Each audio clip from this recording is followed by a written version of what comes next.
So we drafted our part of the report from yesterday, sent it to Dave, who is now incorporating it into the master document, and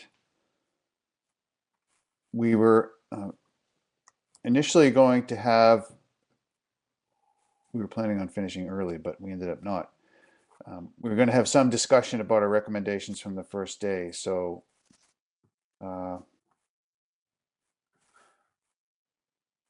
requests rather, or was it recommendations? sorry, there's one particular request that we had worded into the report that we flagged as needing some discussion with Secretariat. So do we want to take 10 minutes and do that, Dave? Yeah, maybe you want to, if you can share your screen, or I'll put that draft up, might be easier. I haven't had a chance to send that elsewhere. And then just also, the support team, if you could contact Anne-Marie. She's just emailed me saying that the link she has expired. So if you could send her a new meeting link, that'd be great. So in the meantime, yeah, Chair, if you could just share your screen or share that file directly, that'd be great.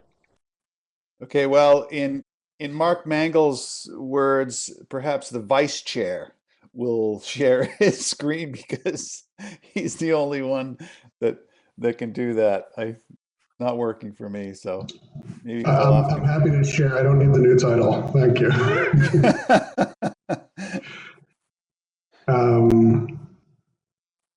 Let's see here.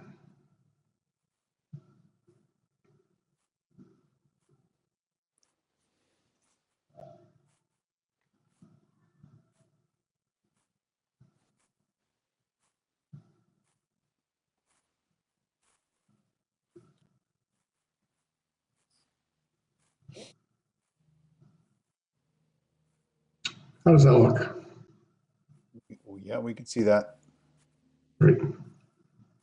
Okay, so the comment that we wanted to talk about, let me just scroll down to that.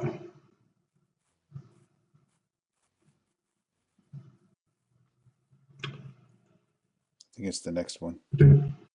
Okay. Right there.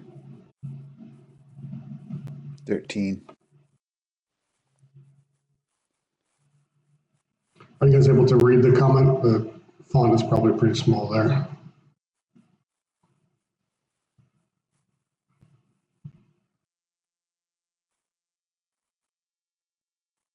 Or maximize, which means you can fill your entire screen just with the document that's being presented. So it says go full screen.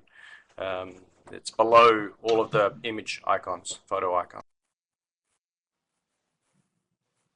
Dave, are you saying that I should do that? No, I was just reminding to anybody reading just to do that for themselves. So you can always just maximize. Okay, great. Thanks. I'm not sure how much control I have over what you guys see. So if there's something that's not appearing right, let me know.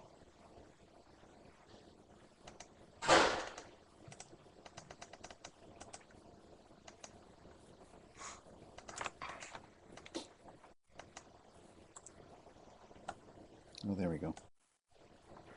So the issue here was our discussion yesterday about and things that have been noted in the past about possible variation in, biological traits over space. And comment came up yesterday about asking for more information on that.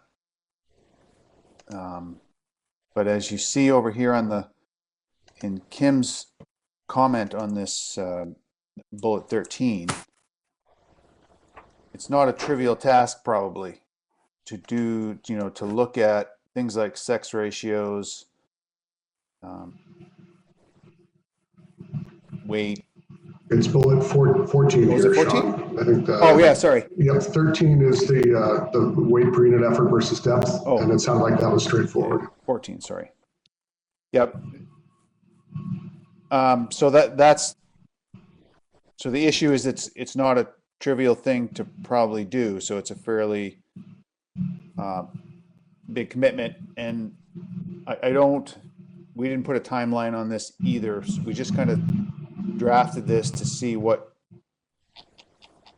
the Secretariat thought about a request like that, and maybe some suggestions about how it could be worded to make it practical.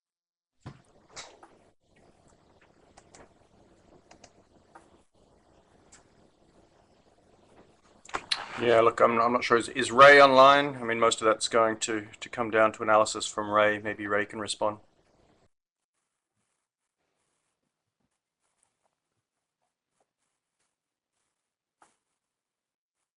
I didn't see him in the presence list.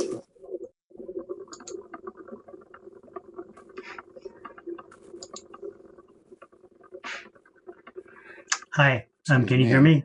Oh, there he is. Yeah. Yeah, I'm Yes. here. Yeah, it depending on how this would be formulated, this could be an entirely different kind of model than the one I've been fitting previously. If we're integrating sex into the model itself, so that might take a considerable amount of work. I wonder if the Or splitting it request could out. be. Well, splitting it out isn't. I have to check with Ian on that, but I don't know if. I mean, I yeah, I haven't worked with the sex data before for male versus female, so I'm not sure. I mean, we do for all O32 fish, we do get the sex. We tend to get the sex of each fish, I believe, and hopefully someone correct me if I'm wrong. That's not the case with U32, where it's the sample of the U32 halibut. So yeah, it seems like we should be able to do two separate models, male versus female, if that was what we were looking at. So that triples the number of models to fit. I guess we could. So yeah, it's not going to be a trivial amount of work, but it's something that we could perhaps look at for a couple of regulatory areas, for example, just to test it out. So I don't know if the request could be modified to make it request that we investigate a comparison between male and female and sex segregated analysis, which, if it becomes feasible to do something, fit some preliminary models that we can present at subsequent meetings, then we can do that. If it is more challenging, then we can discuss the constraints that might limit us from doing everything that this request entails, and see where we go from there. So I think we could call it a preliminary investigation or a pilot study. Preliminary modeling. They conduct a,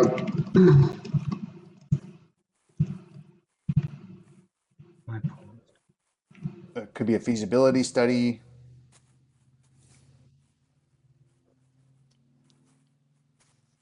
I think preliminary probably gives Ray enough latitude to decide what's reasonable there. Yeah, Ray? I think so. Ray, does that sound good? Certainly can work within that and have something. Yeah. And maybe, Yeah, I think. well, I was going to say, I think the idea here, Ray, was just to see if there seems to be interesting differences that are worth digging into more, and if there really aren't, then that's fine. We can probably stop there. But if there are, then maybe we'll want to follow up on that. Is that right, Kim? Kim, I can hear you. Yes, I mean, particularly,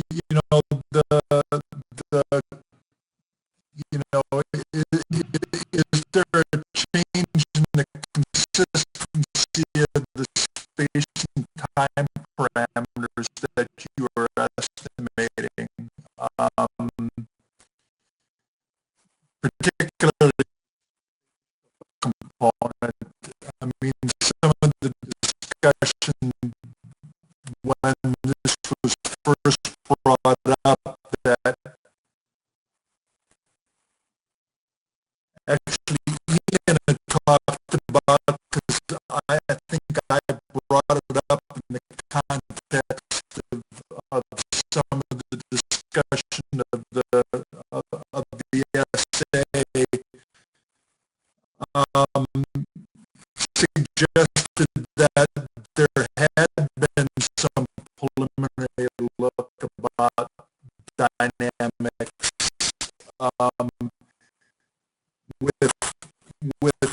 I seem to recall Ian saying that out west is where the old males go to die, so there's clearly some differences in the distribution of these things, and so choosing one of those areas and maybe one of the big areas in the middle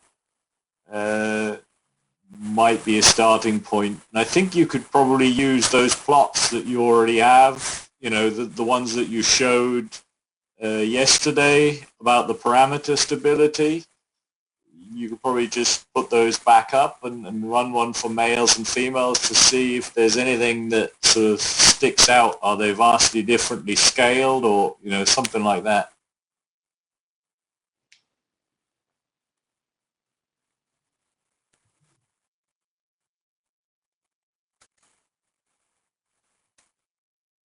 And I don't know what happened to the document. It's moved on my screen. Well, it's over in the host presenter area as a little teeny thing, so I don't know what happened there. Change anything on my screen here.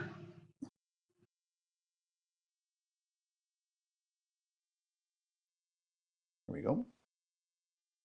And maybe, what do you think, throw SRB20 on there? Or is that, I mean, yeah, I think.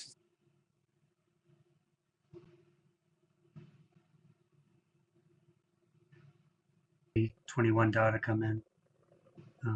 Try and fit some of those on the side, perhaps. So, sorry, I had my hand up, but I guess that function's not working at the moment. Can you guys hear me okay? This is Ian. Yes. I just want to provide maybe a little clarification. So I think there's a couple levels that we could investigate this on. The first is that if there are meaningful and consistent differences in, say, the spatial correlation of females versus males, then this approach of fitting separate models, or maybe even treating somehow as a covariate in the model, could be interesting and could adjust the results of the space-time output that we use in the assessment somewhat. Noting that the assessment's based on numbers, we use the weight per unit effort for various other management quantities. In principle, these spatiotemporal models can be used to standardize composition data as well. And so the sex ratio information that's used in the stock assessment model is actually buried in the age composition data. And there is one, Jim Thorson has one paper where he shows that you can use a space-time approach to standardize composition data and essentially account for the same unbalanced sampling design as the composition data are built. But I think that's quite a much larger analysis than when we're talking about. So I would recommend exploring, as we're suggesting here, exploring some preliminary runs in a couple regulatory areas to investigate the effect of treating males and females separately to see if some of that biological realism can improve the space-time model. And then maybe we see what we get and we go from there. It would be great to do a full spatiotemporal standardization of the age comps at some point, but I think that might be a little bit much to bite off for the first try.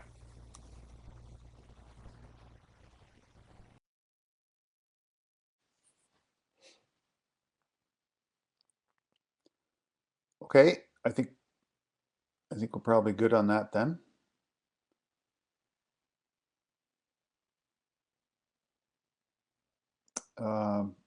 I guess the document has disappeared again. Is there a reason for that?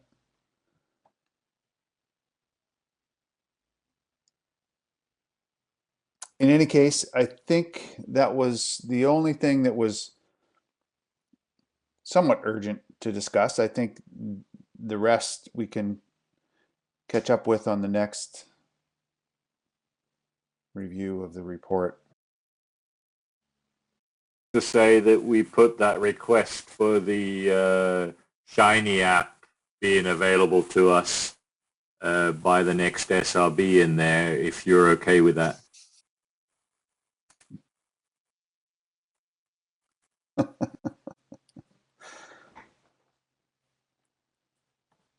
Okay, well, that's great. Thanks for that input, which brings us to the MSE paper. Alan, anytime you're ready.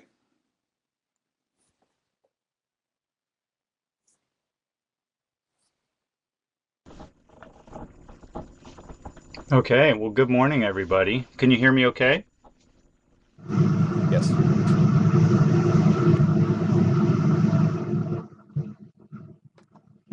Some Yeah, I can hear you Great. guys now. Sorry, after I gave the technical team control of my screen, it just crashed. You're back and you're good, Olaf, then? Yeah, thanks, Alan. Cool. Well, it's great to see everybody, and I think Sven wins the award for the coolest door I've ever seen. That is pretty neat. That's classic European attic. Yeah, I like it. I wish I was there.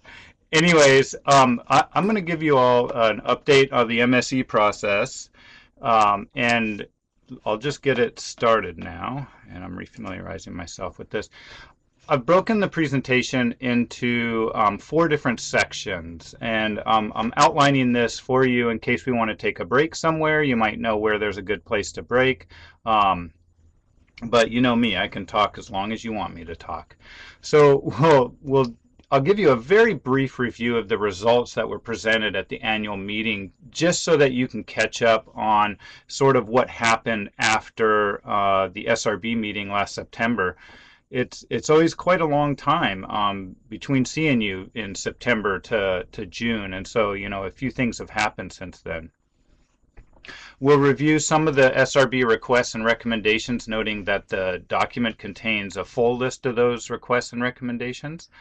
And then talk about the priorities and integration with research, and then finally finish with that MSE program of work and some of the ideas that we will be presenting to the Commission next week at the special session. So I wanted to begin with just a reminder on the paradigm that we've been operating under at IPHC, and especially the interim harvest strategy policy that we're talking about here. And this is what we've been operating under, is what we're calling an SPR-based approach. And noting this as interim harvest strategy policy, so we don't actually have a defined harvest policy, which is the goal of the MSE, is to actually develop a harvest policy. And that's a goal I would really like to see finished, at least in this first round, or in this first full MSE that we've done here. So just a reminder, we have the assessment, the ensemble assessment with fishing intensity inputs on the coast-wide scale, and that determines a TCY, which is then distributed among the regulatory areas. So we've broken this management procedure into 2 components, the scale components and the distribution components. And it's really the distribution components that is the most complex part of this management procedure. And then just again to note that part of this paradigm that we're operating under, and the whole harvest strategy policy, is this decision-making step where the Commission then makes the decision of what the actual regulatory area mortality limits are, and that may deviate from this management procedure. So we'll have some more discussion about the consequences of that potential deviation in the decision-making process. The Management Strategy Advisory Board, or the MSAB as I call it, worked really hard in 2019. Was it 2019 or? Well, yeah. I can't remember the years anymore. They come together. Anyways, MSAB 15 and 16 to develop 11 management procedures for evaluation. And these 11 management procedures are summarized here with the different colors corresponding to sort of different broad elements, and I'll just walk through those real quick. The top blue ones are those coast-wide scale elements, where we investigated a number of different SPR values, but some management procedures could constrain the TCY to not change by more than 15% per year, for example. And one of them, MPD, as you can see here, which I'm pointing with my mouse, which is no fun. That one is MPD. It has a fishing intensity buffer, which allows you to increase beyond the input SPR, that procedural SPR value, to accommodate some agreements, which I'll talk about in a moment. The yellow is how stock distribution is determined, and I want to note MPJ actually uses 032 stock distribution, but it uses a 5-year moving average, and I just note that is a pretty interesting approach. Relative harvest rates in red. So right now the interim management procedure has relative harvest rates of 1 for regulatory areas 2 to 3A, and then 0.75 for 3B to 4. And we investigated a couple alternatives with that. And MPK, I think that had, even, or no, MPK, yeah, had even harvest rates across all areas, I believe it was. And then finally, some agreements for 2A and 2B are indicated in green at the bottom. And these are interim agreements that are currently in place until 2023. Ian mentioned this yesterday. And these are agreements for 2A and 2B, where 2A has a 1.65 million pound fixed TCY, and 2B has a percentage determined from a defined formula. And then noting that another investigation was just to provide a national share of 20% for 2B. So this is a nice way to summarize those 11 management procedures that we investigated and we'll have a look at. So I don't want to bog you down with a lot of the results and the plots, although there are extra slides in this presentation that were provided to you that contain a closer look at a lot of these different metrics for each of the management procedures. But I want to talk to you all, the SRB, about the approach we took to quickly summarize these management procedures relative to the objectives that have been defined by the Commission. And I note that the extra slides also contain the different objectives if you need a reminder on those.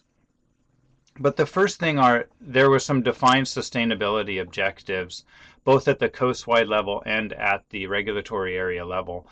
And these sustainability objectives had a threshold as well as a tolerance defined for them. So it could be that you could determine if that objective was actually met. Did it surpass the threshold and the tolerance with the tolerance defined, or was it within the range that you hoped it would be? And so I'll point you to the very bottom of this table. For example, maintain the female spawning biomass above a biomass limit reference point at least 95% of the time. And that biomass reference point was 20% of unfished spawning biomass. And so all that we did, and this is actually in that MSC Explorer tool, the online tool, this table pops up. It's a screenshot from that. It colors it green if it met it, and it actually provides the percentage. And so you can see that all of these management procedures met this sustainability, coast-wide sustainability objective. And I'm going to try to draw. I know that the, yeah, so this one there, that they all met that sustainability objective, and noting that MPD shown here has a slightly higher probability, although definitely not close to that 5% threshold. But what stands out is the row with the red here, and that is maintain a minimum proportion of female spawning biomass in region 4B, biological region 4B, and these are the 4 different regions, and it's just maintaining some biomass there to conserve the diversity in the stock. But you can see that it did not meet that defined objective and was greater than the 2%. In fact, it was up in the 15% of the time.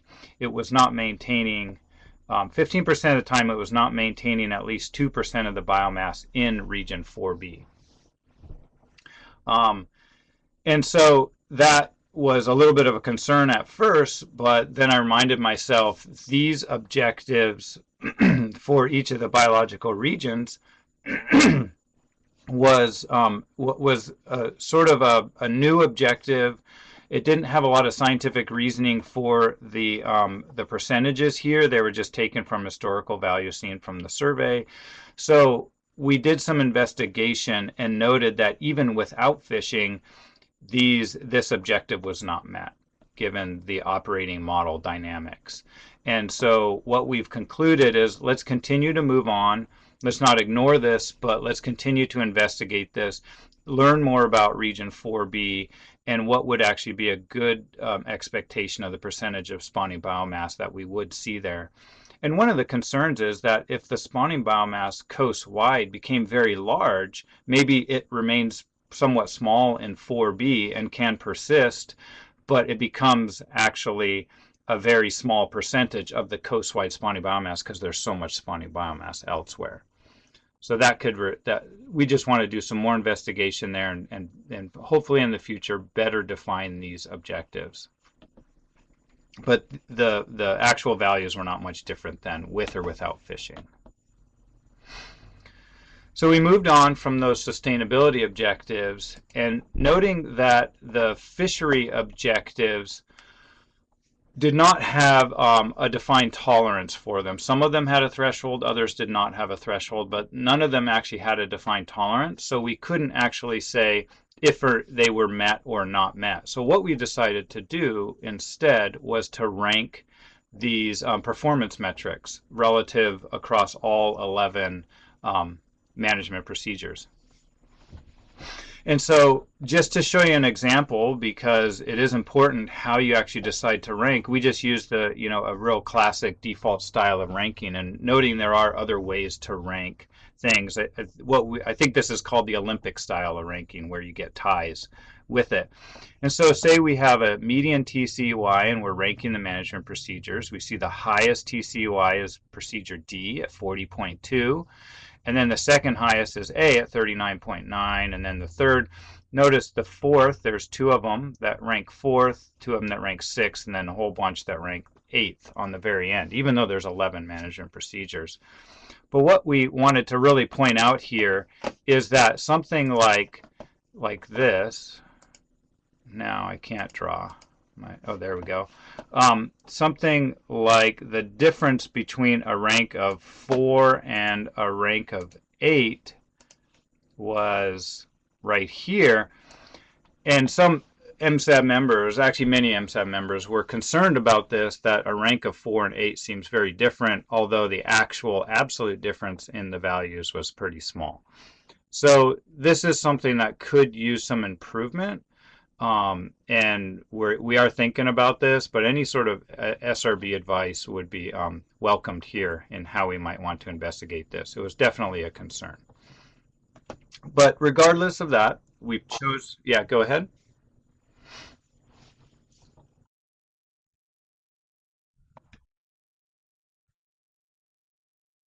Plans are the same with regards to these, well, most of the metrics. And in fact, with the uncertainty in the operating model, do you really think that you could even argue for a significant statistical difference between these?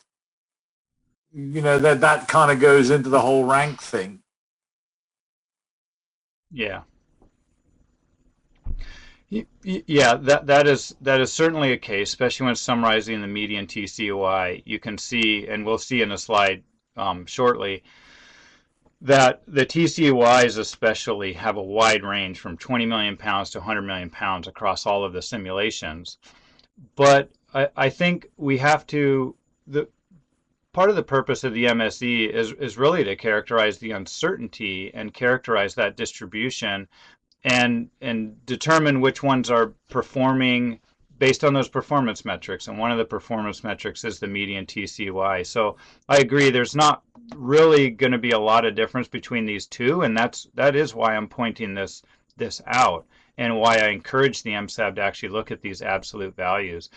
But I think we can then look at some performance metrics that actually might have more meaning and have a more important difference that the commission may want to consider. And I say that because when the commission is actually making the decisions at the annual meeting, they are making decisions on 1 million pounds, on pretty small differences between the different options presented in the stock assessment. And so, for example, that decision table in 2020 at the annual meeting 97 in 2021, that decision table contained TCUI values for SPR values. I think it was ranging only from 40 to 46%, and that were the options that the commission was really considering. So in those deliberations, they are considering a small range of options. But I definitely see your point that ranking these management procedures based on these small minor differences when the uncertainty across them is pretty big is statistically insignificant, but I think that's why we're also looking at other metrics as well. Do you think there's any merit in? Oh, sorry, go on, Sean. Well, I was just going to follow up with that the commission's decisions on £1 million, that's different than a decision on a median TCEY simulated over a long time period, over a lot of simulations. Those are very different. You would expect a lot of sensitivity in the annual decision, so £1 million is much more important there than it is here. Yeah. Maybe Sven has other things to talk. I have another point I want to follow up with after, but maybe Sven can. Well, I was just trying to comment on the similarity of these and how much I would think it would be useful to find a way to actually put this into context about, what are the impacts, where do you see a real difference? How much would you have to change? Then you kind of know. It helps you find a better metric or a more reflective metric as well. But obviously that's quite a lot of work coming up with your own management plans. But I just thought some examples that actually have some contrast in the results that can be linked to actions might be a way, just as examples. You're not saying we should suggest them to them, but you can say, well, look, this is what, if we ignore the coast-wide sustainability, these are the sorts of things that you might see, just so that they can put that small difference into context. Yeah, and so let's hold that thought, if you don't mind, and we'll talk about the regulatory area level differences, and that is, you're exactly right. On the coast-wide level, all these management procedures are producing the same thing. There's a lot of uncertainty, and they all look somewhat similar.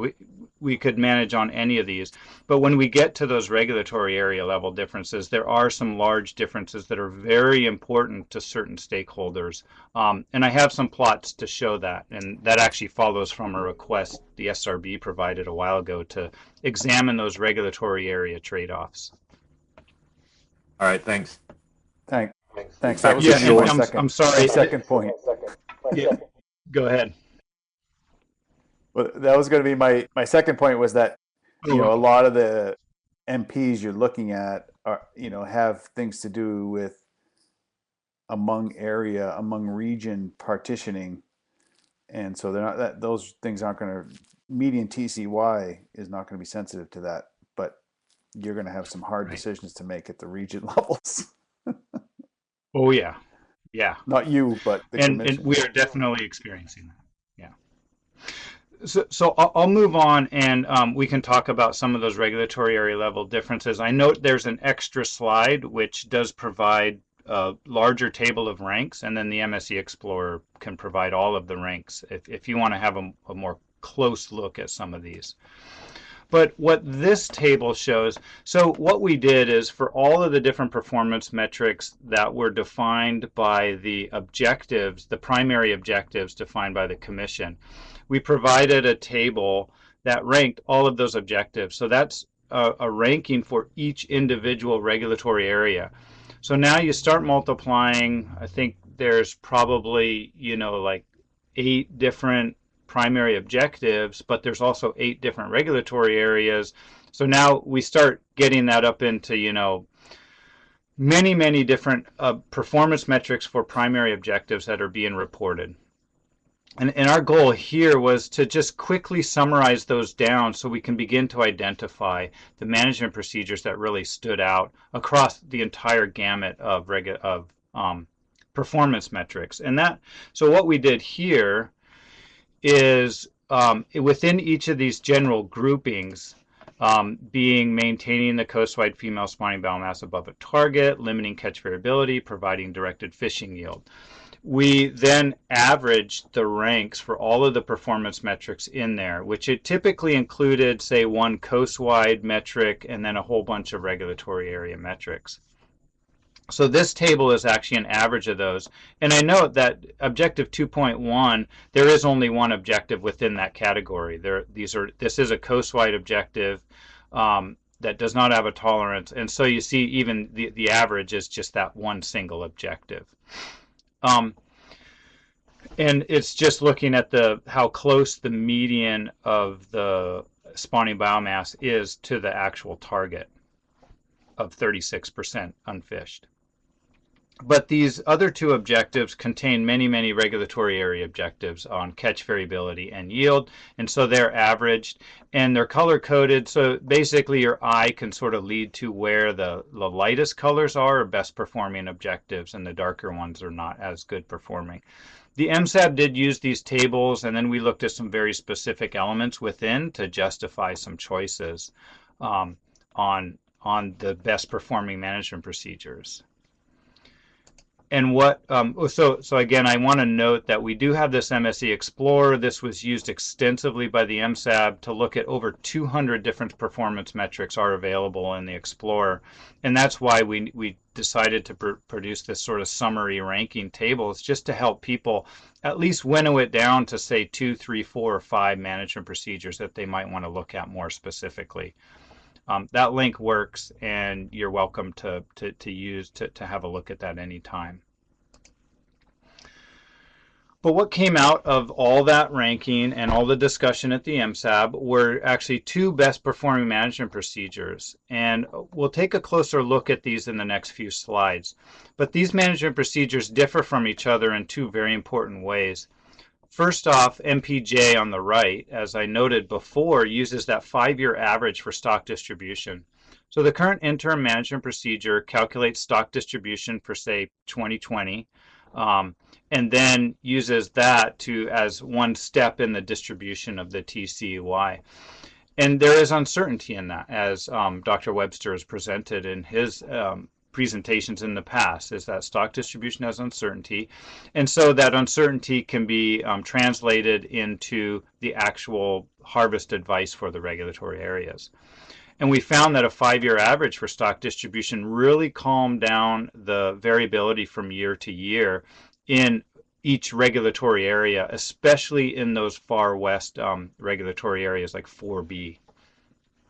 I'll show you some examples of that.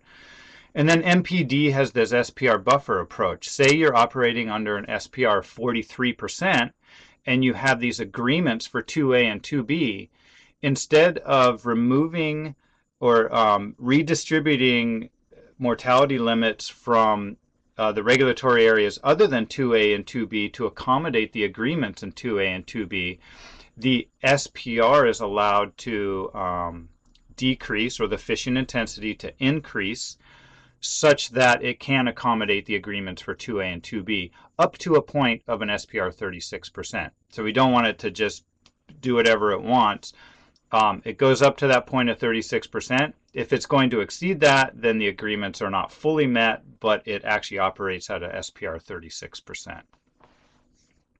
So given these were 2 of the best performing MPs, we performed simulations to get a little bit more detailed in the range of SPRs for the commission to look at for only these 2. And so if you do look at the MSE Explorer, you'll see that SPR values of 41 and 42% are only available for these 2 management procedures. And the reason that we did that is we wanted to look more specifically at these performance metrics across these 2 and see if there are any really important differences that come out of the works for within this range of SPRs. And noting that at the top here, we have that objective or the performance metric of the long-term relative spawning biomass. And this top row actually shows many objectives. It shows the objective of the biomass limit, sustainability, maintaining above the 20%, which is, sorry, I'm trying to get back to the drawing board here, which, is shown right here. And then it also has where the control rule hits at the 30% is shown right here. And then finally, it shows that 36% target, which is shown right there.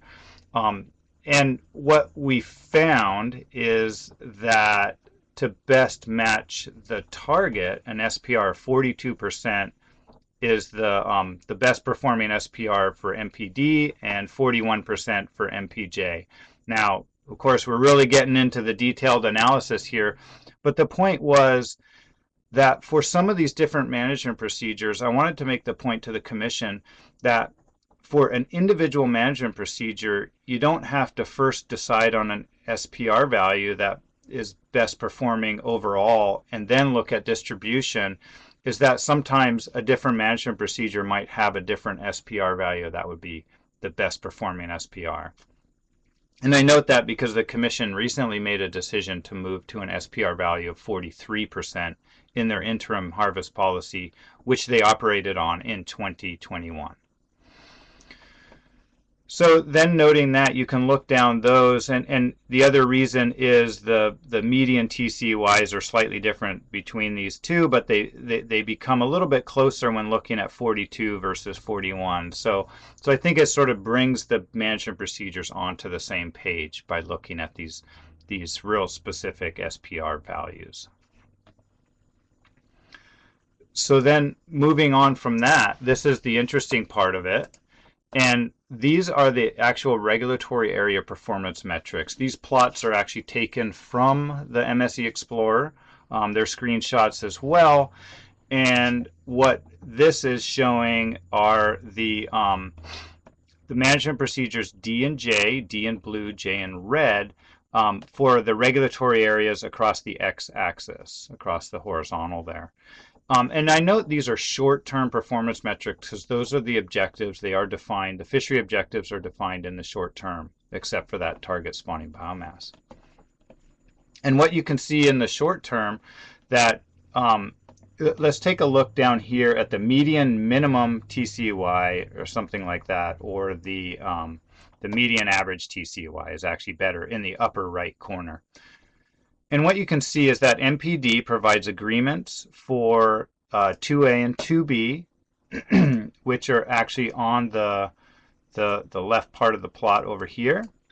And so they actually increase relative to J the amount of mortality limit that they're getting, the TCUI that they're getting. And that is at the a little bit at the expense of the other regulatory areas. Because we have this buffer approach, it's not taking as much away from those other regulatory areas. But you see that now we're accommodating 2 regulatory areas out of 8. And so 6 of them are actually sort of spreading the burden, I guess you might say, or the accommodation of those agreements. So there's very slight differences. What is interesting is now the things like related to catch variability shown in the bottom left here and the upper right. I'm sorry, these plots could be ordered a little better, but they're just not. So we have the AAV in the top left, and the probability that the change in the TCUI exceeds 15% in at least 3 years out of 10 is the bottom right. So these are both variability in TCUI. And you can see that it's very consistent across J. The variability is consistent across all regulatory areas, whereas with D, it's actually quite different across regulatory areas. And something like 2A, which has a defined agreement of 1.65 million pounds, the variability is at 0. So I note that there are these differences. There's small differences in the amount of TCUI. There's some large differences among regulatory areas in the amount of variability. And I mean, we're talking about 25% chance that the TCUI changes by more than 15%. And the MSAB has defined they really don't want that TCUI changing by more than 15% very often. But what I found interesting is this is short-term statistics. So the next, I believe it's 14 or so years, in the simulation process. When you look at the long term, and I'm just going to switch over to the long term as the next slide, you see very similar patterns in everything, except that the variability in that MPJ actually decreases quite a bit. So it's just telling me that there's some variability that's still working itself out in the short term that in the long term sort of becomes a little, quite a bit less. And you can see now in the bottom right, for example, that MPJ is actually on the same scale now in that variability metric as MPD across all the range, except now J really improves the variability in those far western areas 4A, B, and C, D, and E. And that's in the long term, and I do note that's not a commission objective to look at variability in the long term, but I thought it was definitely interesting to contrast the difference between the short term in this plot with the higher variability for J and the long term with the lower variability for J. So that is how we looked at some of these regulatory area trade-offs. During MSAB meetings, we discussed some very specific looks at certain regulatory areas for sure, some certain performance metrics. A lot of people had their preferred performance metric, but in the end, the MSAB did agree that D and J were best performing performance metrics. And they had these sort of advantages or these outcomes. Basically, MPD had a more stable coastwide TCY with some flexibility for the agreements, whereas MPJ had more stable TCYs in the western areas. Long-term coastwide yield was greater in J, but short-term coastwide yield greater in D. The higher and more stable TCY in 2A and 2B with the agreements. And then the SPR is variable, and noting that in D, it might be worthwhile to really take a look at the risk to the stock and what that exceeding that input SPR really has an effect. And maybe actually look at a different way to actually put a control rule on that buffer as well, because right now it sort of counteracts the whole control rule concept. So I think some more work could be done on that. And then finally, the MSAB also came to the realization that MPD has this buffer concept, MPJ has the 5-year average concept, and those two concepts could be confined or combined into, say, a new MP called MPDJ or something like that. I don't know if that's something that the Commission may be interested in doing, is combining the best aspects of these MPs to find one that actually works really well.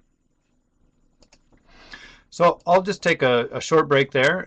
That's the end of this section, and see if there's any questions or if the SRB just wants me to move right on.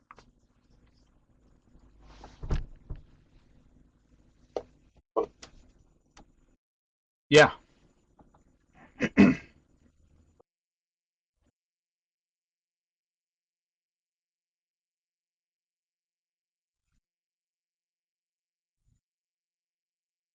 Something to do with the current state of the stock. So yes, as the stock recovers, you get away from it and everything becomes easy.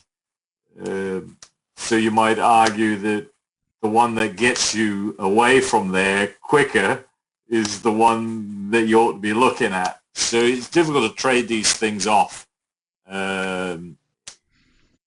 short-term versus long-term. But my idea about, or comments about the multitude of performance metrics you have, I suspect that a lot of those are correlated amongst each other. And I thought a nice way to actually try and synthesize or summarize this would be some sort of multivariate statistics. I mean, you could, perform the management plans, place them in n-dimensional space, but realistically, I think there's probably only 2 or 3 dimensions in that, and it would show people how different they are and what they differ in terms of the performance metrics. You could then quite easily summarize them rather than look at them individually. So you've ranked them individually, and use each management plan as a sample with a multivariate rank for each performance metrics, and then perform an ordination. Yeah, I think that's a great idea, and it has been, how to summarize a multitude of performance metrics. The approach that we have been taking, and actually one of the reasons we have so many performance metrics is we've accommodated everybody's request, and some people have their one statistic they want to look at. I have a lot of interesting things that I like to look at. And the way that we've sort of narrowed it down now is to define these primary objectives and to define performance metrics related to those primary objectives. The problem comes in when you have now 8 regulatory areas, and so you multiply each performance metric by 8 to get at the regulatory areas. But basically, I'll just back up a little bit here to this slide. For the fishery objectives, we basically summarized it across these 4 performance metrics, which then can be summarized within each regulatory area. But at the coastwide level, these are really the 4. We have one for the, the long-term target of relative spawning biomass to sort of optimize yield. And then we have 2 stability ones in the center there, and then the bottom one is a yield objective. And then we have 2 stability objectives because they do have quite different performance, as you can see in the comparison between D and J. The first is the AAV, sort of the average annual variation over a 10-year period. And the second is how often the TCUY changes by more than 15% in at least 3 out of 10 years. And so we found that these are contrasting stability objectives. And the reason MPJ has a constraint of 15% change per year. So this probability that it changes by more than 15% in 3 or more years is of course 0, but it's always really close to that 15%. It's changing by 15% probably, because that's where it's constrained at. Whereas MPD changes by more than 15% more often, but on average it's much less than 15%. So those sort of trade-offs between stability I think were important to say. But I do like your idea of taking a group of things, looking at some multivariate analysis, seeing how it comes out on how many different axes, and it might come out on similar, these 4, or probably stability would come out onto these 2 axes anyways.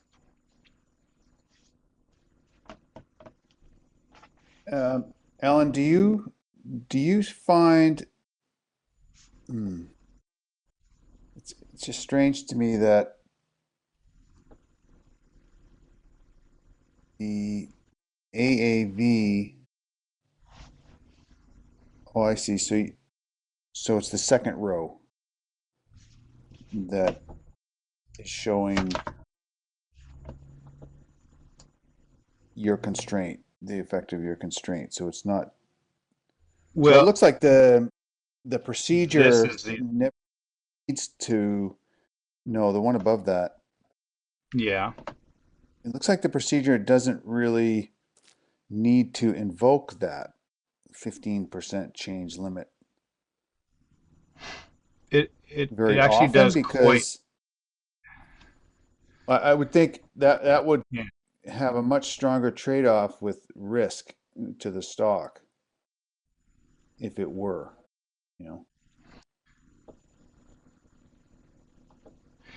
Yes, you're right. So it is. We've looked at that extensively because I had this similar thought early on when doing just the coastwide analysis of this. And what happens is the control rule. Yeah, it's a trade-off between the effect of the control rule, keeping it above that risk to the stock, and then the constraint coming in on the 15%. And I think you're right that the 15% over a 10-year period, it's only happening a little bit, as you can see in MPD down there. It doesn't happen very often in more than 3 years. And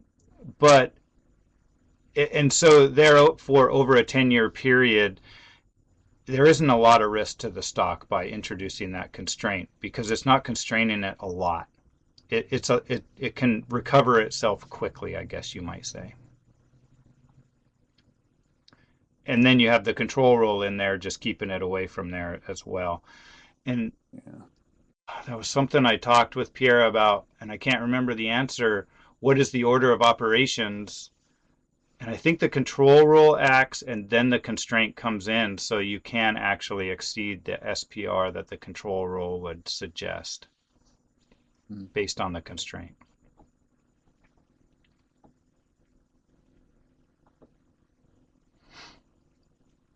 And for some of these MPs as well, it was asymmetric in how the constraint would, ended up operating. More often it constrained it from increasing more often rather than from a decrease in the TCUI, being a 15% constraint. Okay. Yeah, I think I have another comment that I'll add. I'll just make a note and bring it up later when it comes to the research plan. Okay. Would you like me to move on, or do we need to take a break at any time? I'm happy to move on. Yeah, Alan, I just wanted to ask a question here. I'm sorry, I meant to ask it before, but there was a wood chipper outside the house here. So I was wondering if you could talk a little bit about the different inputs that are used in the different management procedures. Are they all based on annual stock assessments, annual stock assessment estimates of biomass and fishing mortality rate, or are there any that are based on less frequent stock assessments or index-based approaches like FIS? Or haven't you guys got to that yet? Yeah, good point, Olaf, and thanks for that. Right now, we're operating under that paradigm that I explained early on, in that there is a stock assessment in these simulations. These results I showed you do not look at any multi-year approaches or index-based management procedures. They're all assuming an annual stock assessment and such. However, if you do look at the MSE Explorer, there's actually many more management procedures than these 11 that I've presented here. And those management procedures are actually sort of of interest to myself and a few MSAB members. So I didn't really want to focus on them because some MSAB members weren't comfortable without consensus. But we decided to present them for informational purposes. And in there, you can see the multi-year assessments. There's some results from those, but there's nothing on index-based approaches. And so when we talk about the program of work, I think that's something really that we'd like to talk to the SRB about is what is really the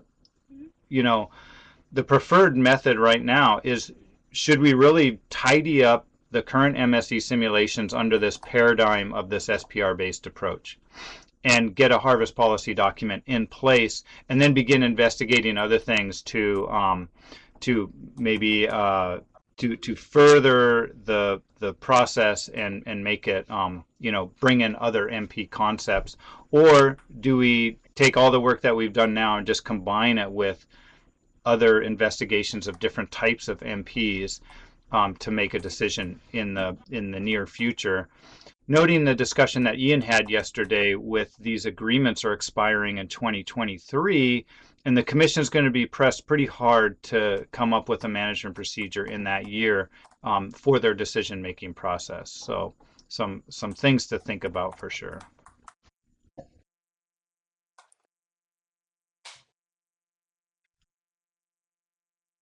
Tremendous amount of work within a relatively narrow range of potential management procedures.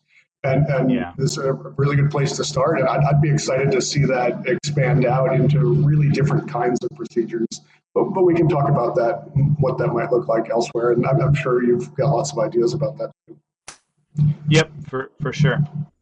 I tried using the MSE Explorer online and was really having trouble with it. So maybe we could chat at some point offline, and you could just show me how to get started. I think I was just missing something really basic at the beginning there.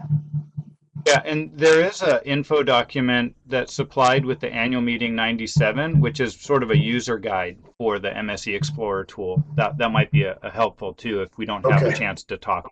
You want to really get into it. Okay, great. Thanks. Okay, Alan? it's 11. We have one more. What I was going to suggest was that we don't have lunch break for another hour and a half. So I think maybe a break would be good. Yeah, I just wanted to quickly ask Alan to clarify the situation with the stock assessment, because we discussed it earlier in our meeting. The stock assessment is a full stock assessment, but it's a simplified or dumbed down version of the actual assessment, right? Yeah, that's true. And actually, the result I was presenting you is even more dumbed down, you might say. My approach was was to actually just simulate the estimation error, which is how we've talked with the SRB in the past. And we really wanted to bring in the stock assessment, and that was an SRB request at SRB018, which I'll talk about shortly. But we just weren't able to get the behavior that we expected out of those simulations.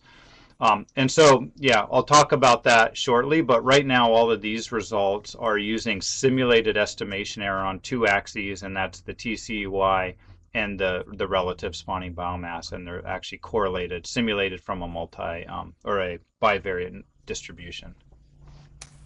Thank you.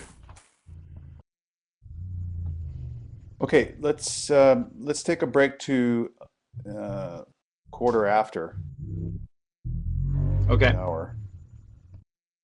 We'll press on from there through to lunch. So I think we're ready to continue.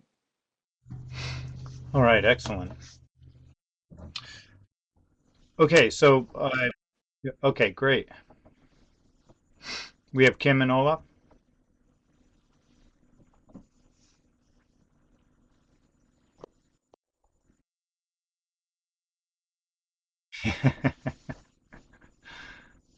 More of a test that I found the unmute button too, and that everyone can hear me. All right, I'll press on then, Sean, if that's okay with you. Yeah.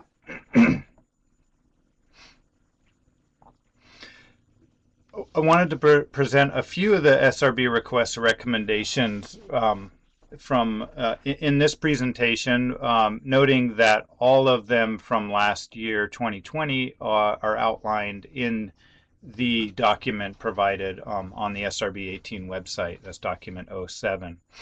But here's a few of the ones, at least, that I cherry picked.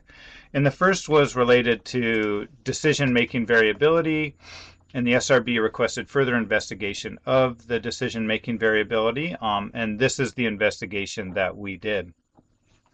The first thing we plotted is just simply, since 2014, the adopted TCEY, which is shown on the y-axis here, and the MP TCEY, or the Management Procedure TCEY, in that year is plotted on the other axis down here, the x-axis. And two things. One, I only started in 2014 because that was going earlier than that. One, it's difficult to find TCEY values for some of these quantities, whether it's the management procedure or what's adopted. They typically operated in FCEY at that time. And also, during that time, they were making, for example, in 2013, they made the specific decision to take a slow approach to the changes that were being suggested at that, given the changes in like the stock assessment and the outcomes.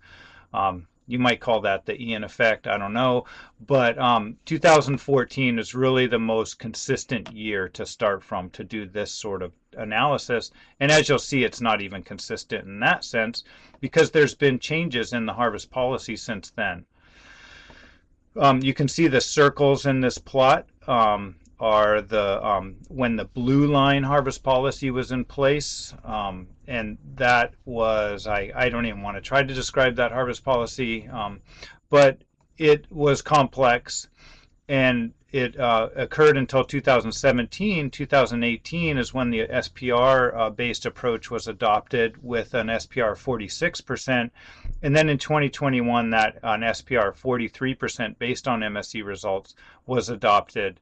And so those are noted here, but you can see oftentimes the commission made decisions that were greater than the management procedure suggested on the coastwide level. This is all the coastwide level, except in 2019 when it was slightly less, and 2020 when the coastwide TCUI was exactly the TCUI from the management procedure in that year.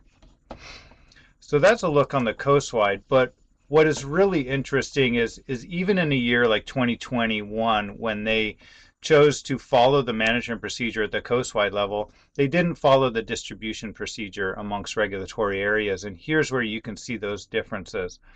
So that same plot is plotted for each regulatory area now, and you see some interesting results. For example, the red diamond in each of these plots is that 2021, and so coastwide it was exactly the management procedure, but you see in 4A, 4B it was a little bit less, and 2C it was a little bit higher. In other areas it was right on the line. And so you can see the general trend, like 4A tended to not be above what the management procedure suggested very often, but areas like 2A, 2B, 2C, and 4C, D, and E were above that for many of the years that we're looking at in this sense. So as I said, this is a look back across this number of years where there were changes in the harvest policy, there were changes in commissioners, and there are a lot of changes. So it is difficult to say, well, how then am I going to simulate decision-making variability? And another thing we decided to look at was, is there any sort of consistency in the risk that the commission is willing to take? So to look at risk, we looked at 6 metrics from the decision table that's presented with the assessment every year. And what is plotted, we plotted these radar plots or web plots, spider web plots, some people call them.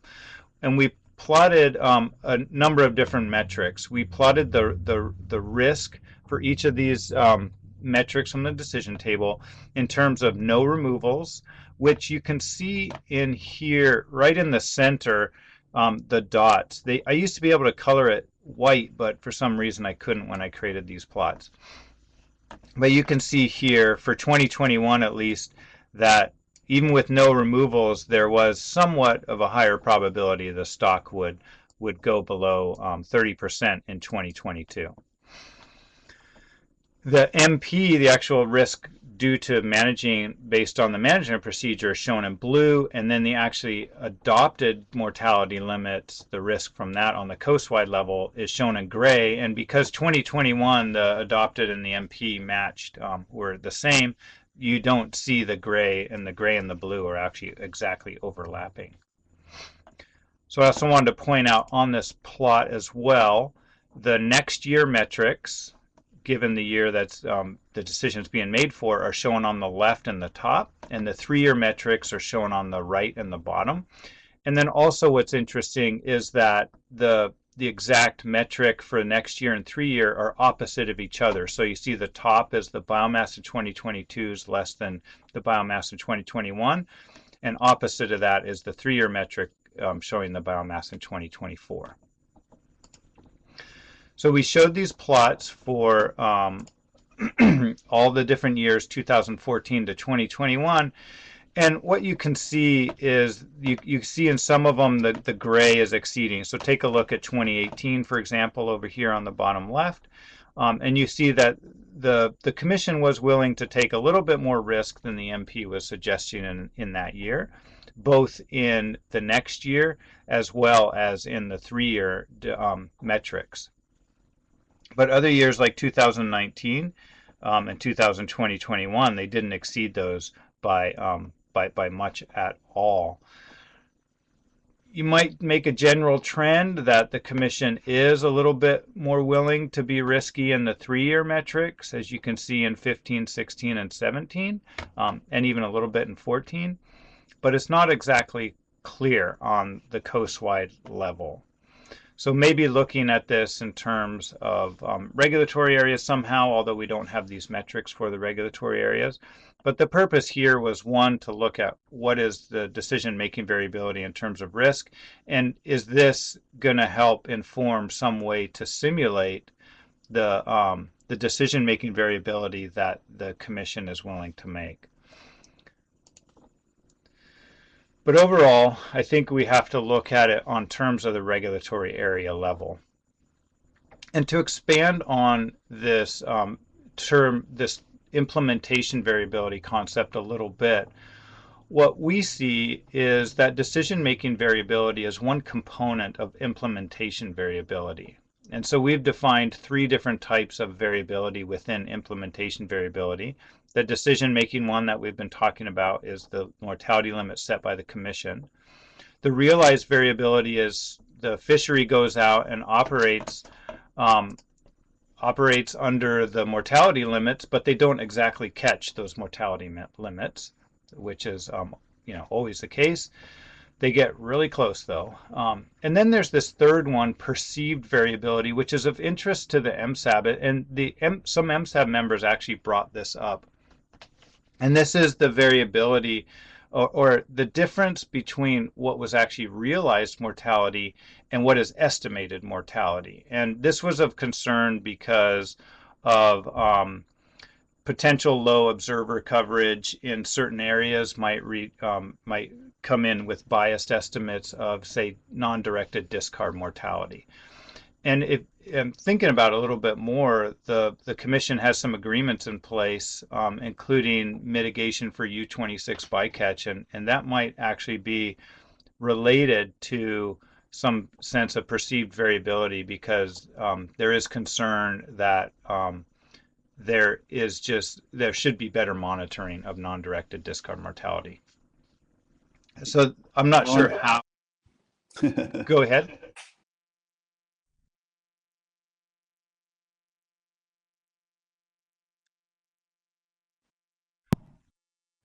That is a good point, is that I think bias could be introduced here, but I don't want to assume that there is bias without doing further investigation into this. So I'm just going to stick to calling it variability right now. Okay, the way number 3 is phrased, it makes it seem like some of the realized variability is just a perception because we can't estimate this, but it could be there's even more variability than the realized variability, right? Well, it's also interesting to think about where these types of variability come into the process of the management procedure. And so you have decision-making variabilities, the output of the putting into the next year. Realized variability is what they catch, but the inputs into the stock assessment or the estimation model would actually contain that perceived variability as well. And if you don't have a good estimation of the catch, I think that is an important source of variability to include, whether that's variability or bias. That's just something that I need to investigate more. I think for the directed fisheries, we can ignore that, but for the non-directed fisheries, it might be an important source of variability and or bias to include. Great, thanks.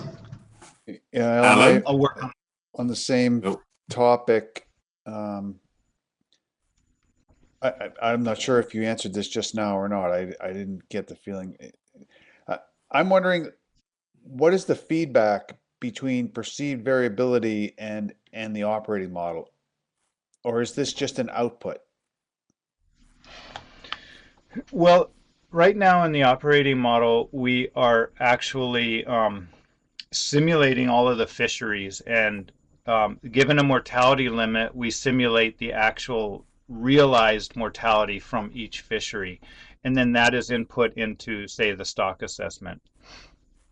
So right now, given that it's simulating estimation error, I don't think it would actually be an input into the operating model. But if we include that simplified assessment and simulate that simplified assessment with inputs of different catch levels, the perceived variability may be an important input into the management procedure that allows the outputs of the assessment to deviate from reality more. It includes more of that variability and potentially includes bias a little bit better.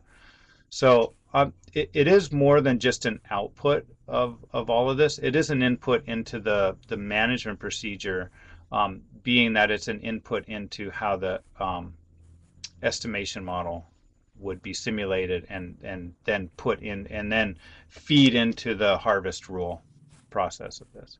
Does that make sense? Maybe. I mean, if you think about it on the simplest sense, let's say we just have one fishery, one area, and we're simulating a management procedure for that fishery. When we go to simulate the management procedure, say it's even just a simple survey-based management procedure, we don't want to just input in the actual catch rate or whatever it is for that estimation model for that management procedure. We want to input the estimation error from the survey as well, and this is the estimation error on the catch that would be input into the assessment. Oh. And so it's estimation right now, error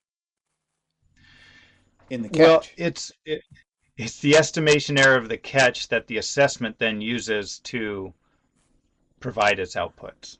So the management procedure sets a TCEY that gets distributed to the regions, and then the regions go fishing, and with different fleets being non-directed and directed fleets. The different fleets go fishing, and then, a certain fleet, let's say, has whatever, 1 million pounds, and you can input that, that 1 million pounds can then be taken out of the operating model stock, but you can also, that 1 million pounds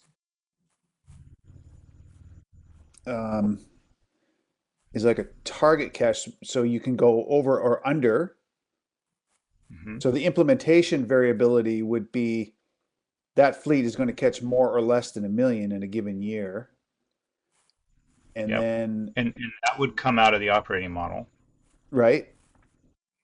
And then you have then so the operating model, let's say, had 1.1 million tons taken out of the stock, and then what goes into the assessment the next year is either 1 million because you thought it was going to be 1 million, or you have a little observation error model that translates the actual catch, the 1.1 million, into an observed catch. Exactly. And there is concern amongst, at least amongst MSAB members, they're the one who brought this up, there is concern that certain fisheries in certain regulatory areas, that observation error is quite large and could be an effect on the management procedure. And there is actually talk of some people bringing in this that observation error into the actual distribution of the TCEY, so that if an area has higher error in their catch determination, catch accounting they call it, that they might receive a penalty on the TCEY or something like that. I don't know. We haven't talked about that much, but I think right now it's good to just make sure we have a really good definition of what this is so that we can bring it into the concept of the different elements of the management procedure. Okay, well, I would start by renaming it. And what would you call just observation? Well, perceived variability is just like, doesn't say at all what it is to me. Okay. It's it's observation think error about of some that. kind. Yeah. Because an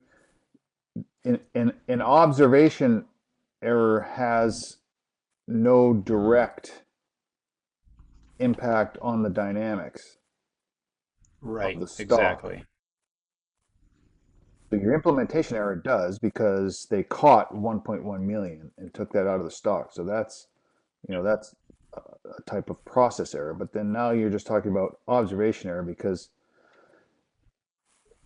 ultimately it will propagate into the stock if because it's got to go through the assessment and other things. But it's an observation error on the catch.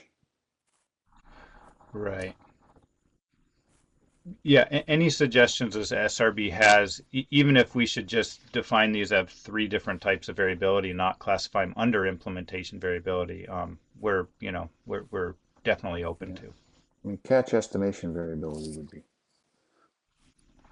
Yeah, that's more clear. Because Okay. you have other Was there issues another? that you have things like the realized discard mortality rate, Mm-hmm. Mm-hmm. and that is And that also I an think that will estimate. get wrapped up in this. Yeah.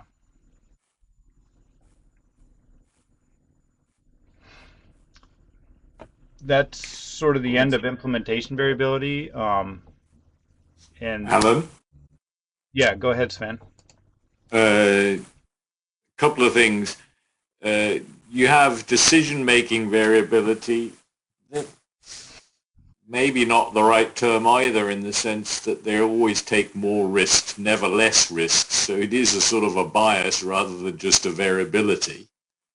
And to some degree, what you have is realized variability, the difference between the mortality limits set by the Commission and the actual mortality caused by fishing does sort of fall in your perceived variability as well in many cases, because you're estimating the actual mortality caused by fishing in an imprecise assessment in the real world, maybe not in your simulations. So I do agree with Sean that these titles aren't really that helpful, and maybe, it's not that they're not helpful. I think it's useful to just divide these things, but finding better ways to describe them may be beneficial. Yeah. Yeah. Okay. That's a really good point, and I think we are working with the MSAB and the Commission on really defining these different elements. I do note some of these are included in the operating model now, but we definitely want to include more elements of all of these in the operating model. Yeah, and here they look independent of each other, but clearly they're not. They affect each other. Mm-hmm. So they're not strictly additive.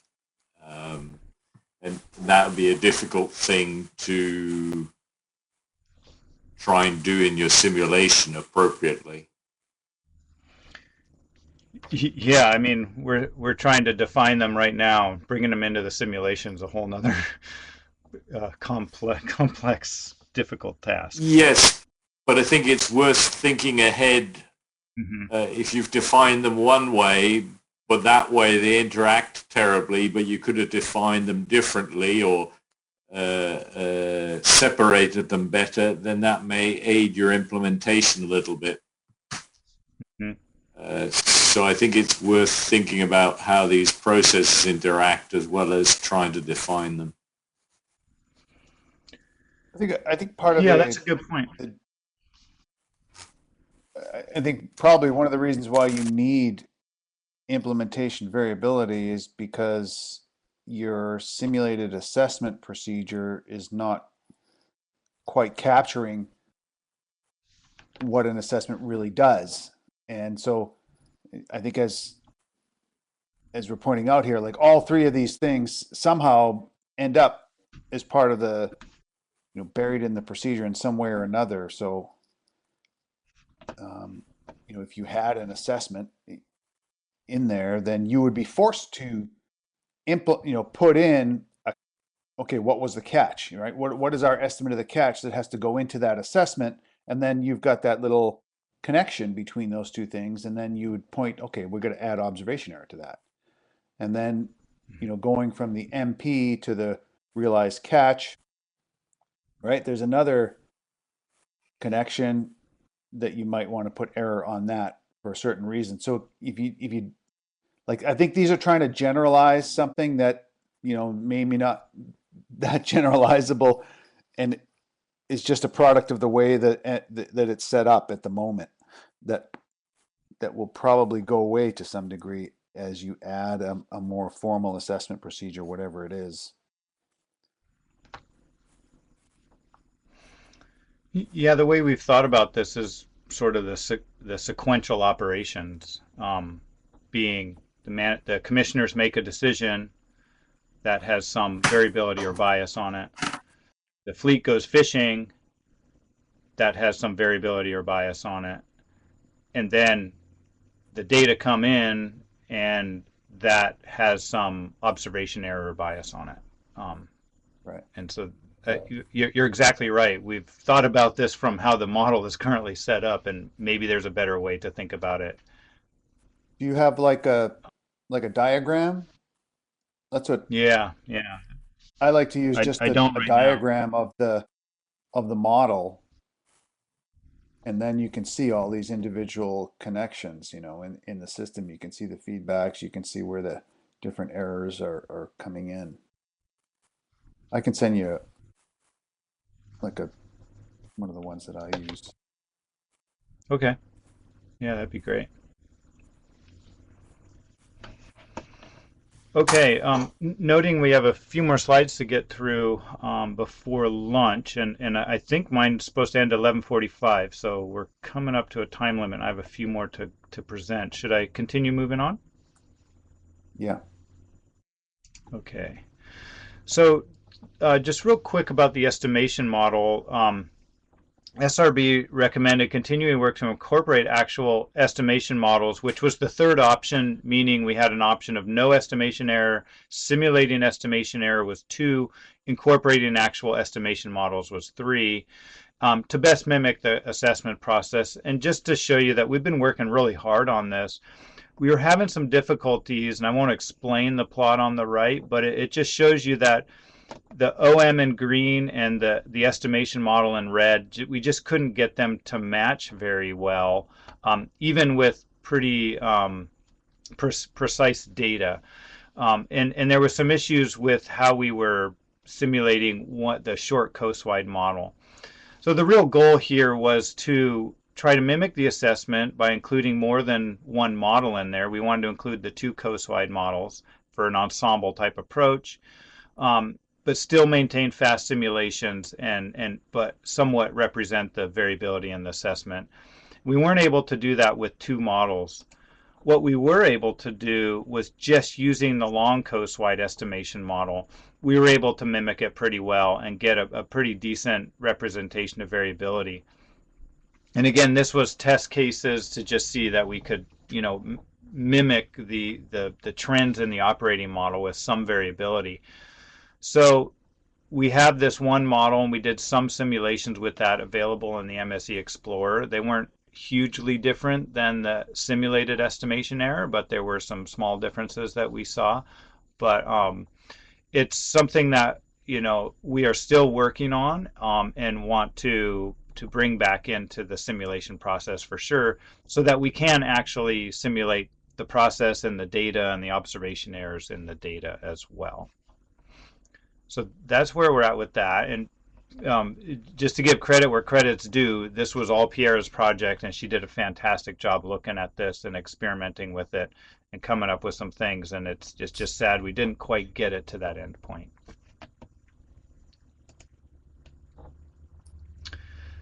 Another request, really important one, is exceptional circumstances to be defined. And I think this is something that is important for the Commission to start thinking about. Is something that I will bring up with them in my presentation at the special session next week. We have not defined any very specific exceptional circumstances, but we've defined some sort of topic areas in which exceptional circumstances could be defined. I imagine discussions with MSAB and the Commission will first be explaining to them what exceptional circumstances are, give them some examples before we actually define some very specific ones for our process here at IPHC. And so some of those topic areas are looking at stock predictions. One that I'm really interested in is the stock distribution, and is the operating model actually simulating the stock distribution as we would expect. The TCY compared to the assessment and decision makings, this is, I think, related to what Sean was saying. The operating model should be producing results that are on the same scale as the assessment and decisions are being done. And if not, then you might have you might want to revisit that. I thought too, linking to those decision table probabilities that the assessment produces, and making sure that the MSE is producing somewhat similar metrics. They won't be exactly. The MSE definitely has more variability in it, but that we're not saying that the assessment and the MSE are going in opposite directions, for example. And then some ones that may not be related to the operating model, but just to the fishery and data collection process as well. Say the survey goes to a triennial survey, we'd probably want to revisit, open up the MSE, or a brand new fishery comes in, we'd want to open up the MSE. So we can think about those as well. That's as far as we've gotten with exceptional circumstances, and this is something that I would like to discuss with the Commission as well as the MSAB, noting the MSAB did not have a meeting last May. So I think that's just comment. all of the. Yeah, sure. Yeah, I just want to comment briefly on this. One being to, at least in my opinion, I would try to make it be as empirical as possible and not model-based kind of quantities. Okay. So that would mean, simulating simulating the survey data, generating what would be in a Bayesian context, like the posterior predictive distribution of the data that you would expect. And then, seeing if your actual data fall outside that. And then you could do that for coast-wide indices, for, distributional, region-specific indices. A lot of that stuff you can all derive empirically, compare it to empirical quantities. Things like, model probabilities and, that stuff, you're getting into models that depend on layers of assumptions that then you're just going to be arguing, whether you're actually in exceptional circumstances or not. And that's not the point, right? The point is to have something simple and as transparent as possible. And that's a really good point. I'm not sure, changes in data collection are, I don't know if I would call those exceptional, but you certainly definitely, that would be a trigger. It may be some other form of, standard. Yeah, we got to redo it. but yeah.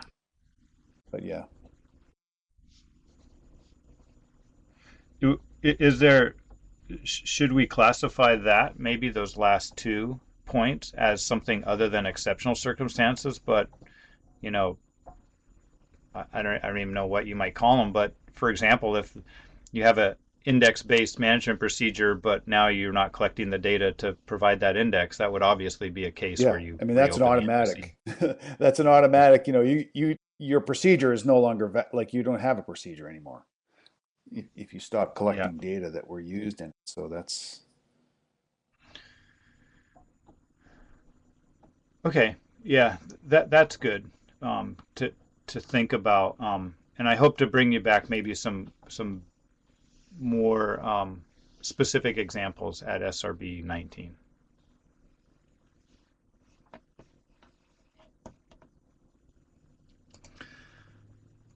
If I may move on to MSE priorities and integration with research. This is brief. There's a lot more explanation in the document, but I just wanted to note that First, there's the research topic of biological parameterization and validation of movement estimates. I think, well, we think that this is really one of the topic of the highest priority for the MSE and the benefits to the MSE, and that is, looking at distribution, spatial patterns, and connectivity, movement, and also to understand growth variation.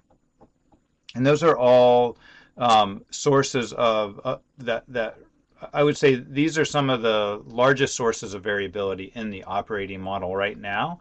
And they're also where improvements to the operating model could be made, in that alternative movement scenarios should be developed in the operating model. And there has been an SRB request to look at how weighted age are being modeled and make improvements to that as well.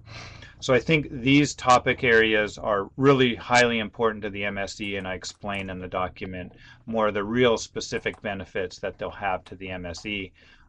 And they're important now because right now we're just introducing variability around these concepts, and with more information maybe we can do a better job at narrowing that variability into a reasonable range.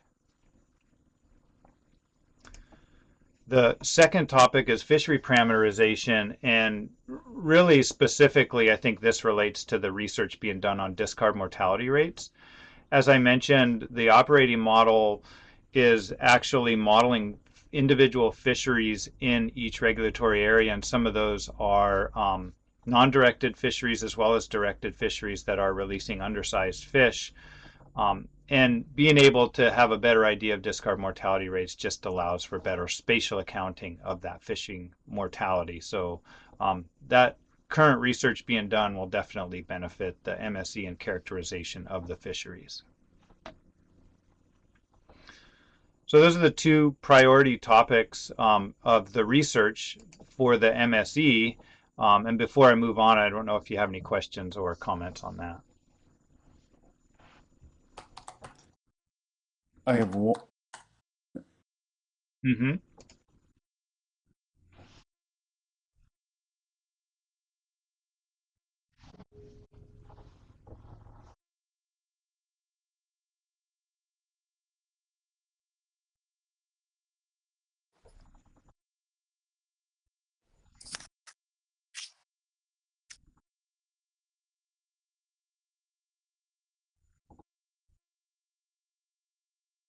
Species for which you have more, how are you going to simulate that? Are you going to assume that it's just random variability?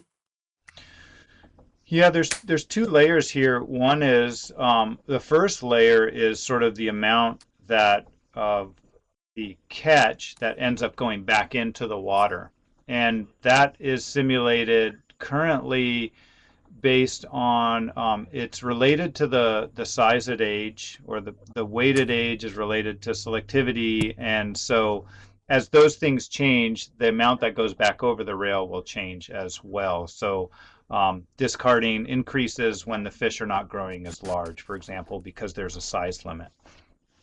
And then the second layer, which is the actual rates, is what percentage of fish that do go back over the rail are actually survive or die. And that is where we have some research going on to help us determine what are, first of all, appropriate discard mortality rates to be applying to these fisheries. And so I think that's the first priority, is just to make sure we're applying a correct or the best estimated rate. And then, as you said, there's also the variability concept on that. And I haven't really given that a whole lot of thought in how to incorporate the variability on the rate of what's going back over the rail. So yeah, it is getting a bit deep into the fisheries, but I think it's an important concept to have that spatial accounting of that fishing mortality, especially this discard portion of it, because many stakeholders are interested in reducing the amount of discard mortality. Alan, oh, go ahead, Kim.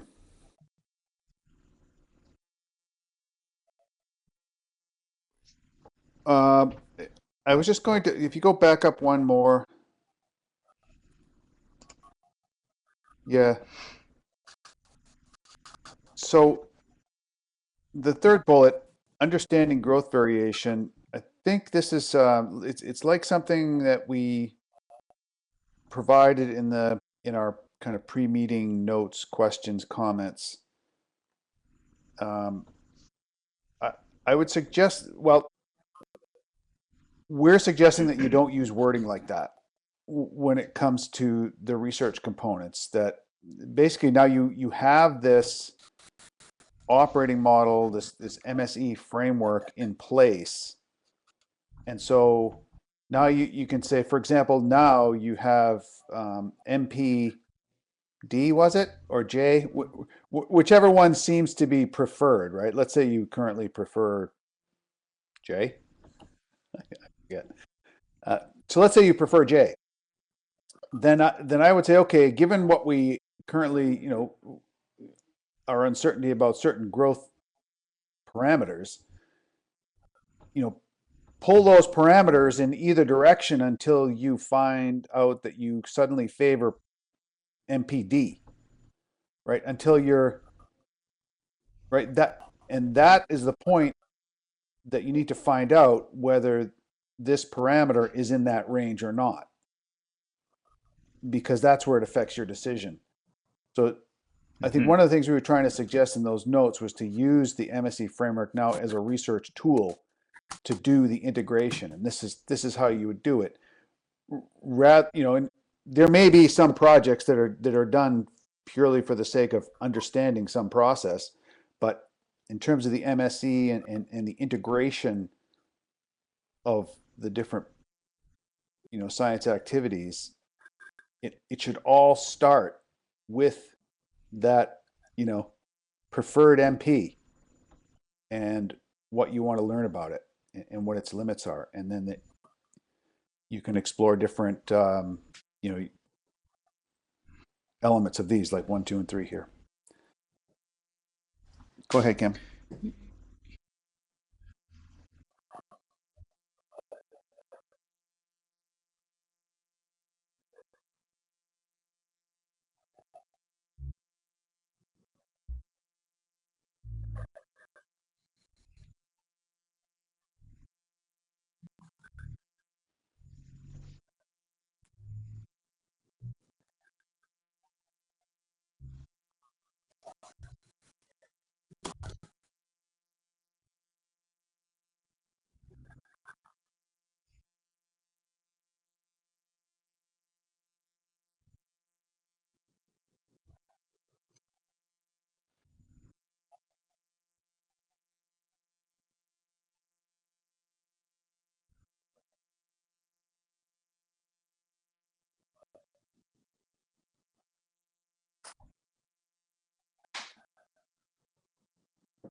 Yeah, thanks, Alan, Sean, I and have I agree with that completely. And I'm really excited to see in those notes, the acceptance of the MSE and the go looking ahead. forward of how to use the Follow.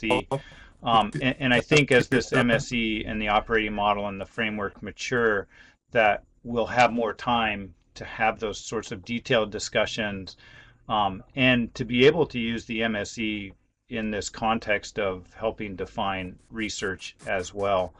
I think for now, in setting up the MSE for now, it's almost like a chicken and an egg to me, is how do I model weighted age in the MSE? And that is something the SRB has requested in the past that I have not made much traction on. The SRB's had questions about, what's the density dependence concepts that should be modeled? What's the correlation between cohorts or between ages when you're modeling the weighted age? And I think some basic research might help to inform that process of the modeling. So in the early stages of this MSE, I'm still looking at the research to help me develop the model. I'm looking at the assessment to help me develop the model.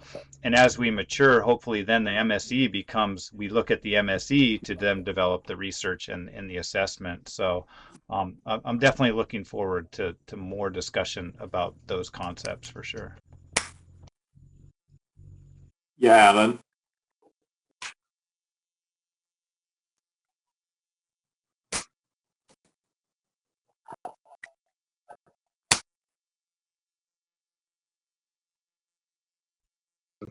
The filling in of that biological information, because you're not going to get it all. And then as the MS improves, and iterate with that process and see what are the next uncertainties that show up as really important after some of the other ones have been addressed. But I think that sensitivity analysis process is really a useful way of helping guide the biology. Definitely, and that's where I'm working to sort of define the bounds of those sensitivities. For example, with movement and recruitment distribution, I need to define more operating models within the bounds of our known, our understanding of the stock, and then once we have that bounds, we do some research, and hopefully those bounds shrink in, and that's the way I'm sort of seeing the iterative process as well. Yeah, great. Yeah, I totally agree, and we spent a lot of time, so I just wanted to add to this, to what Sean said. Understanding growth variation is not the way to put it. That's what I call a heading. But actually, what you're trying to understand is the variation in relation to something. And you gave some examples there, the autocorrelation, i.e. previous year's growth, or, some way of actually relating that. That's completely different to understanding growth. I mean, in the widest sense, you could argue that those gene expressions that were being looked at give you some information on the variation of growth, but they certainly don't seem to help you understand it in the way that you need it. And the thing you can do right off the bat, before even putting that down, is saying, does it even matter? If growth is this, it doesn't make a difference to the management, and if growth is, varies by this much, then we will overshoot the the harvest limits or whatever it is, X% of the time. That automatically gives you a design, the basis for developing an experimental design. And then we don't have, we have a good start. It'll need refining in terms of sample numbers, but it'll give you all of that, an indication of all of these things. Is it regionally important? No, we can do it in one area. Well, these things are the expressions that we're looking for to help the integration. Yeah, thanks. So if I may summarize, it's what factors and variation are important to the management of this, and then we can begin focusing on those to understand more about. Yes, and how are you going to incorporate it in your simulations? Because that, or in the assessment, if the biological data is related to the assessment, how is it going to go in there? Because it tells you everything about what actually needs to be done, rather than having a carte blanche to look at some aspect of growth variation. Gotcha. I think. Okay, yeah, I will definitely work on that and really start getting into more details, as well as developing models that can look at, across a wide range of variation to begin to understand what sources of variation are important to management, and then hopefully that can inform the areas of research that should be focused on. The second okay, I'm sorry I'm over time here, but with one last section and a few slides on the MSc program of work, if that's okay. I'll move on to that, noting that I'll be presenting similar slides to the Commission at the special session upcoming. So the Commission has requested that we develop this program of work for review. I just want to note a few things. Is they've requested linkages between among specific work products, as well as describing resources required to complete items. And they're going to meet, here's a screenshot, 22nd of June from 11 to 2 p.m. Pacific time. And there are documents already posted. One of those documents is this draft program of work describing in detail many of the tasks that I'm just going to briefly show you here. And I notice these tasks are also described in a summarized form in the document for this meeting.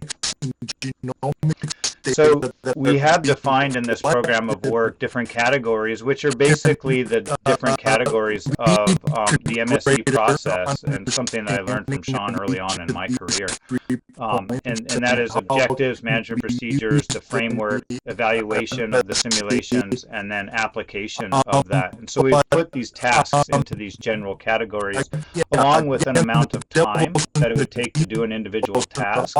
With when this was originally written in February, 10 indicated a full schedule up to and being delivered in November of 2021. But we also created a total time, which accounts for any prerequisite tasks that might be necessary to complete the task of interest, and I'll show you an example of that in a moment.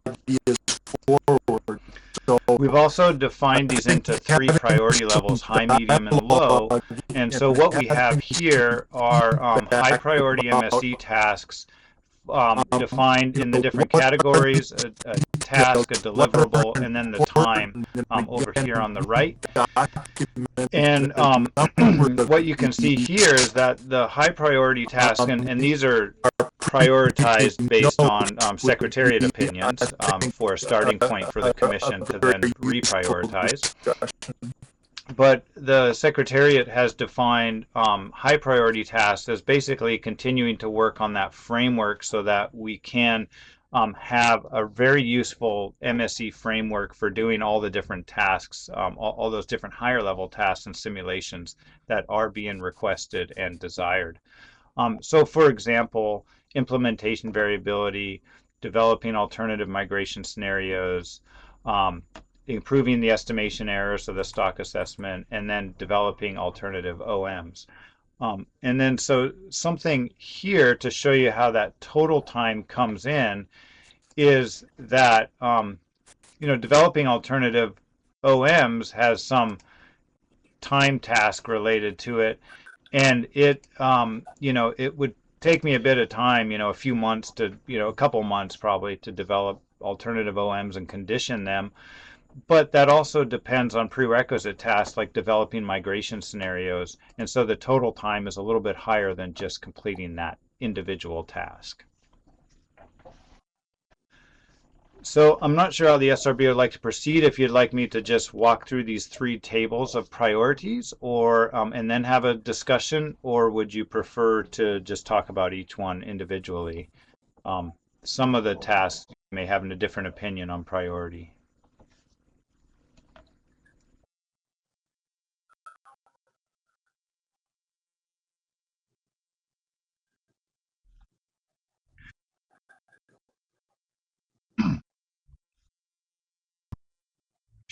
Sure. So these tasks are all framework tasks, as you can see, and so I've numbered them F, whatever, just to link into the document and then link with the appendix that describes each task in specific detail and its relationship with other tasks.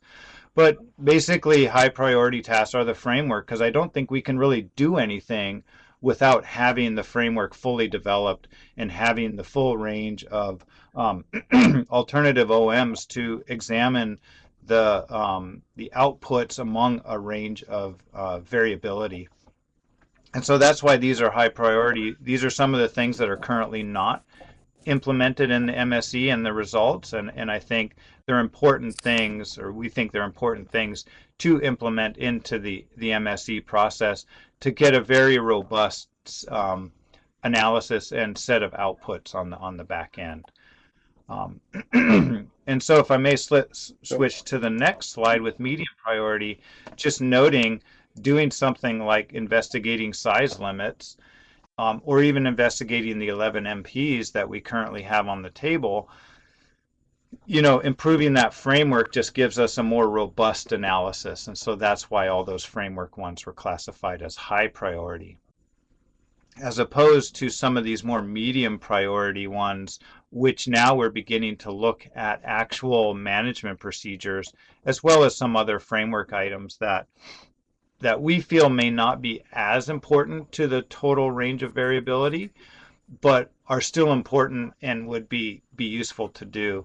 An example of that is something like just improving the framework code so that it's more easily modified by outside sources other than myself, or it can actually be used by other people to run their own MSE simulations. I don't think that's a high priority task for the IPHC, but it's something that could be very useful for the long-term support and use of this product. So with the medium priority task, this now we've classified looking at all sorts of different management procedures, including the multi-year assessments and survey or index-based management procedures. I do note at the very top of this list is size limits. That is something that the Commission is very interested in. They might classify that as high priority. We'll see at the special session. I think it's useful to look at that with the MSE, but right now, as I said, I think my highest priority tasks are to really get a well-defined framework, a tool, basically developed a well-defined tool. Also related to the size limits is being able to model length at age on the very bottom there. And we note this because the current operating model doesn't model length at all. But if we were to introduce a size limit, it would probably be beneficial to model the length at age, which is actually probably a very difficult task for Pacific halibut, given the variability and the range of variability in growth process of Pacific halibut. So that would take me quite a bit of time, as I've noticed. That could take me up to a whole year to just be able to implement a reasonable way to model length at age. In discussions with the Commission, I've noted at the top there, if they were to prioritize investigating size limits, we could do it two ways. One, where I do implement modeling length at age into the operating model, or we make some very simplistic assumptions on what size is given the age or the weight of the fish. And that would be a simplifying assumption in the operating model, which might not capture all the nuances, but it would be a way to begin to investigate size limits without taking up all the time that it would to implement a growth module into the operating model. Mm-hmm.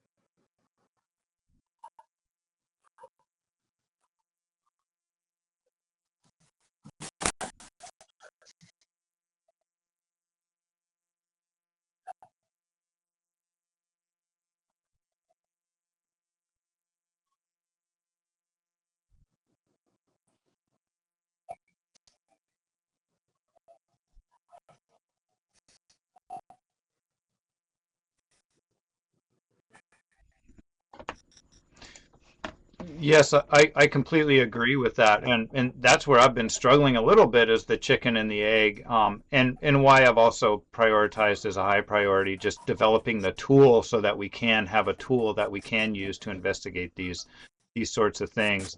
But I totally agree. Something like maturity and fecundity, if we have an idea of what the range of possible, variation in fecundity relationships is, we can model that in the MSE to see, is further research necessary? Does it have an effect on the management outcome? And I think that's a great use of this tool, but it is that chicken and the egg, is I got to be able to code in what we do know to provide advice on how much more we need to know. And so we have been having those discussions with the research team and Josep a lot about what can they provide us and what can we provide them. So, I'm looking forward to the years coming up as we mature a bit more ourselves and develop these tools and start integrating them even more. So I hope that makes sense.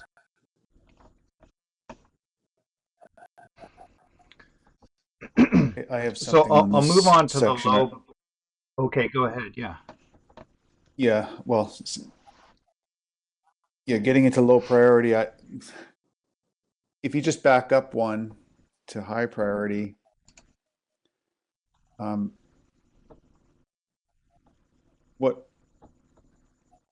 there's a couple of things. One is that I don't know, since the MSE work started, the SRB has been pretty, I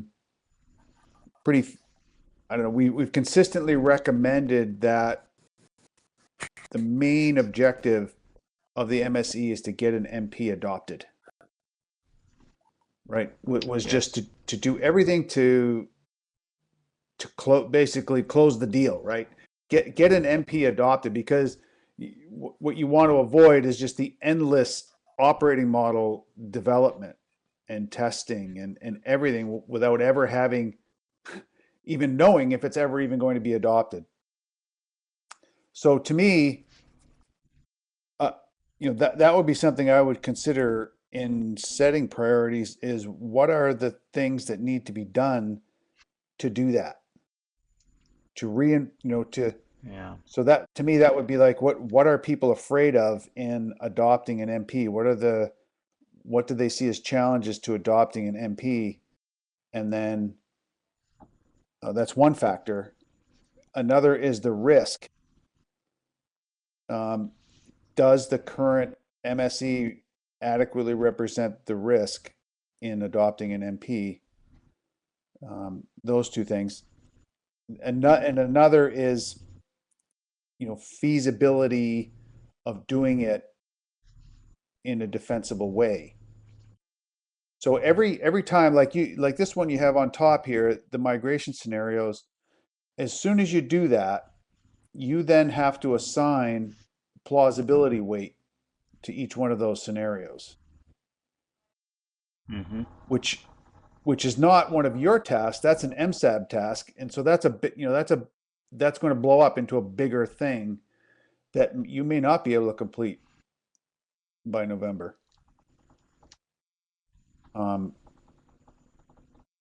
So I would think about, that would be one of the things that I would consider in setting priorities, is what's, the absolute highest priority to me would be the things that are going to close the deal on getting an MP adopted, so that you guys can then have a bit of breathing room to do things that are going to take you more time, that have more ambiguous outcomes. I completely agree, Sean. And I guess what I've been focused on is the statement about, does the current MSE adequately represent risk? And so these are some of the things that I think would improve the framework to better represent the risk in the outcomes. But what I have not been thinking of, which I think is a really good statement you made, is what really is needed. What is halting the process in actually choosing an MP? And I don't think it's actually related to, I think it's partly related to this and having a wide range of alternatives to look at, make sure we're, have a robust evaluation. But there are other things that we can deal with, and maybe those are currently classified as low priority. Something definitely to have a discussion with the commission about. But I do agree, having an MP would really just free us up to do a lot of the stuff that the SRB especially has been talking about with research integration. I'm just concerned that we could get distracted in developing operating models, and we get distracted in developing, using the MSE to define the research, what research should be prioritized, without actually having the MP in place. And we need that MP to be in place, because that would actually then define what would be important to do research on as well. So I'm completely in agreement with you. And if the SRB has any way to state that, what you just said, Sean, I think that would be very useful for the Commission and the Secretariat. Especially if you have a reasonable cycle time. If you say, yeah, we're gonna get an MP adopted, and then we're gonna use it for 3 years, and then we're gonna revisit it, and now you have 3 years to do all, to take your high priority stuff and get it in there, and so on. So yeah. Okay. And to be honest, my end goal in the next 2 years would be to develop a harvest strategy policy document for IPHC that's informed by the MSE simulations.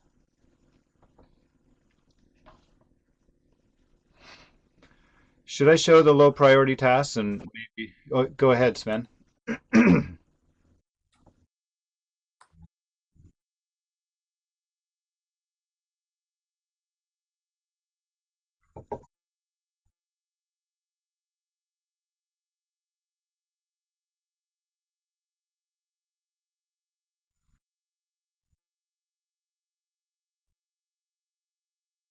Or presenting the performance metrics. I don't see that anywhere in here, but if you can assure that people that their performance metrics are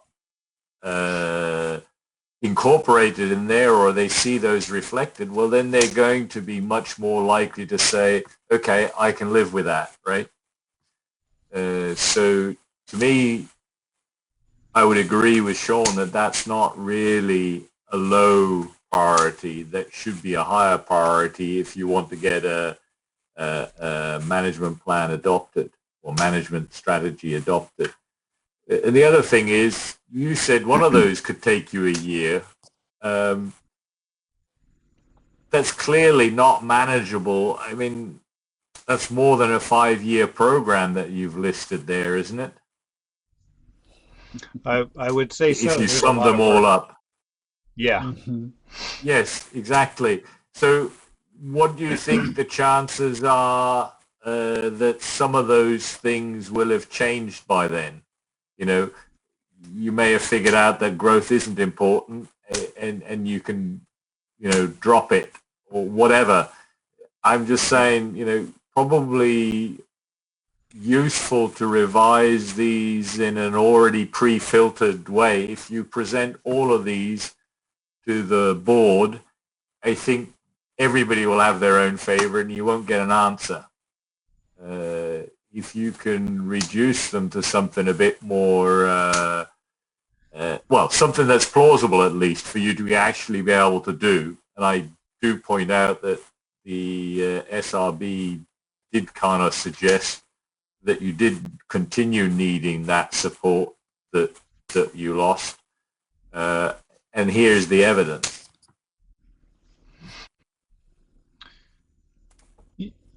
Yeah, that's a really good point, Sven. When I present to the Commission, I'll try to present to them the trade-offs they might experience by assigning a task or prioritizing a certain task. And so, for example, if they were to focus the MSE now on size limits, the trade-off would be that we wouldn't have a robust MSE that could be used to decide on a management procedure and put a management procedure into place, because that'll take the time away from the high priority tasks necessary to do that.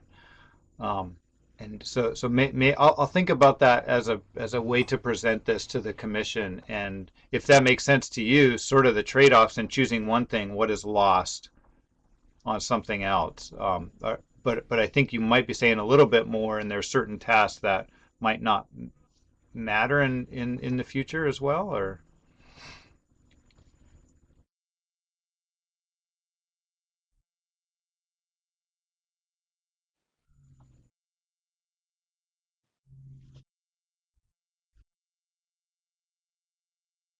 Yeah.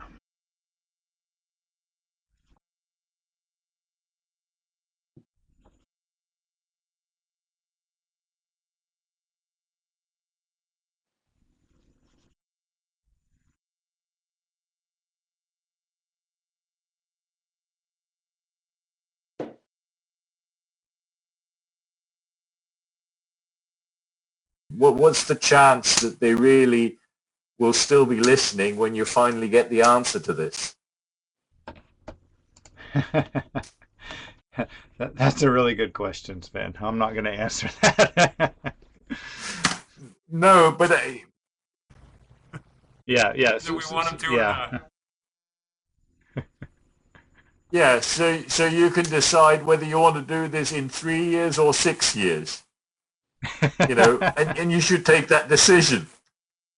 Yeah. Yeah, and size limits in I think particular. if you leave it to them, go on. Sorry, Sean. Well, so, to be realistic about size limits,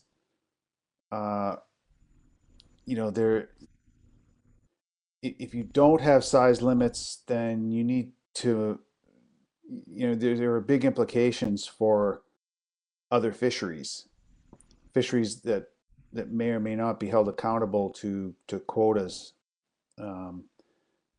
Same thing going the other way. If you have size limits, then you've got to implement them and model the effect. So it's not a simple thing. Yeah.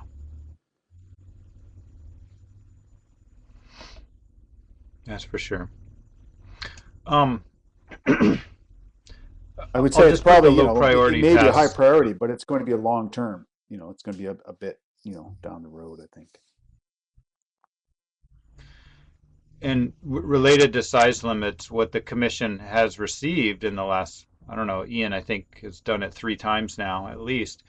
But what the commission has received are more short-term look at the effects of size limits, and now they're interested in looking at more long-term effects of size limits and those trade-offs that might be present in the longer term.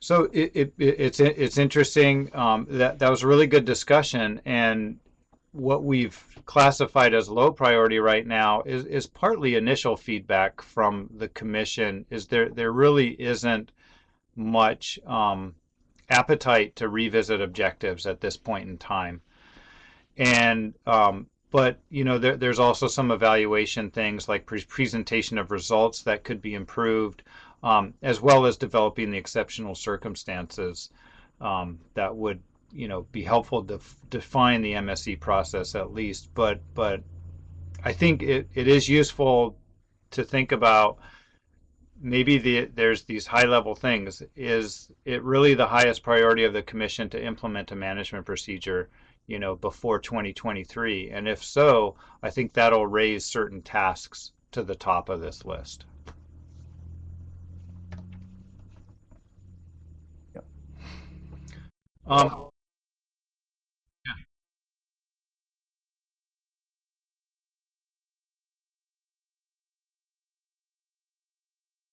Mm-hmm.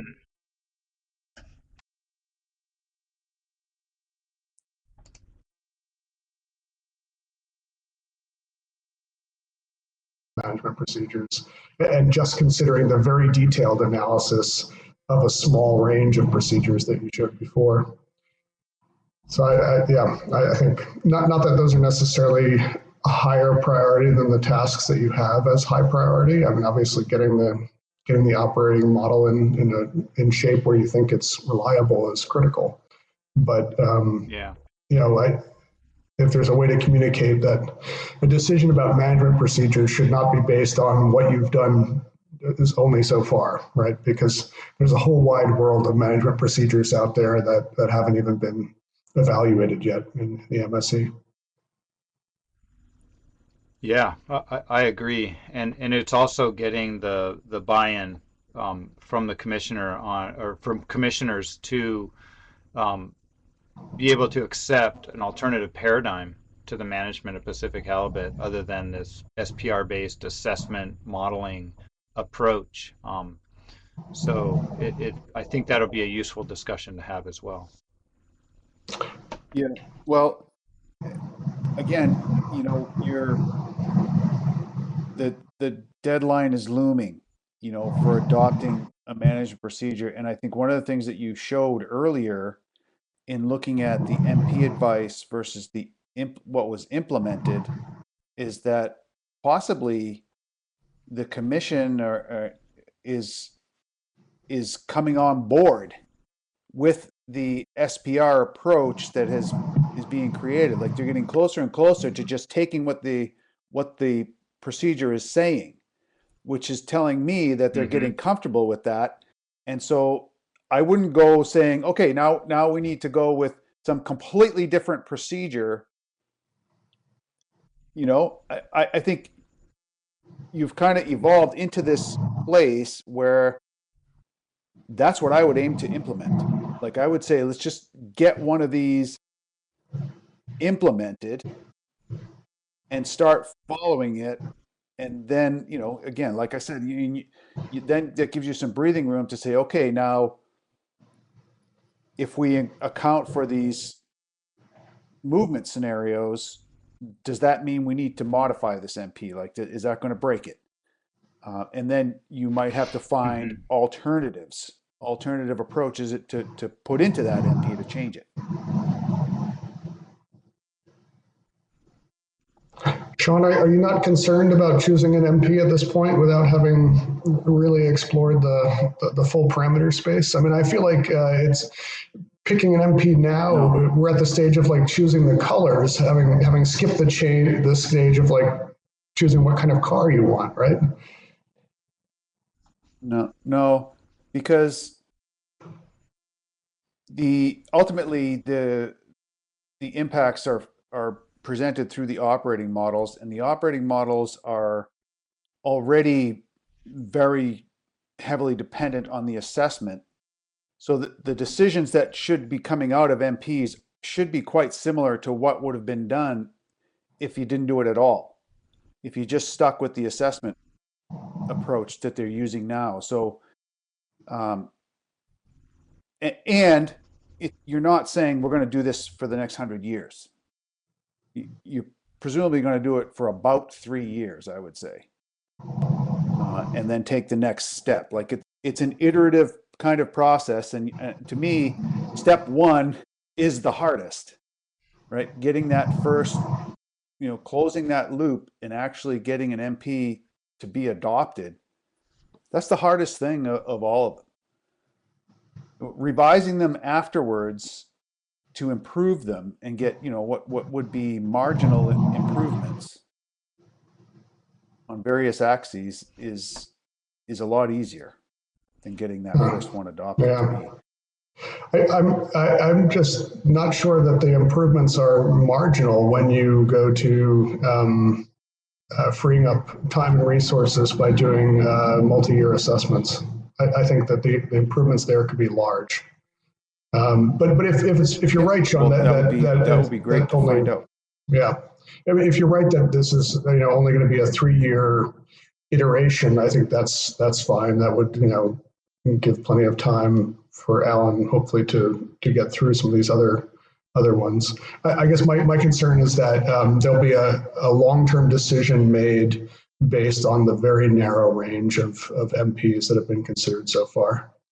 But if it's not a long-term decision, then it doesn't matter. And I should have noted that this is only a 2-year program of work that we're defining here. This is that's what the commission is most interested in, is what will the MSE do over the next 2 years. Are you saying, Alan, that all of these things can be done over the next 2 years in the no. So only some of them. Well, actually, the total time of 20 is 2 years. So 10 is 1 year, 20 is 2 years.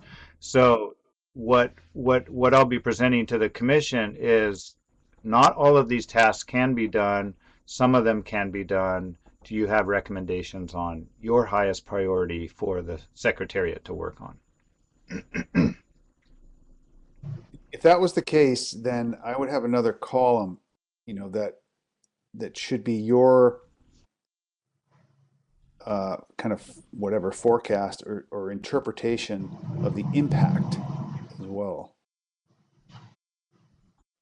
Like maybe,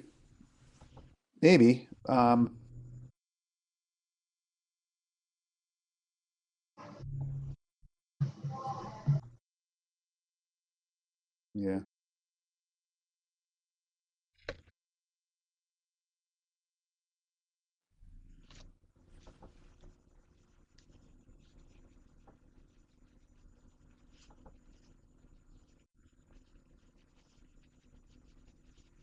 Yeah. You could have Hey, like Anne Marie, can I jump impact in with a on, question? adoption of an MP by 2023, and then maybe impact on long-term, uh, performance or, long-term robustness, something like that. Mm-hmm. I think Anne Marie had a question, comment. Yeah, if I could, I'm wondering if instead of asking the commissioners to take a look at this entire list and pick like what your priority items are, to put in front of them maybe like what are your priority concerns, and then like if it's choosing an MP for the next few years, then these are the tasks that would follow under that.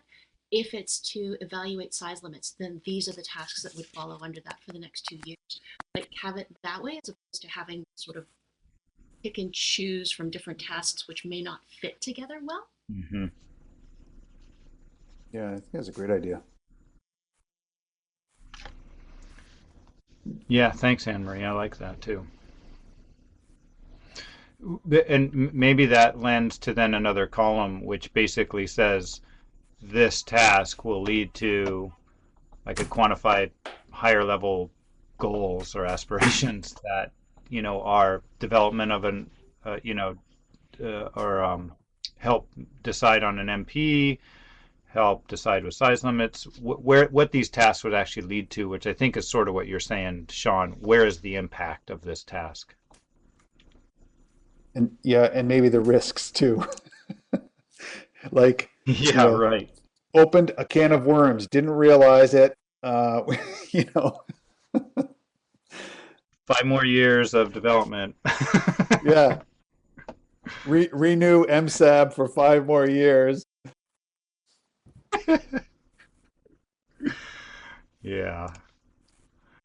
Let me see. So this is the end of the presentation. I mean, I'm happy to discuss this with you more. I'm just cognizant of the time. I'm already 45 minutes over my time limit and running into lunch. I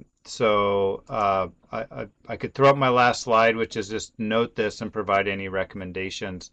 And I also note there's many extra slides in here that could provide more detail if you desired that at all.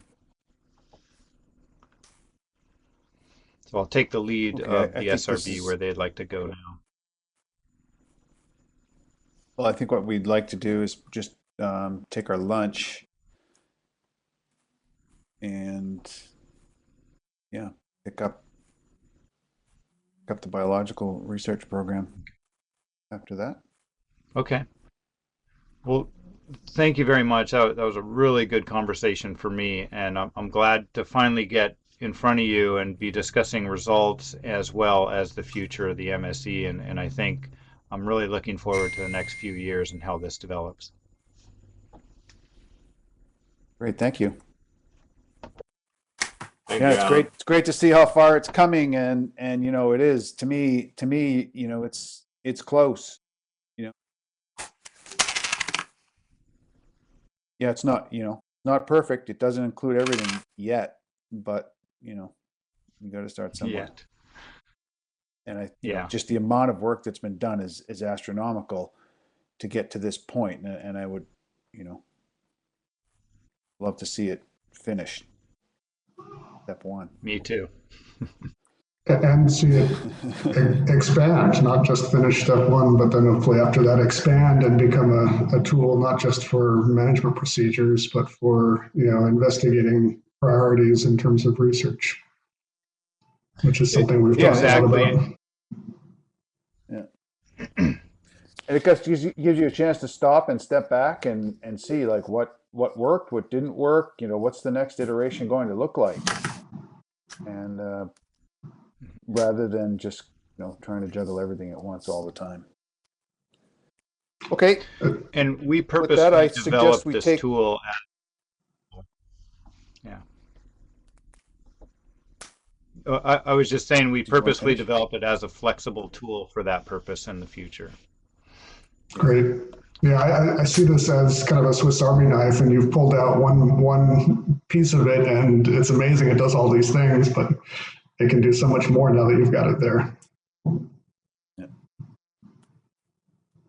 Not just a big fancy nail file. Okay, let's take a lunch break for whatever that is, 41 minutes or something like that, until 1:30. Everybody good with that? So we'll come back at 1:30 Pacific time,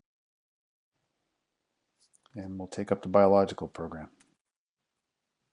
Okay, everyone's here, and I think Joseph, if you want to take it away. Sure, Sean. If I can be made a presenter, Secretariat staff, please, and then upload my presentation.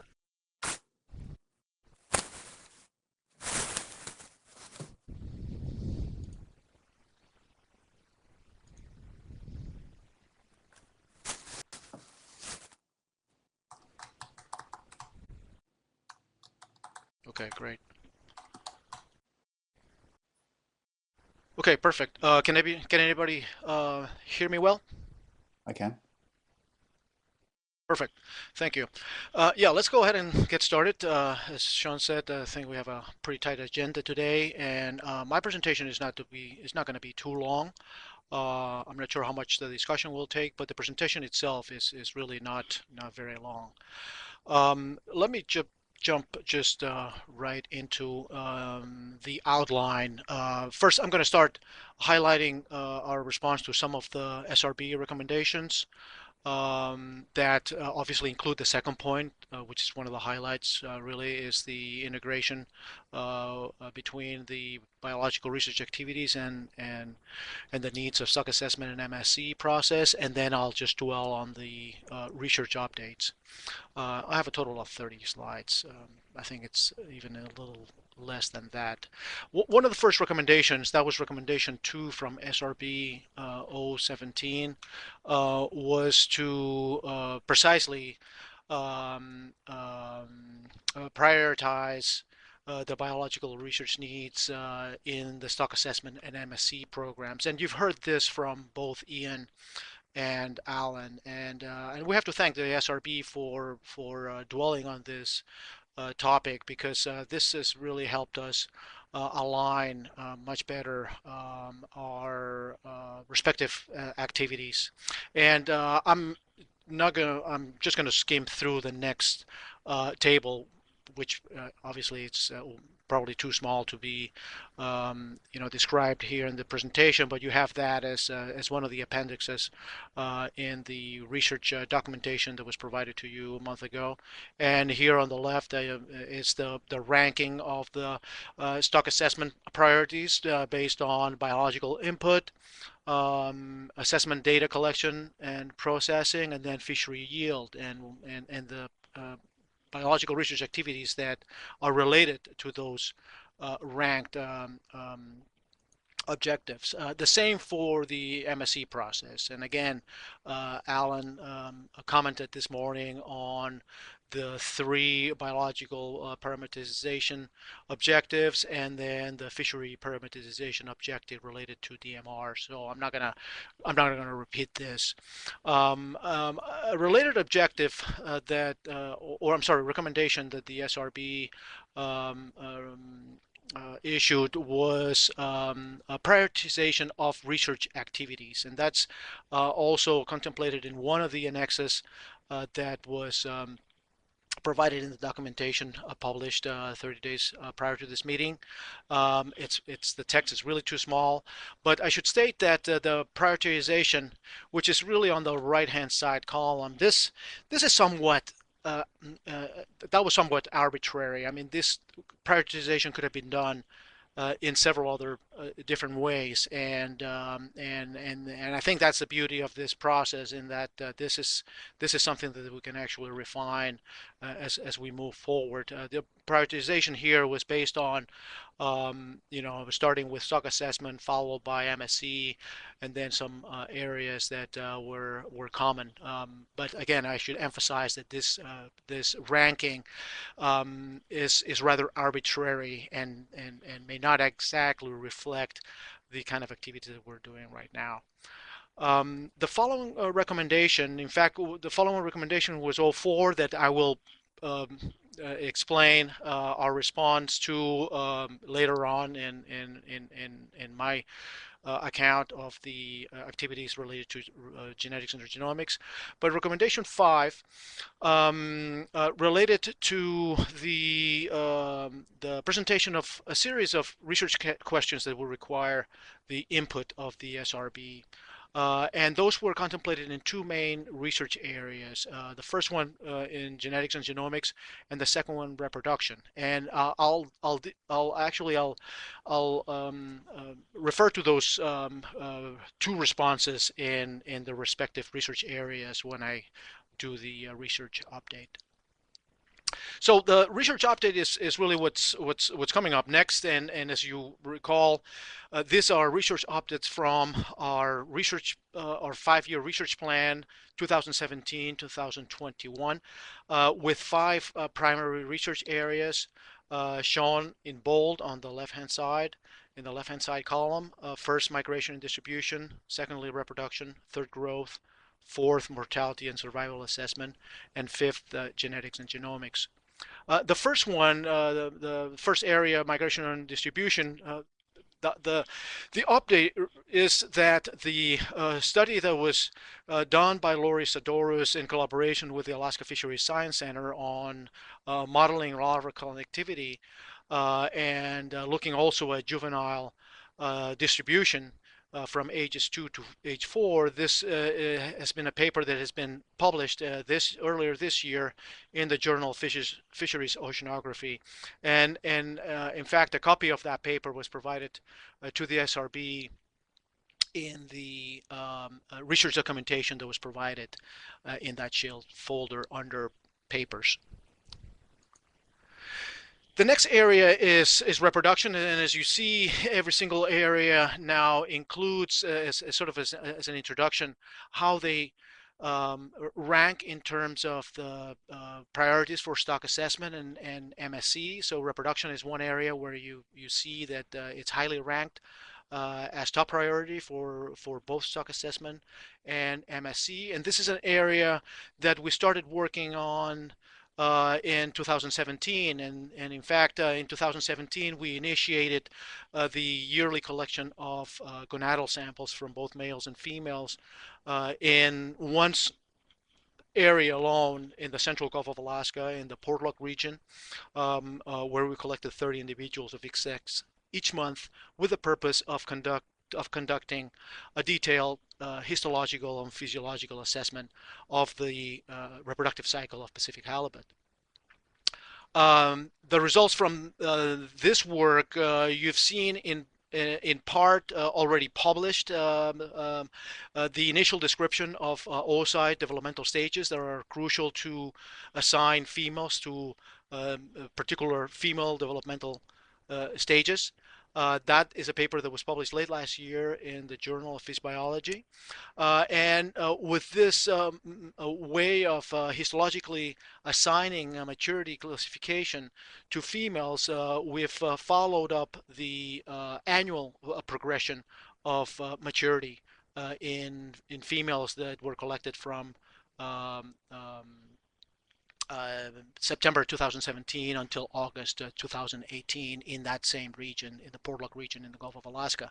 So we've clearly defined the progression of maturation in Pacific halibut females over the course of one reproductive cycle, with the progression of early vitellogenesis or early secondary growth phase during the spring months, giving rise to the mid or late secondary growth phase that immediately moves into females into the full-grown vitellogenic phase or late secondary growth towards the end of the year, late fall.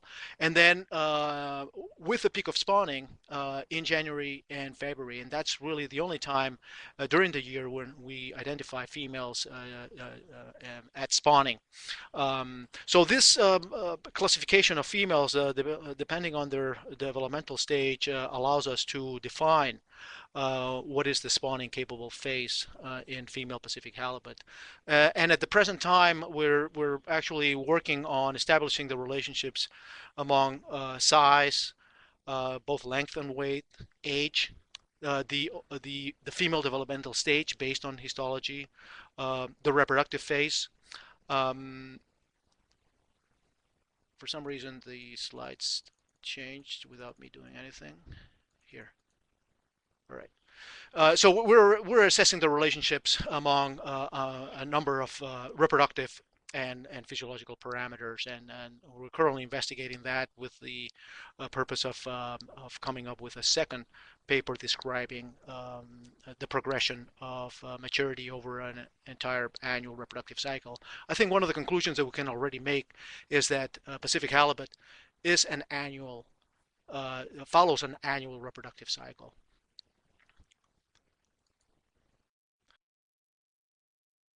Yes.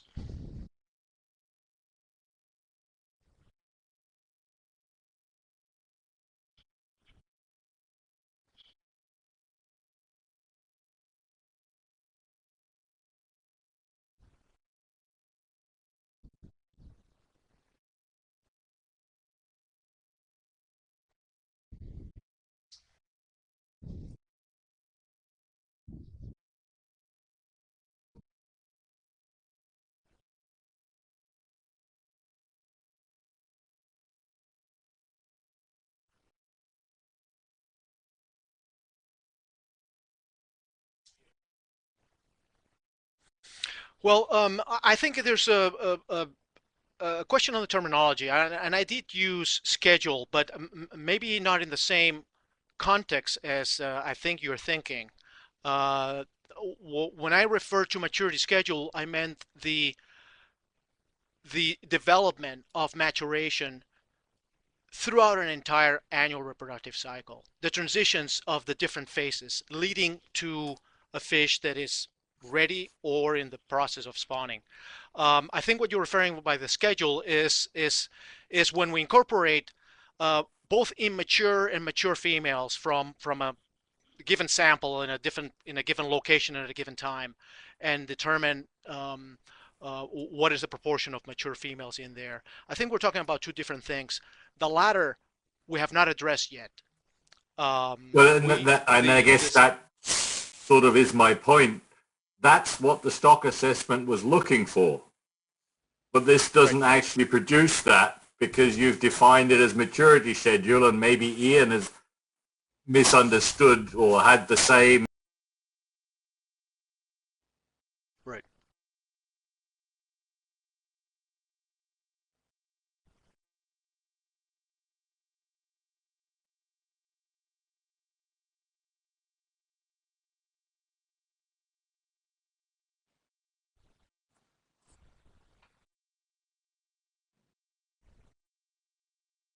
The scientific value of it, and It obviously has lots of other uses, but to my mind, the link to the stock assessment is less clear because of this misunderstanding of the terminology. And that's what I would like to avoid in the future.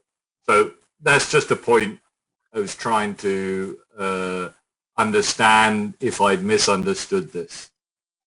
No. I think your point is really well taken, and that's really one of the ultimate outcomes. But I mean, to my knowledge, you can't really come up with a accurate maturity schedule as you define it without this prior information. What we're doing here is assessing maturity through histological means.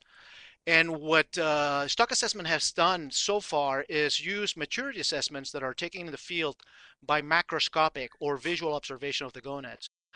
So this is a refinement of that. The purpose is to really refine and much better understand the reproductive developmental stages, which will lead us to understand better when fish are starting to be mature, and then when properly sample as a second step, in order to update the schedule that will be an input into stock assessment. I hope this clarified a little bit. Yes, and I think all I'm asking, I think that's brilliant. All I'm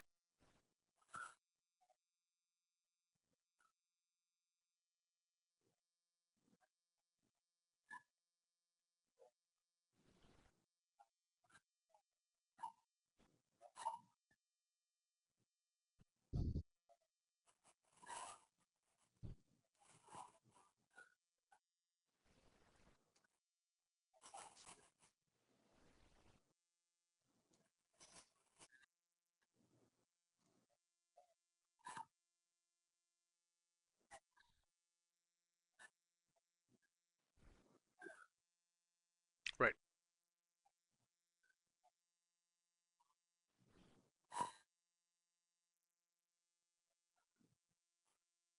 Correct. Mm-hmm. Yeah. I have a Yeah, if couple. I guess Oh, go ahead, Kim. Go ahead. Yeah, just to follow up, Joseph, absolutely. What you've done to look at the schedule throughout a year is obviously a requisite step, right? For you to design sampling at an appropriate time to know, is a female prima paris, right? I mean, or is she, not sexually mature? Is this an example of a female where the developmental stage should be at a certain place, and it's not? Maybe she's going to be a skip spawner. All these things, what are the age, what are the body sizes, all of these things. How does your histological, if some assessment of physiological state is going to be made, and it's not going to be made histologically, it's going to be made visually. How does the visual assessment of physiological state match with the goals, which is the histological? All these things, as Sven was saying, tie into how it could be operationalized to get it into a stock assessment. And it really wasn't clear from where you're going with this, how all these things come to be, so it can be actually institutionalized and be part of the stock assessment. So I guess that's just a little bit more of an elaboration of what Sven was saying.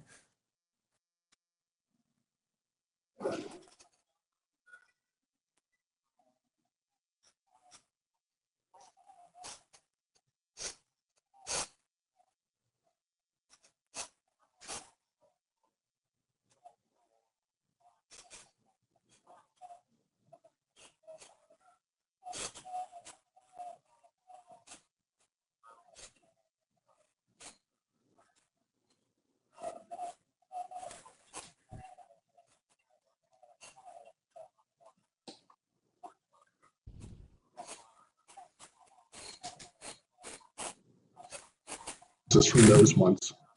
I think that would really help us see the link to from the biology to a change in analysis that makes its way into the stock assessment. Yeah, it would be really critical. I mean, for instance, Joseph, are you finding fish that are of legal size that are not yet reproductively mature? Yes, yes, there are. Well, that's really huge, right? I mean, gosh, you're harvesting fish that aren't even contributing to the recruitment yet. That's an awfully important finding, right? And and one of Alan's medium priorities was assessing what size size regulations are. Well, for crying out loud, if you're already harvesting fish that are a certain size and some proportion of the females aren't sexually mature, that would be pretty important for the commissioners to know, wouldn't it? Yes, I totally agree, and I thank you for that comment. I don't think we're in a position where we have enough data to talk about the incident of the rate of those females, but yes, the answer to the question was yes, we have identified females that are of legal size that are, you want to call it, underdeveloped or not maturing. And that's one of the goals of this study was just to see whether we could actually identify, as I'll explain in a minute, what should we be looking for histologically and with other parameters that we've measured. What should we be looking for to identify those females that are not going to be participating in a spawning event one given year? Females that for their age, for their size, are not contributing to that spawning season.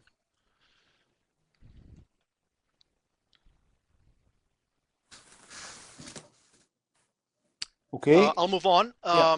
In fact, from Sven's comment, or Olaf's, I'm sorry, I think it was Olaf's comment that was in relation to how we can apply the information that we already have on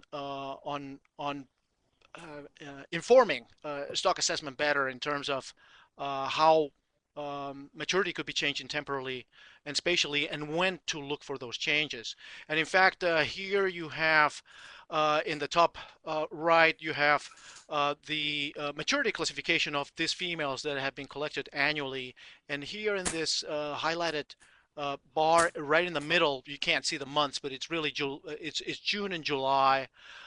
This is really when you start seeing the proportion of maturing females, at least macroscopically or visually, and that's really when the FIS is taking place. So what we know now is that during the months that the FIS operates, that's actually a good time for us to get a good estimate of maturity, because it is the time when females are moving towards that secondary growth phase that from what we know, females that enter that phase will proceed to spawning. We have not found females that once they've started that later developmental stages that they arrest much earlier. So that's really interesting and important information in my opinion. So based on that, we've actually been collecting samples, ovarian samples, in the same location for 5 consecutive years now, since 2017, in the same Portlock area. And just last week, I think we just finally collected the samples from 2021 in the second week in June, so that we'll be able to look at potentially temporal changes in maturity in at least in one particular region. We have not yet attempted to do this in other regions. In fact, this is related to one of the questions that or issues that would like input from the SRB and with regards to reproduction. So the temporal analysis of maturity, that's something that we're addressing already based on that knowledge that was reflected in that previous slide. Yes, Kim. Right. Yeah, thanks, Joseph. Yeah, just another observation. So, I mean, the fact that you've developed this, you do not know yet whether or not your findings in this one location, in this one reporting region, is generalizable for the entire stock over the whole range, right? I mean, so it would be a logical extension, particularly if you're finding that you can get samples with the FIS, lots of them, with some way of making sure that you're getting your samples, collected in a certain way. One next obvious, expand this right to all reporting regions to see if what you're finding is generalizable, or whether or not there's some sort of geographic variation in what you're finding, right? Yes, and that's one of the things that we would like the input from the SRB, because in fact the FIS collects maturity data, as we know, from visual observations. So we have macroscopic maturity across the geographic range of the entire FIS. What I think we should know is whether the actual GONET classification criteria is in fact accurate, or what error is associated with it, and what improvements can we make. What I'm saying is that maybe should we wait until we establish a good relationship between histology and visual maturity assessment before we embark on those studies, or is this something that histology is the ultimate assessment in terms of maturity? There's nothing better than histology to tell you in which state a particular female is. So that is a question that it would benefit really from the SRB's input into guiding us a little bit into what would be best. What would be the best approach there? Don't you have for these same fish that you have the histological data? Do you not have visual data collected as well at least for the Portlock region? That is correct, and that's step 3. In fact, we have not yet been able to address that issue, but that's coming up. As soon as we wrap up all the annual reproductive cycle data, the next step is to, with the same samples, the same annual collection samples, is to compare histology and microscopic and macroscopic. That is in the plan, but we have not had the time to address that issue yet. Yeah, I mean, just again, another observation, it would seem that, the way we take, and we've done the ovaries and dissection, you just put it in buffered formalin. And so in principle, people, and they'd have to be careful, obviously it's a carcinogen, but, with the proper precautions, you can take ovarian samples where you can get a visual estimate, you can put them in a sample of them in formalin, and they can be preserved, and you can do this for the entire FIS if you have people that would be willing to do it. Yes, no, that is obviously, yeah, that's obviously a real possibility. That's precisely what we're doing here on an annual basis, collecting gonadal samples from. In fact, we're only collecting samples from 30 females. This is an exploratory project. We want to see whether, at least in this area, we see any temporal changes over a period of 5 years. We may not see them, but that's at least it's a good start. So definitely that is something that we could contemplate. There's obviously a cost to histological processing, and also staffing for people who need to spend the time and looking at those histological slides, obviously.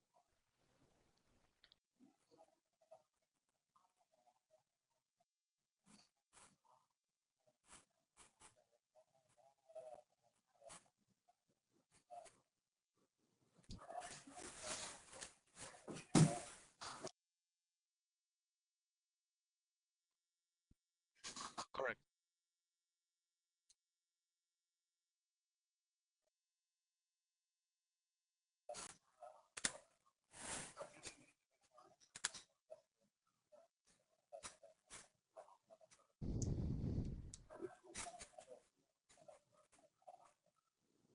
For one region, for one small region. Yeah, you'd have to do this in every area, I would assume, to confirm that pattern, because the FIS happens in certain regions at certain, over the survey period, which is several months. Yeah. And so, yeah, Right. So maybe a useful next step would be to look at the extremes, right? 4B and 2A or something like that, and see if they differ much from the samples from Portlock. And if they don't, maybe you've characterized it fairly well. you'll have to get some sablefish boat or somebody to go out to 4B in the middle of the winter. Yeah, I don't think you need to characterize the entire. I don't think you need to characterize the entire annual cycle, Yeah. right? You just need to know whether those individuals that are collected during the FIS are a good representation, whether Right. the macroscopic examination is a good indicator of whether that's a reproductively mature individual. Right. That's a much lower bar, right, than answering the question of how the entire annual cycle looks in different regions. You just need to know if an individual is going to be reproducing that year. If it's captured in June or July, will you be able to tell if it's reproducing that year?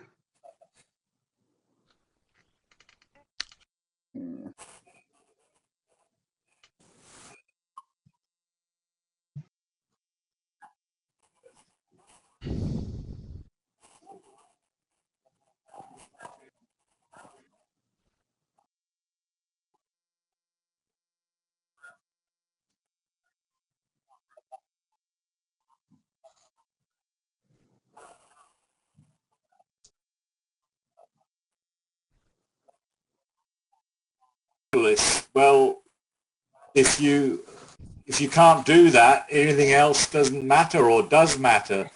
So I think you shouldn't really decide what you're going to do till you've seen whether macroscopic is enough. Yeah, I think there's two things that Sven had a couple of good points, and I think one is I think it would be worth for this discussion to establish that comparison between macro and micro assessment from the collection of samples that we have, and that will tell us, how refined that technique for assessing maturity is, or whether it needs improvement. The second one is to revise the actual maturity schedule as Sven defined it, and as is defined in a stock assessment. Maturity schedule, what I was referring to before at the beginning of the discussion, maturity schedule from a reproductive biology point of view is the progression of maturity over an annual reproductive cycle. Now what I'm talking about is maturity schedule for stock assessment, and I think that should be reevaluated through histology. Ian can correct me if I'm wrong, but I think the last time that 50% maturity was assessed was in the mid 2000s, and I think that needs to be reevaluated. And that maturity assessment was based on macroscopic visual observation. I think the next step, and I think it's a worthwhile endeavor, is to plan studies to properly look at maturity schedules, looking at the histological assessment. That would imply collecting samples at all sizes and to basically include immature fish. I don't know if you noticed, but and I hope you do, that in the description of the methods, the sample collection is skewed towards larger females, precisely because we wanted to capture the entire range of maturity development. So we selected females that were only above 90 centimeters in length. That pretty much excluded in that sample collection the presence of truly immature females. Of the 360 females that we collected over a 12-month period, only one immature female was found. Not surprisingly, we weren't looking for immature females. We were looking for maturing females. So that is something that it's in our plan to reassess maturity schedules, but based on histology. But that is something that we have not gotten to it yet.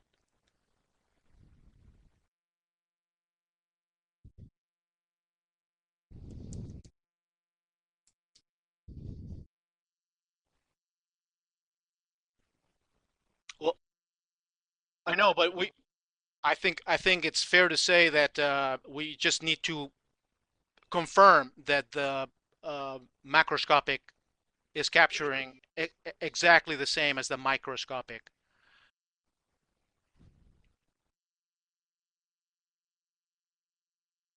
Right.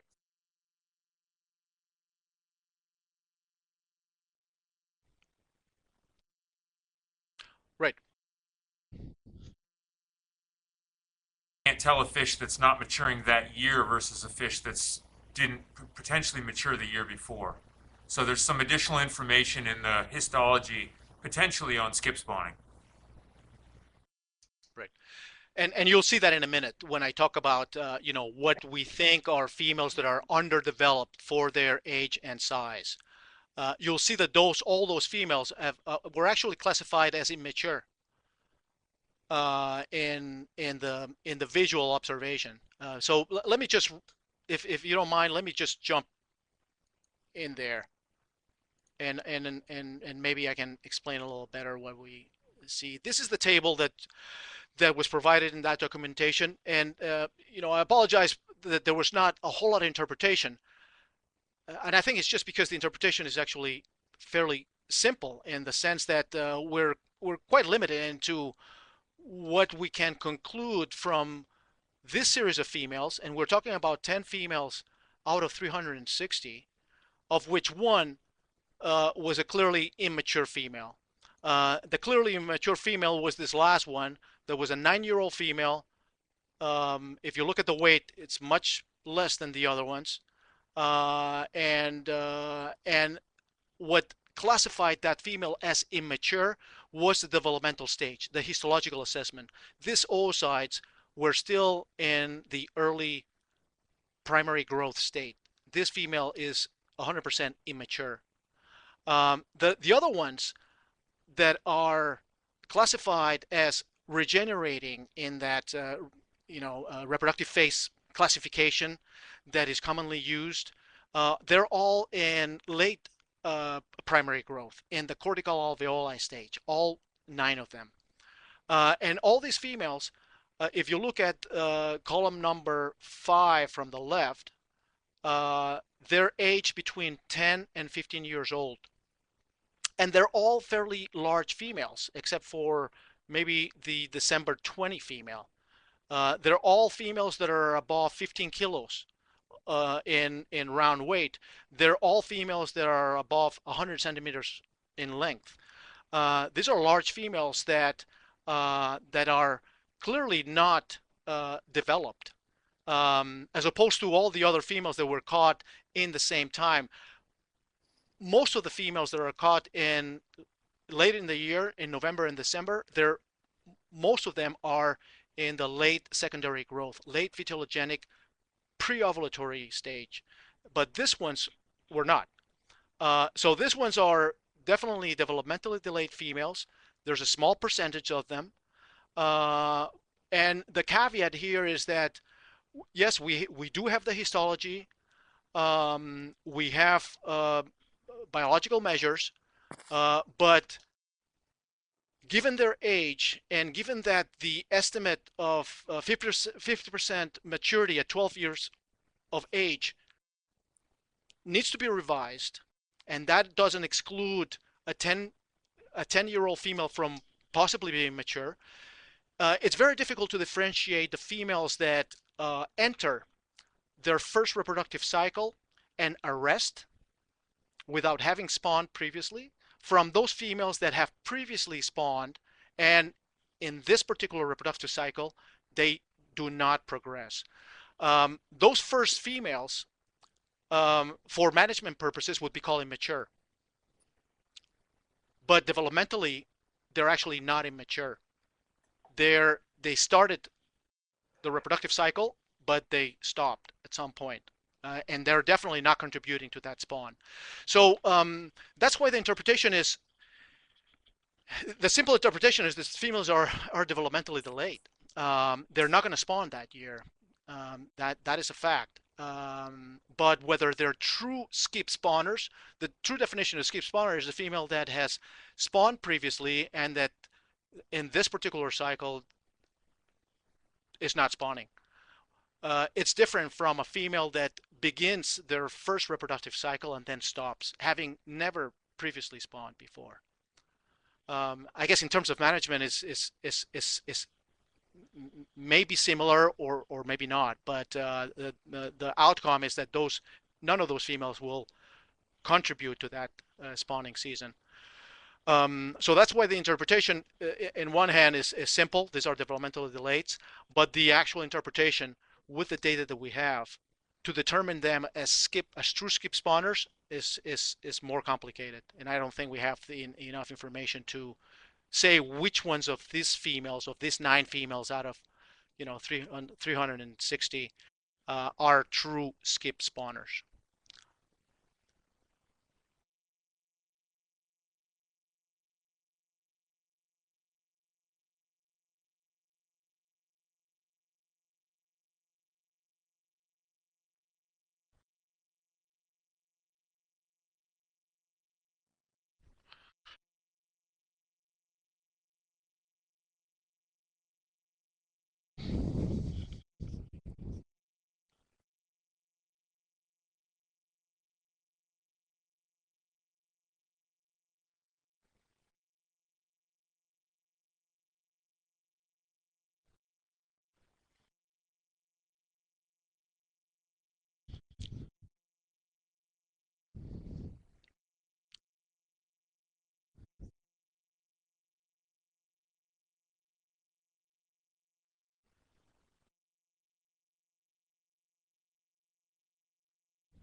So just having this against the age distribution of the others would be a request I'd want to see.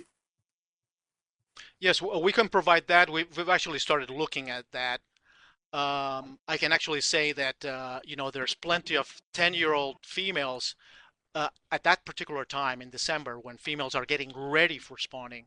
I mean, they're about a month away, and you have plenty of examples of 10-year-old females being advanced enough to predict that they will undergo spawning. That wasn't the question. The 50% mature means there's always going to be both, right?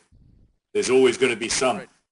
But if you have 20-year-olds, there are no 20-year-olds in this group, right? The maximum is 15? Not in this group. I mean, you have to remember that we only took 30 individuals per month. So, the sample size for addressing those questions is small. The sample size is not small really for... But Joseph, yeah, go ahead. The point is, if you have a bunch of 20-year-olds in the sample, right, that puts a whole different light on this. If that age distribution is very similar to the age distribution of the ones that are mature, then you're right. Then you can make very little inference about the likelihood of skip spawning. But if no female above 15 skip spawns, but there are plenty of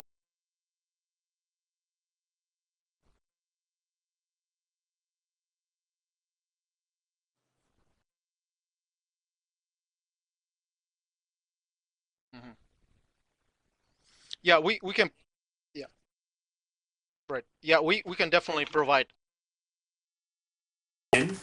It's about whether there are any that are much older than this, and then we can see.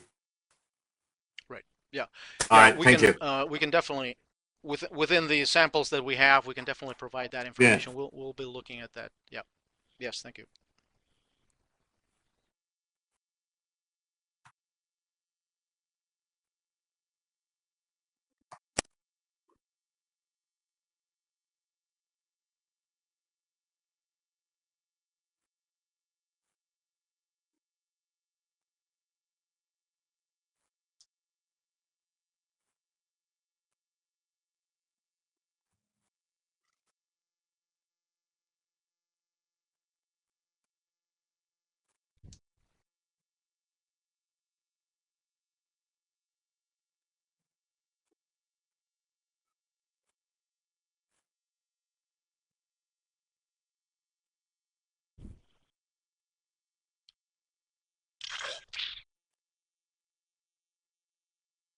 Yeah, that's a fair characterization, Olaf, especially if the rate is in fact only 2%.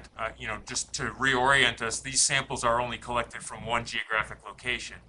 And so in this, if this is indicative that skip spawning is a thing in the halibut population, it could be that it's more prevalent or less prevalent in other areas. If it's 2% and it's constant, it will certainly basically scale out of the stock assessment.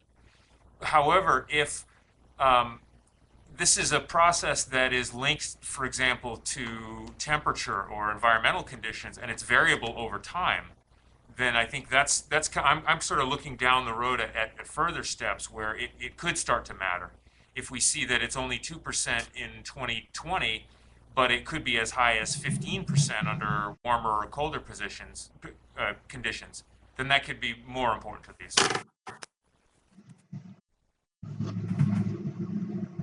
Great, thanks.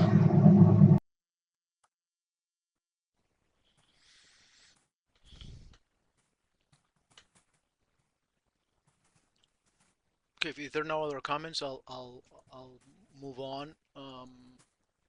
Yeah, I just And want to kind one of of the make sure we don't totally lose any of this, but you did have a specific question for the SRB way back, and if you can just phrase that at some point in a slide, provide it to us or something so we can see if it's something we yeah, can in fact, I think Sean, I think that those questions that you're referring to are here in the bottom of the slide. Okay.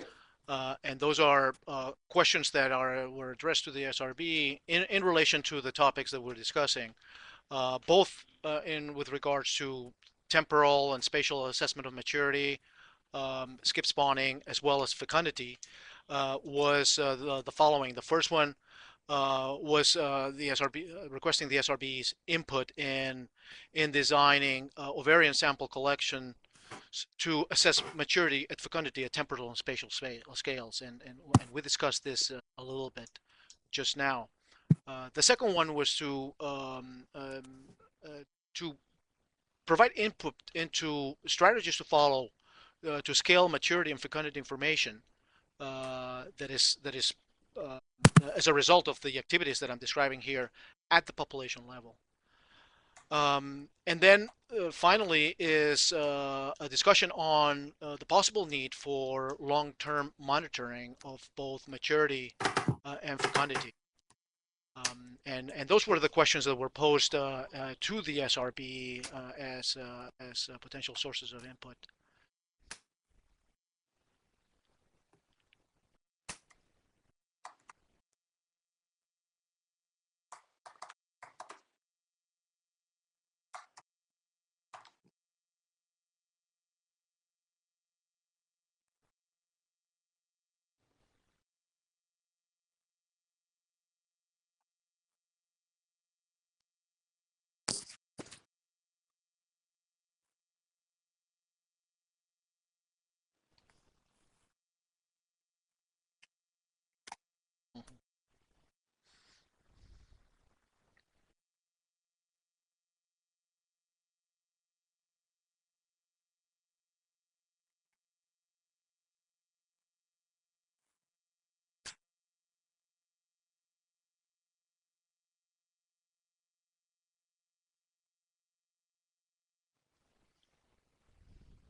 Yeah, thank you.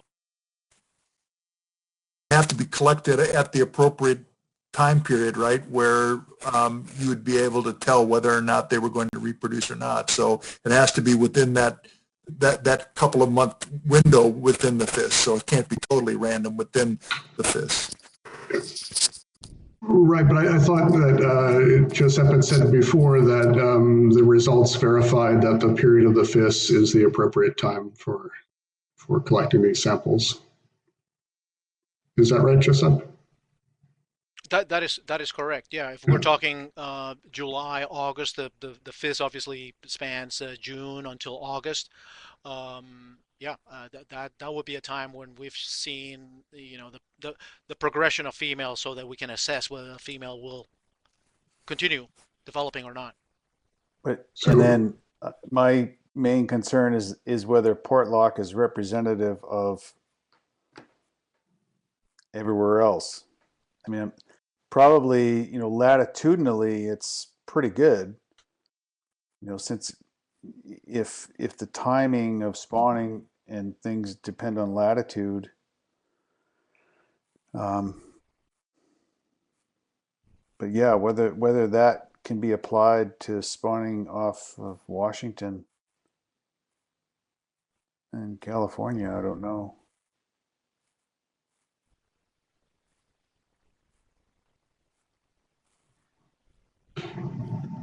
And that was the original issue, right? That whether that assessment of the effectiveness of the visual one, if the July August sampling time is applicable in all regions.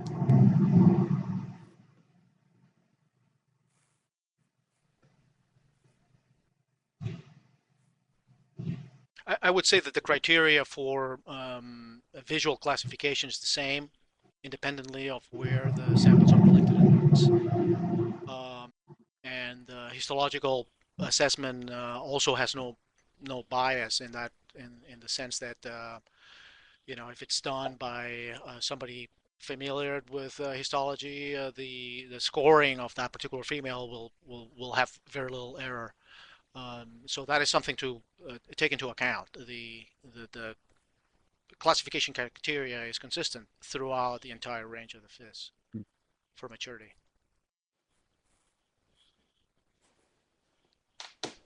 Okay. Are you intending to, well, I don't quite understand the size relationship, fecundity to size relationship. Are you considering length and weight and age, or one of those? Because you need to try and make sure that you cover the length gradient, the weight gradient, the age gradient pretty well. Otherwise, they may all be one age, and you can't actually get what you're looking at. So I think you need to stratify these. The samples that you use need to be stratified by the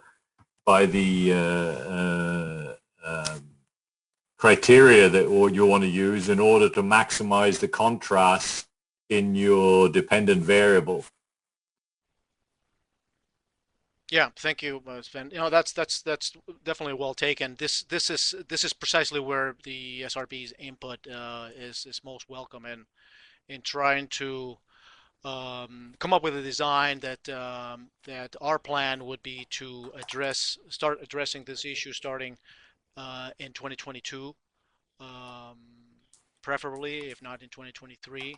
In the meantime, the plan is to test two methods for fecundity assessment in the lab based on samples that we're collecting this summer at the FIS.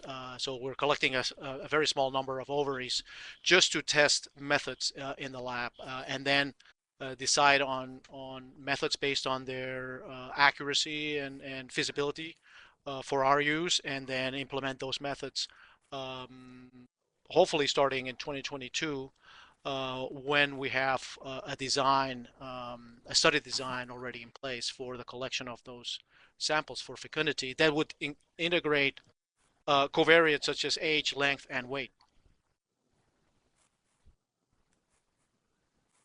So this discussion has been mostly on maturity. We haven't really said anything about fecundity. I'm assuming that the stock assessment needs some idea of an estimate of fecundity, number of eggs as a function of body size, weight or length. Is that correct?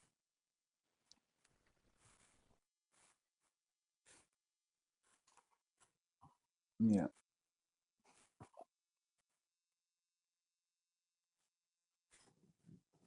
Disproportionately to weight, where much larger reproductive output for the biggest females. And so that's, I think, our primary interest here is if there's any evidence for that in Pacific halibut.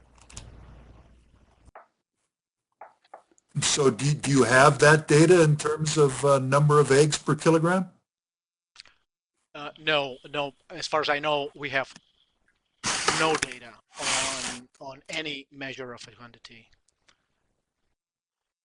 And then, yeah, absolutely. And the other thing, as I mentioned yesterday, is I had a comment about Ian's statement. I think it was Ian's statement in his narrative that basically say that it's the fecundity is a scalar, right? And I don't really think so, because in most fishes, egg size varies as a function of female body size and egg size. The amount of yolk preserves, et cetera, is a pretty good indicator of survivorship probability. So the smaller the female, the smaller the egg, the lower probability of surviving the hatch or surviving, that albion stage. So that relationship also should be looked at.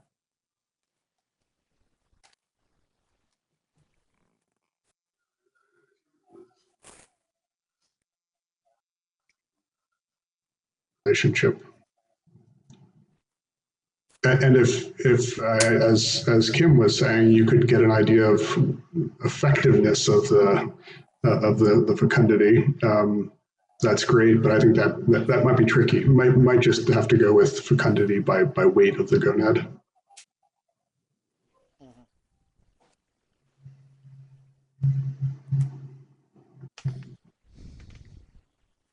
Well, you could use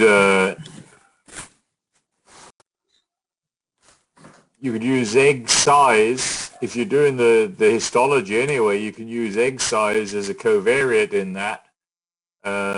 You may still not know the success, but the actual success in spawning, which is what I guess egg survival goes by, but you can get some indication.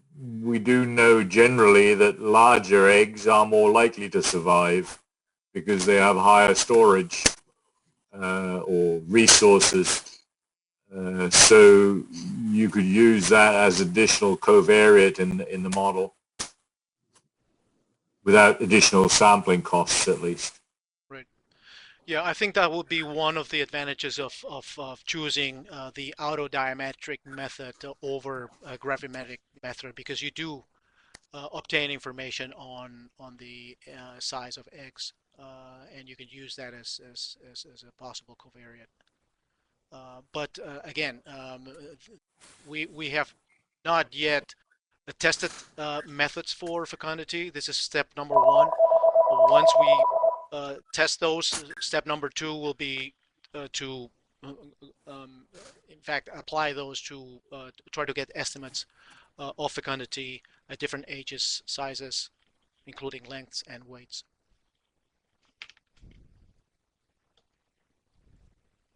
Okay, how much? Okay, I'll skim. The next few slides are fairly fast in that these projects are there's really not a whole lot to report at this time. The growth project, you'll see that there's only one slide, and I'll try to move through this fast. Growth is one of the areas in which there is some priority for both stock assessment and MSC, particularly in the MSC, defined as the biological parameterization and validation for growth projections. And this is a study that you've heard before. Was a study that was partially funded by MPRB. This study finished. The funding finished in June of last year, 2020, and we're still wrapping up the results from that study. But what I'd like to mention here is that one of the outcomes was the identification of potential molecular markers for growth that we validated by molecular techniques, qPCR in particular, and that we now have a set of a number of potential markers that could indicate whether growth is suppressed or whether growth is stimulated. The plan was to use, in fact, we're doing this right now, we don't have the results yet, is to test the hypothesis that when you collect samples from aged match individuals at a particular age, and we try to use an age in which we would have the broadest range in sizes, the hypothesis that perhaps those sizes are related to, among other things, their growth potential, and that possibly small sizes would be due to a slow growth rate versus large sizes would be reflective of fish that are undergoing more rapid growth of the same age. Obviously, other factors could be involved, such as sex, and it was mentioned, and there's a plan to look for sex in those individuals, and obviously use sex as one of the covariates. Just while you're there, Joseph, Sure. couple of Yes. first, the study that you conducted was again in only one area, right? It was one group of fish collected, if I remember correctly, around Kodiak Island that you did your work on. So, I mean, the results are certainly compelling, but you don't have any idea if this is repeatable in other places, right? Other stocks, No, we do not. other environmental conditions. That's one point. I guess the second point is that the genes that you're talking about here would be really pretty important once you have your genome, your whole genome sequencing data, because these are potential biomarkers that you can actually get, given that you have evidence of transcriptional differences. Plasticity, there could be genetic variation in these genes that you should be looking at as well. The final part is that you're saying that this study is over, but I guess the reason why the SRB pre-meeting documents really focused on growth is you basically said that, you know, following your study, and you did provide a draft of the manuscript and the biological materials, you say that the Secretariat is planning a testing and validating these markers. So it sounded to us like there was another whole study here, and the study was talking about doing things and sampling a certain way. And you know, we mentioned that there was not a lot of specifics here. So I guess maybe you can clarify what you had in the document here of this study that's ongoing to finish up the 5-year plan to what you're presenting here.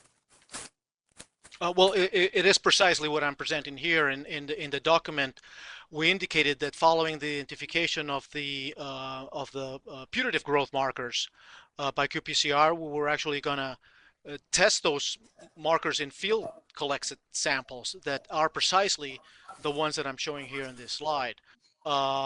Samples that correspond to age-matched individuals. This was the only age at which we could collect samples from juveniles caught off the NIMSTRAL survey that had enough range sizes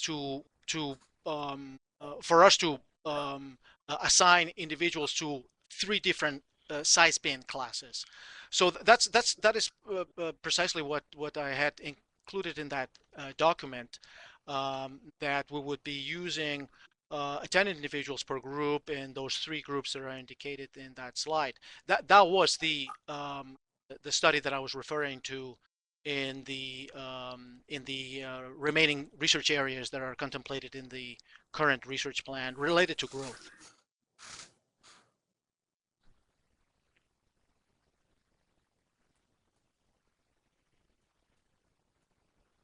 Yeah, I'm not sure, Kim, if that answered your question. Well, if it's new work that's being proposed, then there wasn't enough material that was presented to allow the SRB to judge comment on, you know, on the efficacy of the experimental design. That was the point made in the pre-meeting document.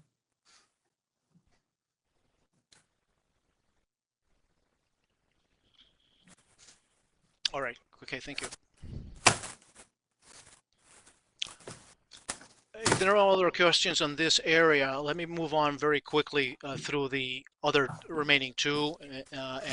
This one, the results from this project, which was related to the directed longline fishery, will be presented in SRB019. But just as a reminder, what we're trying to do is establish a relationship between handling events, physiological condition, and survival. And this is in the works right now, and we hope to be able to present the results from this study in September.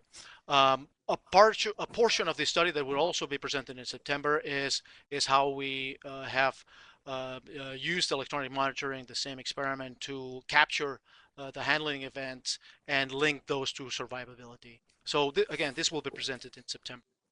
In fact, the new information that I can provide regarding this area is on the project that we're doing on the guided recreational fishery, that we have completed one of the two legs of field work that was described in the two research proposals that were shared with the SRB, the grant from the North Pacific Research Board and the grant from the National Fish and Wildlife Foundation, that funded the experimental charters where we were going to be looking at the relationship between gear types, capture conditions, the size composition of the captured fish, the physiological stress levels, and eventually a mortality estimate based on the use of accelerometer tags. So we just completed the first leg in Sitka between the 21st and the 27th of May, and we captured a total of 243 fish that were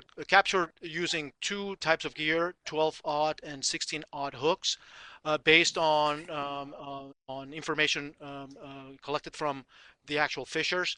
And the types of observations and samples that we've collected is hooking time, time on deck, weight, length, the hook injury type and picture, viability, fat content, fish temperature, blood sample for stress indicators, fin clips for sexing, and a wire tag for those fish that were collected in Sitka. Now, as we speak, we're doing the second leg in Seward, Alaska. Today is the last day of fishing, and in this leg, we're actually releasing fish with accelerometer tags that they're going to allow us to obtain some estimate of survivability over a period of 96 days, as we just did with the longline fishery. And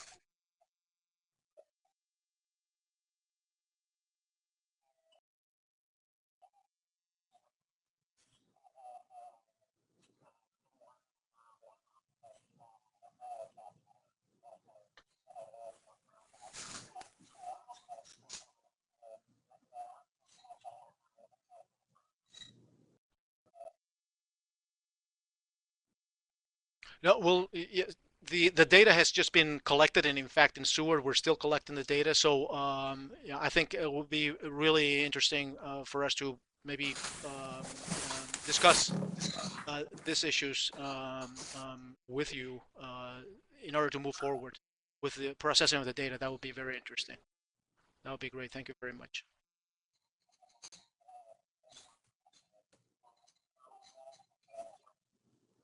Great. Thank you very much.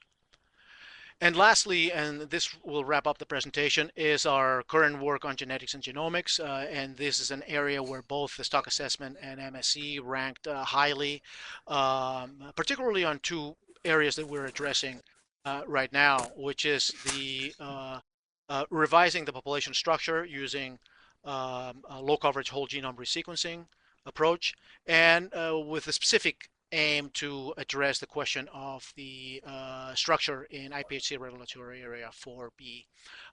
This is work in progress, and one of the interests here is to establish genetic baselines to do subsequent work, as I'll describe in a second. Regarding the recommendation that I didn't mention before and I was leaving for now was on the genome assembly metrics, and this was provided as a table, and I'm not going to dwell on this. This is provided in the report, and I would just like to make a mention that the genome assembly, in addition to sex-specific chromosomal regions in Pacific halibut, is the topic of a paper that is now in preparation. A little bit of progress on the processing of the samples that are intended to provide us information on population structure. We had a total of 600 samples from the different spawning groups, 50 individuals per group. Those 600 samples have been used to construct individual library. That's that has been completed. Of the 600, 285 have been sent out for sequencing, so that's a little under half of the sample collection that we have, and we've processed so far only 36 out of the 285 samples. These were received the sequencing data was received fairly recently. And I'm not going to go into the details, but we're following sequence read alignment workflow that is now being actually uploaded into the cloud, and with which we will finally come up with the detection of the SNPs, the genotyping, and then with this information we'll do the downstream analysis that are indicated here. Just to give you an idea of our initial results, of the 36 samples that we sequenced, we obtained approximately 26 million reads per sample.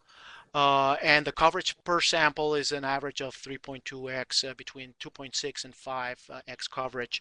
The second sequencing effort, those 250 samples that were sent out for sequencing in February of this year, the read for samples are fairly similar. It's about 25 million, and the rest of the metrics are still being worked out. And this is just the preliminary results on the number of SNPs that we've identified per chromosome, and in blue, and from which the ones indicated in red are the ones that are corresponding to coding regions of those genes.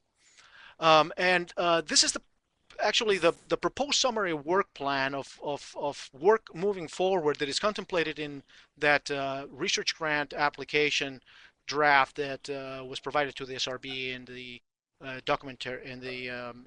supplementary documentation.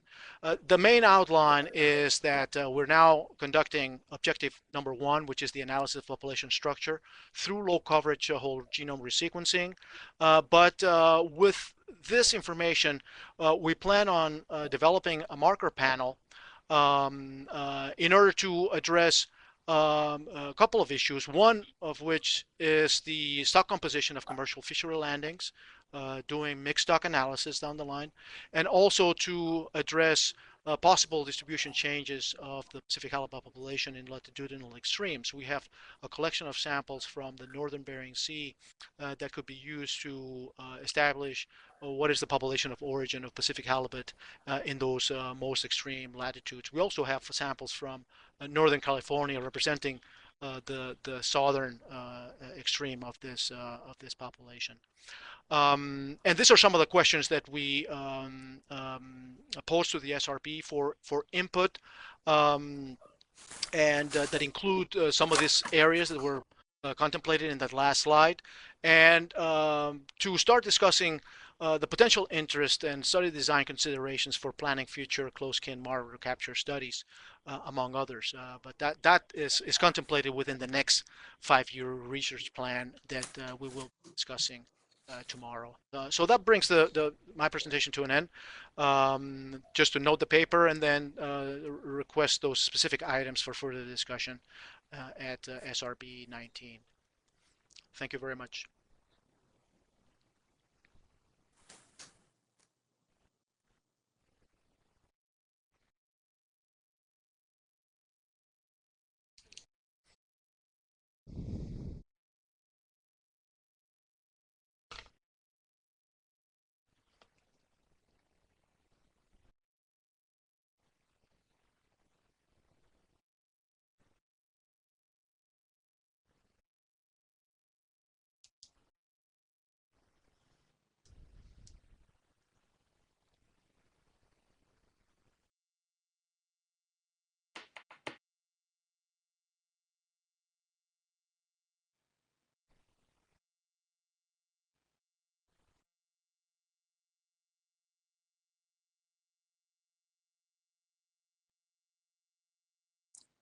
Yeah, I'm just, I don't know.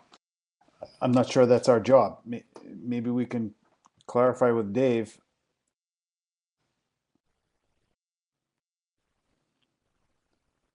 Although, is Dave left? Yeah, I should say also that that proposal was also intended to provide the SRB with some detail in terms of the objectives, the justification, the methodology that is being used, and that we're planning on using in subsequent studies. Yeah. I mean, I would probably prefer to comment on the 5-year research plan and and using the proposal as a source of information rather than us starting to give stamp of approval on particular proposals. I don't know. I think that seems reasonable to me. I mean, we can still make the comments. I mean, my comments on it are quite general and don't relate to the specific techniques, more to the hypotheses and the sampling design, the sort of scientific process elements of it. And Kim would probably be better placed to answer those other questions. So I think we are probably best left off dealing with that as a subtopic of the 5-year plan. Yeah. That's a question. And maybe we can, in our drafting session today, we can kind of go over some of those initial thoughts. Okay, thank you, Josette. That was Thank you. a great presentation, and good to see everything moving along. We have so we're just about 10 minutes behind, so we're doing okay here.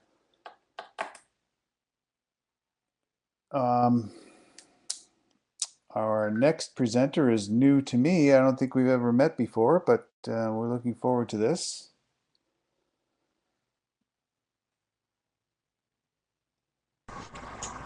Good afternoon. Good afternoon. Could you please confirm whether you can hear me well? Yes, we can hear you. Nice to meet I everybody. can't hear Olaf. He's just waving around, but I don't know if he's got his speaker on. Okay. Okay. Okay. So anytime you're ready. Thank you, and thank you very much for the first opportunity actually to present my work to the SRB. So my presentation is here, so you should see the first slide. And I would start with just stating the goal of the IPHC economic study. So the goal here is to provide stakeholders with an accurate and all-sector encompassing assessment of the economic impact of Pacific halibut resource in Canada and the United States. So the goal is here to bring this human dimension to the IPHC research framework, which should be considered an essential input to optimal management of Pacific halibut. Since it is my first time presenting to the SRB, I will be giving a rather broad introduction to the economic impact analysis of Pacific halibut, but please feel free to jump in if you see a need for any additional details on any of the elements that I am presenting. I will start my presentation by explaining the economic impacts, the economic effects of changes to harvest levels or allocations. These can be far-reaching. Besides direct impacts for fisheries, typically measured in terms of landing value, there's this ripple effect through the economy. I'll go through various components of the total economic impacts related to both commercial and recreational fishing, and also discuss how these play out in a multi-regional setting. Then I will give an overview of the methodology and the model inputs, and continue with the latest model results, and talk about how these should be interpreted. Here I'll also talk about the economic impact visualization tool. I will wrap the presentation with some final remarks on the project, ideas for future model development, and also recommendations. So let's start with the commercial sector. The sector's primary input to production is Pacific halibut. The sector, however, to produce these landings also requires inputs from other industries. The industries that supply commercial fishing vessels with inputs rely on this demand when making decisions related to their production level and expenditure patterns. For example, vessels making more fishing trips purchase more fuel and leave more money with, for example, gear suppliers. More demand for gear impacts the gear manufacturers, and as a result, also there's a more demand for example, plastic producers and so on. An increase in landings also brings more employment opportunities, and as a result, more income from wages is in circulation. When spending the incomes, households support local economic activity, and this is indispensable to the prosperity of coastal communities. Changes in the domestic fisheries output, unless fully substituted by imports, are also associated with production adjustments by industries that rely on the supply of fish. Consider now the processing sector. The processors that specialize in Pacific halibut production will be directly affected by changes to the Pacific halibut landing availability. And like the directly affected sector, any change in the production by the processing sector has a similar ripple effect on its suppliers. The complete path of the landed fish from the hook to the plate also includes seafood wholesalers and retailers. And also in the case of Pacific halibut, which is often served as at the white tablecloth restaurants, also services. So any changes in these industries, they will also have impact on the total economic impact of any management decision that is altering the harvest limits. I will be focusing though on the first two links, the fishing and processing, when it comes to the commercial sector. A similar effect I just talked about can be also attributed to the recreational sector. By running their businesses, charter operators create demand for fuel bait, boat equipment, fishing trip provisions, and so on. And all of this demand is also creating demand for inputs by these industries in line. Guided fishing operations also create employment opportunities and generate incomes that, when spent locally, will support various businesses. What is more, the anglers themselves contribute to the economy by creating demand for goods and services related to their fishing trips. This might be contribution through sectors that support tourism and rely on the Pacific halibut fishing. And this would be relevant for both guided and unguided sector. And here we are talking about lodging, retailers, restaurants, equipment manufacturers.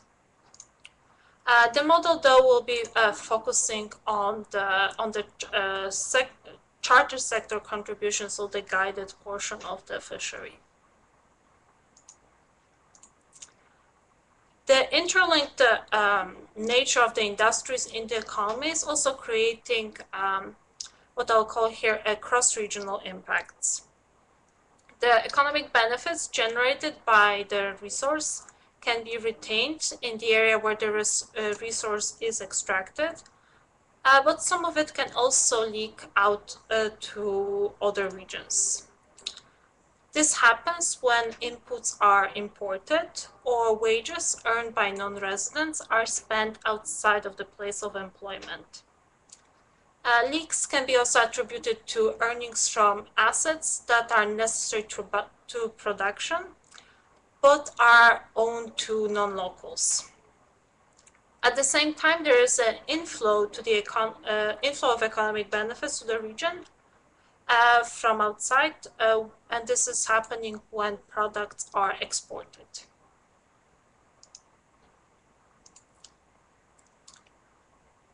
Before I move further, I would like to formalize some definitions that I will be using throughout this presentation.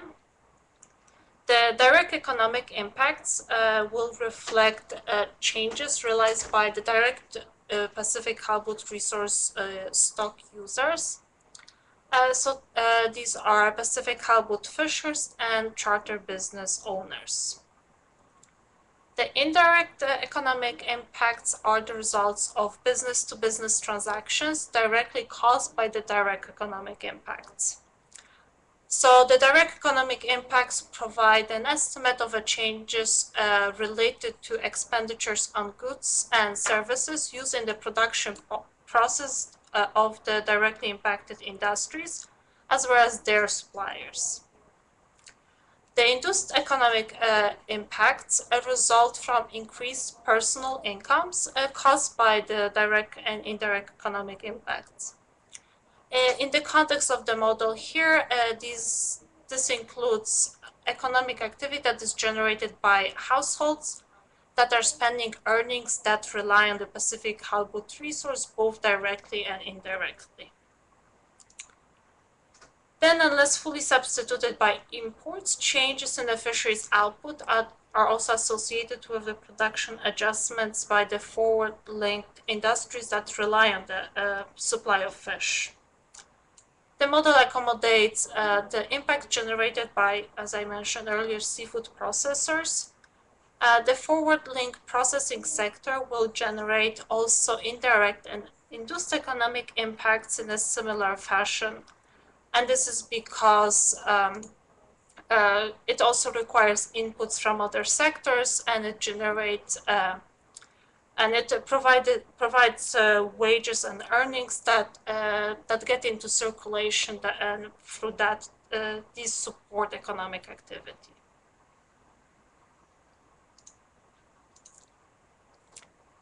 The economic impacts can be expressed in few ways, and I will present a couple of most commonly used metrics. Output is a measure of the total value of goods produced. Wages measure here will represent the entire compensation of employees, and this will include also employer social contributions. The value added is a measure of the wealth created by the industry activity. In general, it is the sum of the compensation of employees, taxes on production and import less subsidies, and gross operating surplus that includes a proprietor income or business profits. In this model, however, the impact on taxes and returns to the capital, so the value-added components other than employee compensation and proprietor income, are fixed. Thus, the value added here, the metric of the value-added metric here, can be equivalently considered a measure of the impact on earnings by place of work. Households' income, on the other hand, is a measure of the impact on earnings by households by place of residence. This measure will account for cross-regional flows of earnings, these from wages as well as these from the flows related to business profits. The employment measure will represent the number of jobs supported by economic activity. I would also like to make a note here on how economic impacts can be measured and how I use it. The majority of the economic impacts I will be describing today will be measured in terms of margins and representing the impact of incremental change to the status quo. Then the total contribution of the resource to the economy will be the impact of output decreased to zero, but it is currently, please keep in mind, assuming constant margins.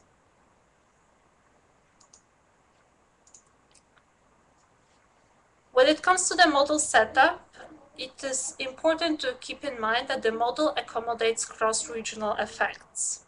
the model is designed to calculate economic impacts for 3 Pacific halibut producing regions: Alaska, US West Coast, and British Columbia, as well as residual regions to account for the cross-regional effects that I was talking about earlier. And by accounting for these economic linkages among these 6 regions, the study will show the importance of multi-regional approaches to measuring the economic impact.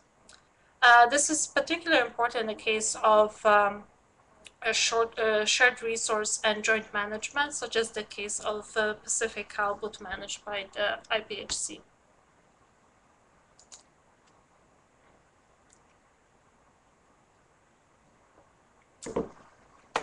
Now going to the more model part.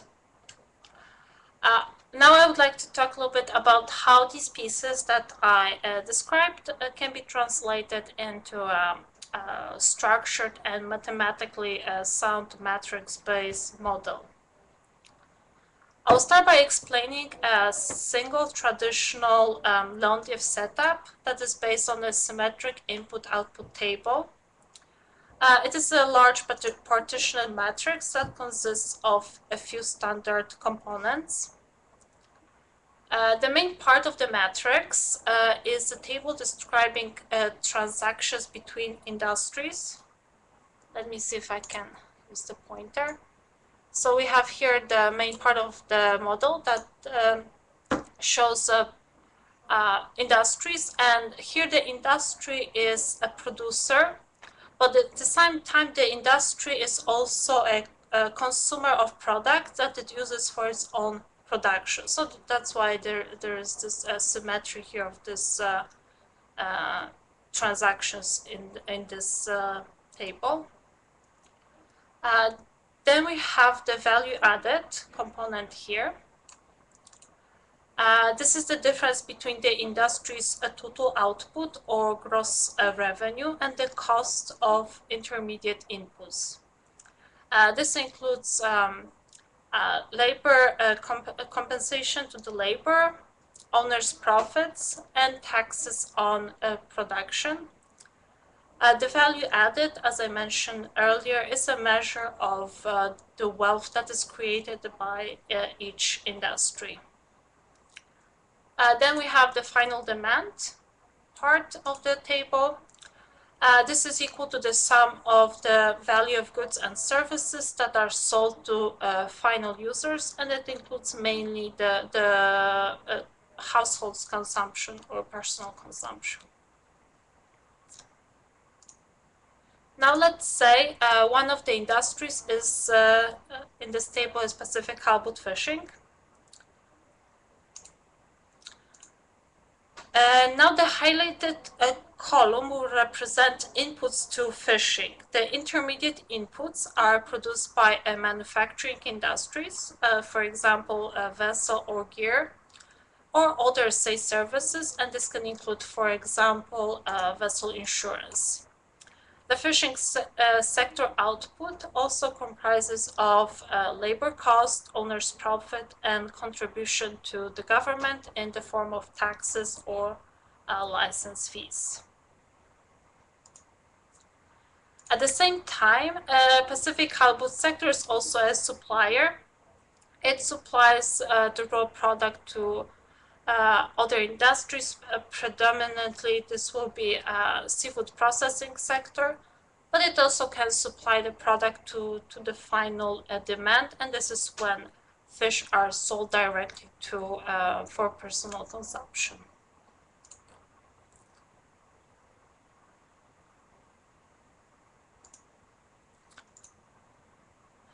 As I mentioned earlier, similar types of interactions can be also considered for recreational fishing.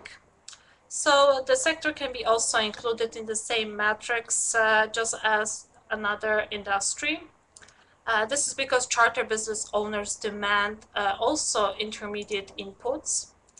And this can be similar to these demanded by the commercial sector, like a vessel manufacturing. And this will, but it also can include, for example, trip supplies or any provisions offered to charter trip customers. At the same time, the charter sector will produce the product that is demanded by final users. And in this case, it is a fishing trip, so a leisure activity demanded by private anglers and counted in the personal consumption column.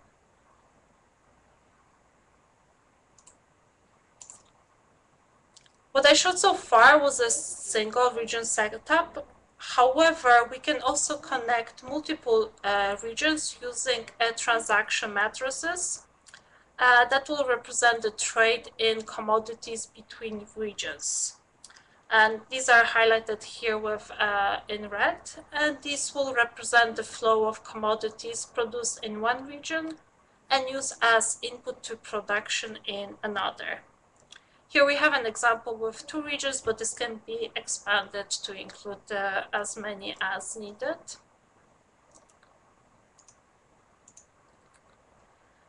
And then a multi-regional variation of the model extended also with households accounts will consider a broader scope of cross-regional effects, including these related to human capital.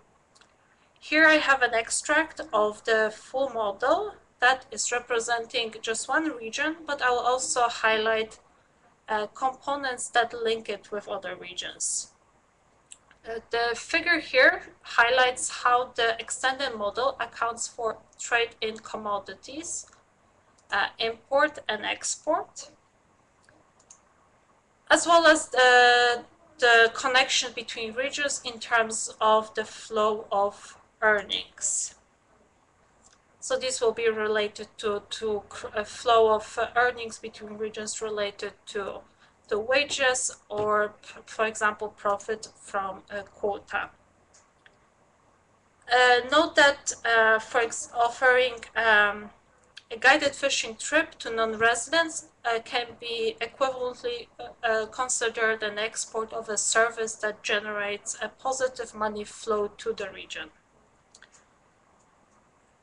This way, connected multiple regions will produce what is known as a multi-regional social accounting matrix.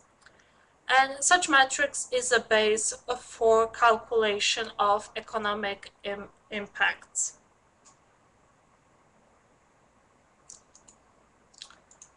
And before I move forward with the model description, I would like to highlight the importance of adopting a multi-regional approach to the case of Pacific halibut.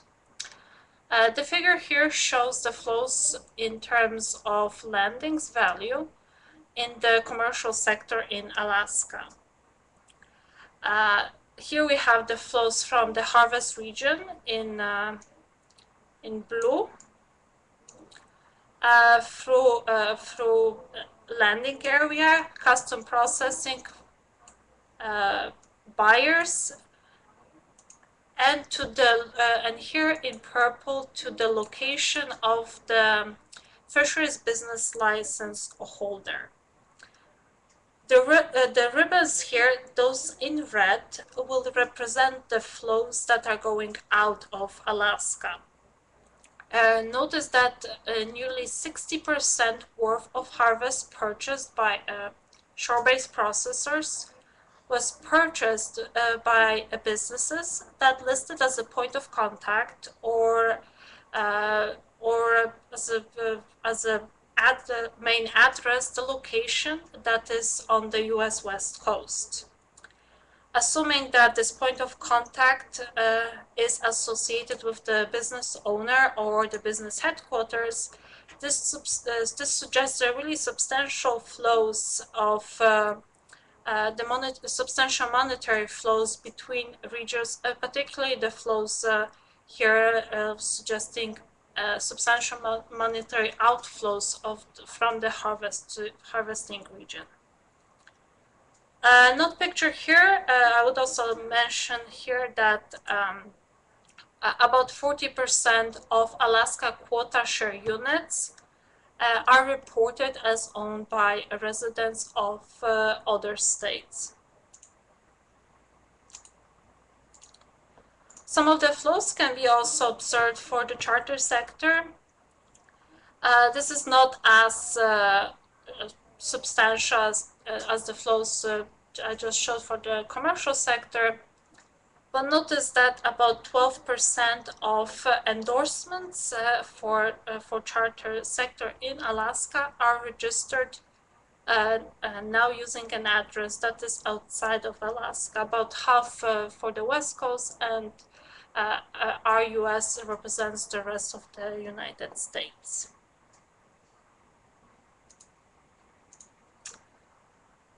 Now a short note on the updating technique. I apply what is known as a multi-regional generalized RAS method, which allows me to take the basic supply use data. This can be a generic matrix like these published by the Bureau of Economic Analysis or Statistics Canada, or a more detailed matrix from the literature, and bring it up to date with a set of statistics that are not necessarily available for all components. The output matrix will be minimizing the distance to the old matrix on a cell-by-cell basis, but will accommodate the constraints based on available data. The constraints can be set for an individual cell, row, column, or a cell aggregate. For example, a commodity, a specific export can be filled, and that is one cell can be filled based on trade statistics. For example, here, output of the Pacific halibut fishing sector, that is full row, that is the sum of in the whole column here. This is not working very well, this pointer. Anyways, the full column can be a constraint based on fishery statistics, and I can also accommodate the production structure of the sector. This would be a specific areas within the column here based on the data from for example, a survey. This way the model can incorporate partial information on components, primarily these related to the focus sector, in this case Pacific halibut sectors, while at the same time continuing to conform to a predefined balance structure. You have to remember that the social accounting matrix must accommodate basic qualities, so the industry can supply only as much as it produced, and households can only spend as much as they earned, and so on. And this is on the what I have on the methodology itself, and perhaps before I move into the section on the data inputs, I can pause for a second and check if there are any questions.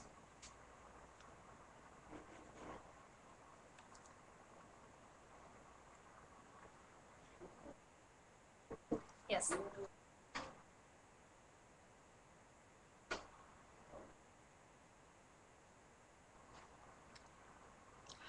At this time, the model represents a snapshot, so it is a fixed price based on, and the total impact is based on the constant margins. But this is something that I will be looking at according to the what is presented in the longer-term plan. So it is mentioned in the 5-year integrated research plan. Any other questions at this point? Okay, hearing none. Okay, let me then move further. So now I'll talk a little bit about the data, the inputs to the model. The current version of the model is built on a broad set of secondary data sources. The model relies on number of fisheries-related statistics. These are available through NOAA, DFO, and regional agencies, as well as input on supply and use by industries in the economy that are sourced from the US Bureau of Economic Analysis and Statistics Canada. The national components are connected using trade statistics and data on the flow of earnings, as mentioned earlier.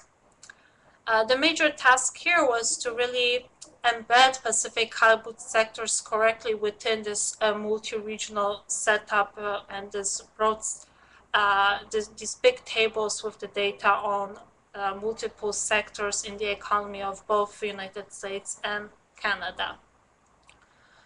And this can be improved, and it can be improved by incorporating into the model the primary economic data collected directly from the sectors members, so the Pacific halibut sectors that we are focusing on, the commercial sector and the charter sector.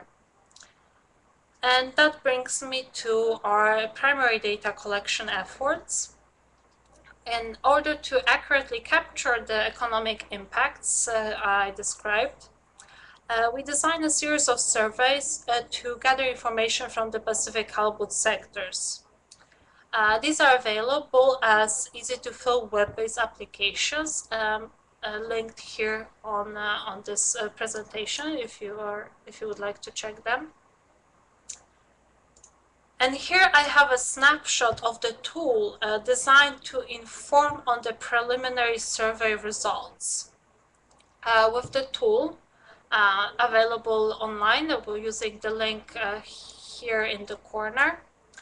I intend to demonstrate to the stakeholders the potential of the survey to provide a comparison of a broad set of economic statistics across regions and years.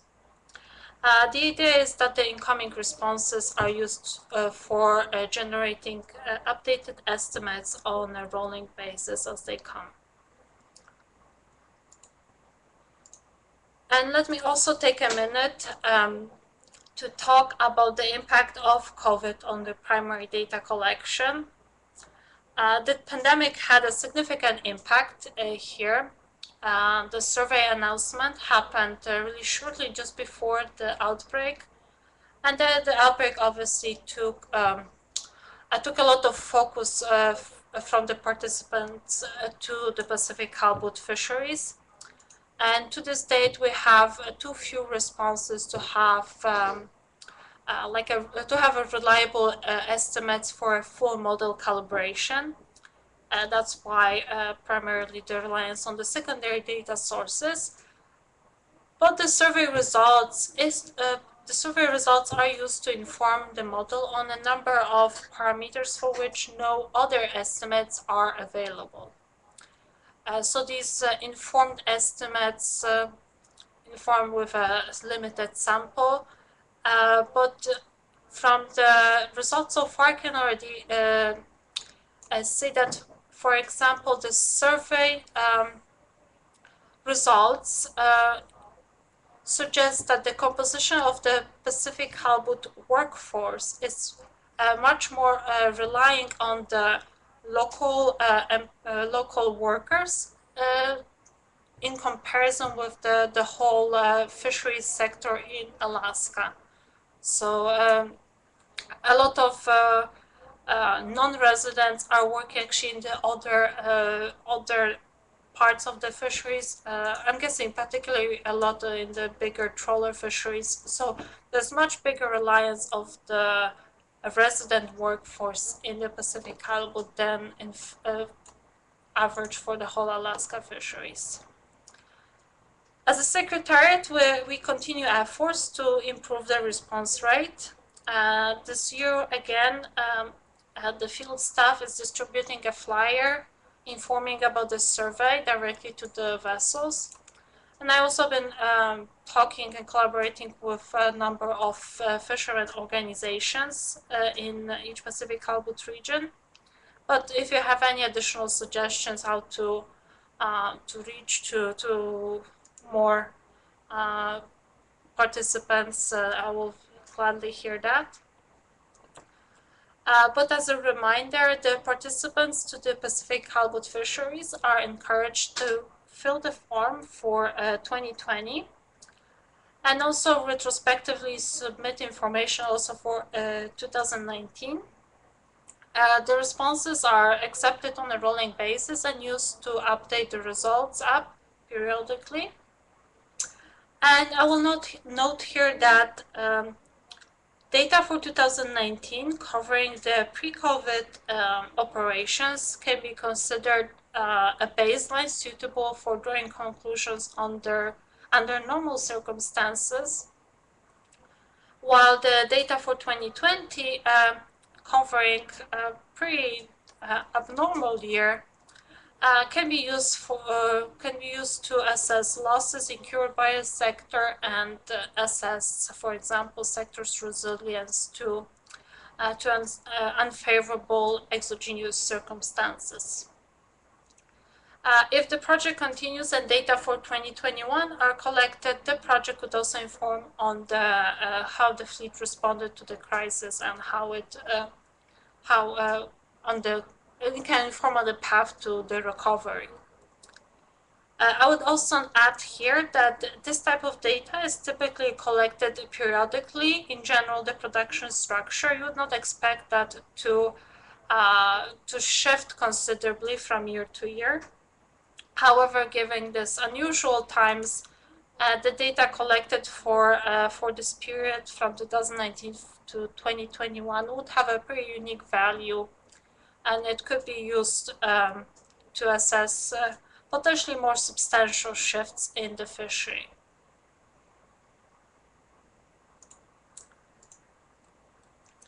Now I would like to show some of the estimates, starting with the commercial sector.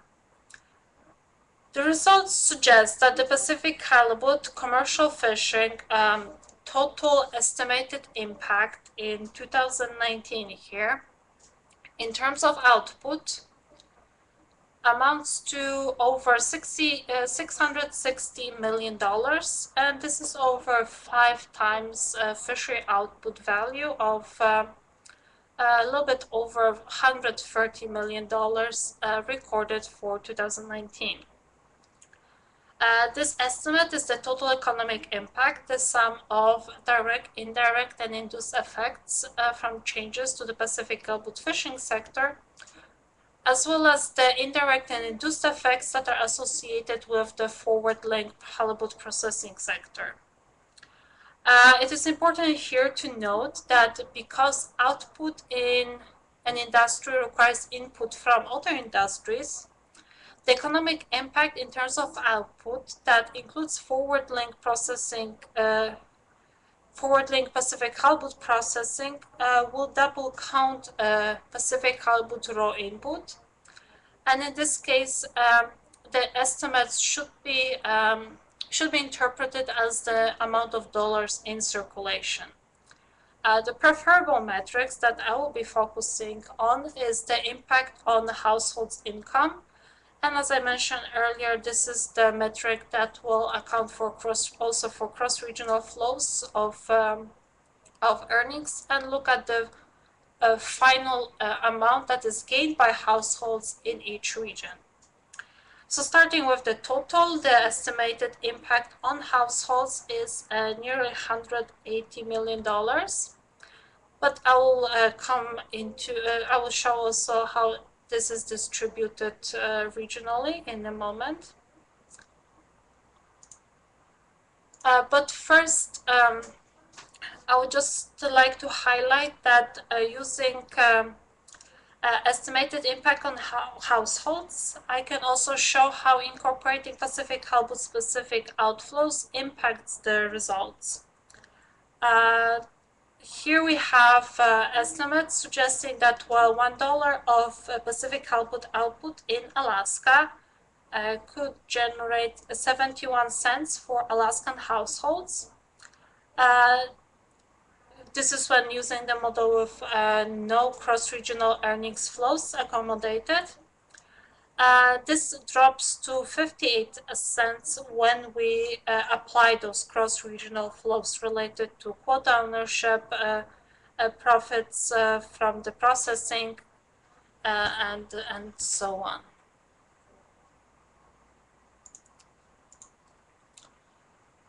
While the presented result, yes.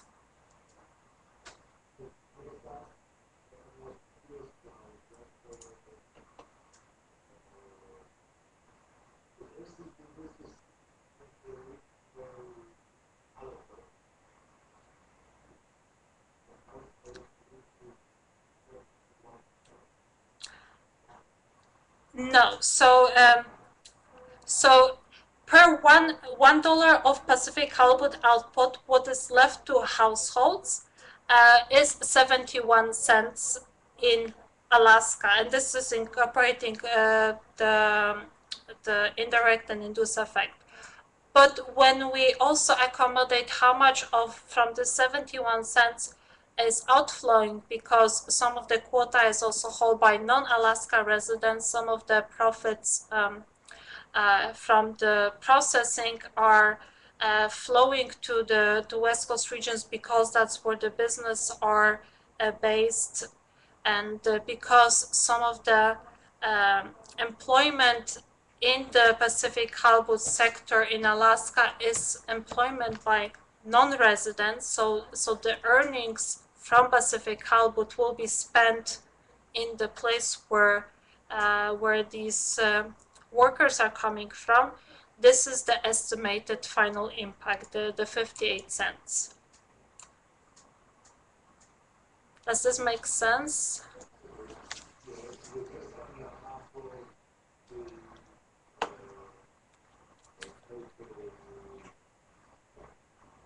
$1 of Pacific halibut landed, or of the entire economic contribution? In other words, the secondary, or you call them indirect elements as well. This is per $1 of output by the direct industry, so by the fishing industry. Which is basically the landings value. Yes. So here are these totals. So this is the, if you look at the value of the fishery, it's the 126, and this is the household income 178. So this is just divided, but so that's the ratio there. Okay. Right. This is just the final model, and this is the model before I incorporated these cross-regional flows. Okay, thank you.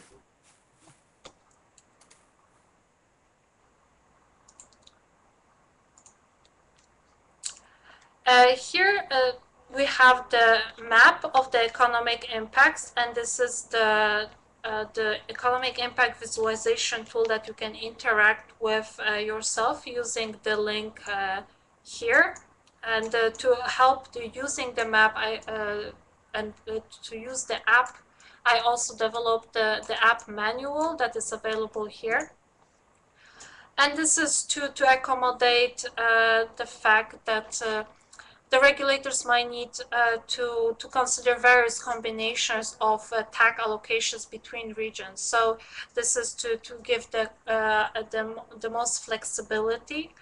So for now, based only on the higher level regions, we have here just Alaska, West Coast, and British Columbia, but in general, this is to accommodate the potential of allocations that vary between regions, and the app also allows the users to pick the desired metrics and the components of the economic impacts, and these can be selected based on the regulators' priority when it comes to management, because very often there might be a focus on the economic impacts in terms of not only the more traditional metrics in terms of output, but there might be more focus on the household welfare or the numbers of jobs that are retained within the region versus outsourced elsewhere, depending on how things are allocated and how the management plays out in this multi-regional setting.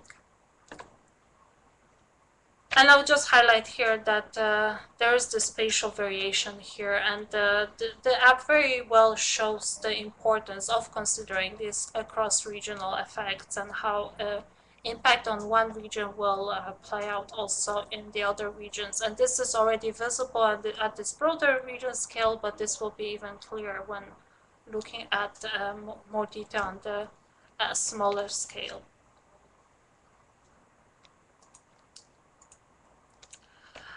Then I have the results of the extended model that also accommodates a charter sector in Alaska. We can see here the estimates that focus on the economic impact on households. As I mentioned, that is a preferable metric that I prefer to use. And this is also compared with the results for the commercial sector, also just the sector in Alaska. Not surprisingly, the economic impact per $1 of output is higher for the commercial versus the charter sector. The commercial sector is producing an intermediate input that is not only supporting suppliers to the harvesting sector, but it's also supporting this forward link processing sector. And however, the economic impact per pound of Pacific halibut removal counted against the DEC in the stock assessment, this will be higher for the charter sector when compared to the commercial sector. I'll just here note that this is based on the assumption that the economic impact of Pacific halibut charter fishing in Alaska is equivalent to estimating the total economic loss resulting from the saltwater charter sector shrinking by a share of Pacific halibut effort in total effort. So this is a simplified approach, but gives you some indication of the magnitudes of these impacts and comparison between the sectors. Hi, may I ask a question, please, on that slide? Hi, this is Kim. Question, I mean, in Alaska, maybe it's the same way in Canada, but in Alaska, particularly in May, June for Chinook and later in August for coho, many of the charter fishermen are actually taking their charters on combination charters, right? So they're fishing for salmon as well as halibut. It's not just solely halibut. Did you consider that, or does this charter mean anybody that happens to be fishing halibut irrespective of salmon as part of the deal? Right, that's exactly the case. This is how the Alaska Department of Fish and Game defines the halibut trips. These are the trips where Pacific halibut is one of the targets, or there is some fishing for Pacific halibut on the fishing trip. This is obviously a very simplified approach. I've been focusing primarily on the commercial sector so far. These are preliminary results for the charter sector, taking some of the first step of assessing the sport fishing component to the fishery. And I recognize this simplicity here, and that's why part of the effort in the longer term would be to look really at the potential changes in the demand for Pacific halibut fishing trips and changes in the behavior related to the effort in the commercial fishing as a result on changes in the Pacific halibut regulations and how that would affect the participation rate. So this is part of again the longer term plan for improving the economic impact that looks at this more directly in terms of incremental changes to regulations and how that would affect the participation rates and, as a result, outputs within the charter sector. Thank you.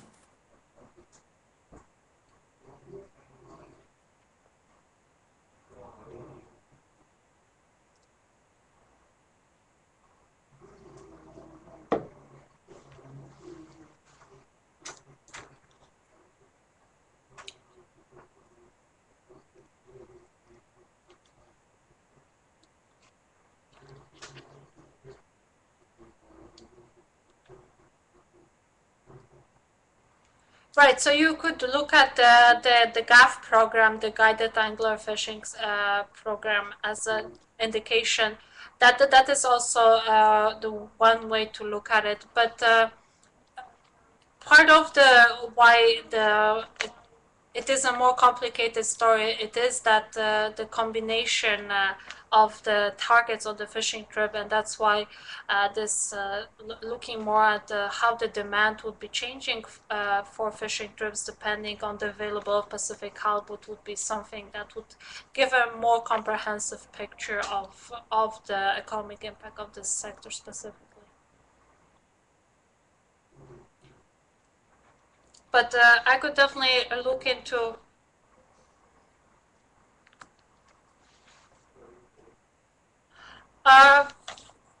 I can definitely look into more into the comparison that with the GAF fish prices and bring these results together to and look at how this can be accommodated to refine the results as well. That's a good suggestion. Thank you.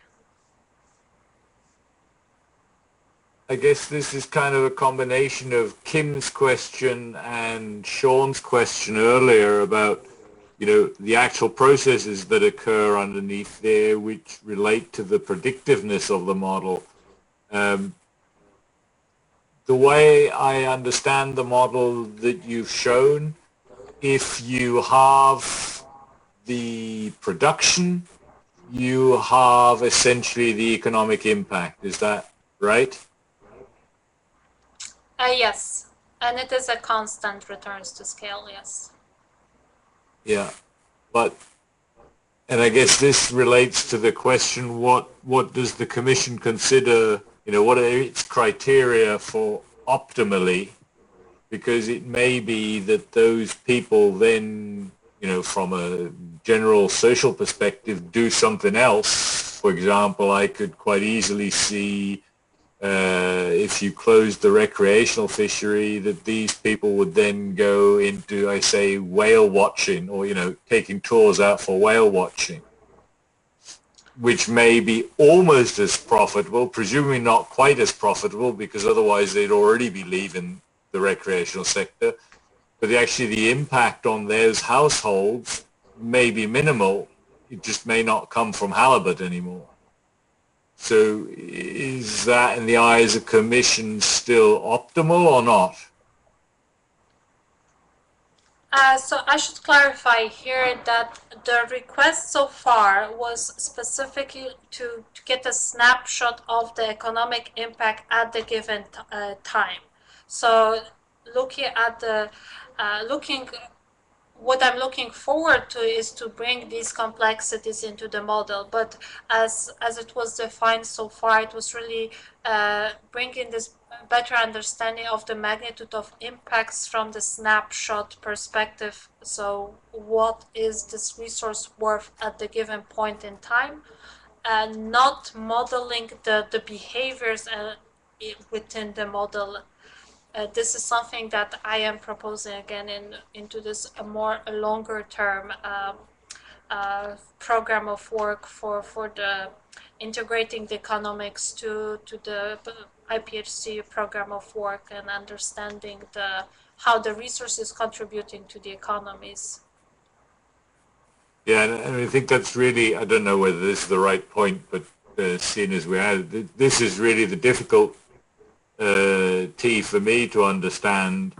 Obviously I'm not an economist, but I do see some similarities between ecosystems and economies, in the sense that they're just complex systems with knock-on processes that interact.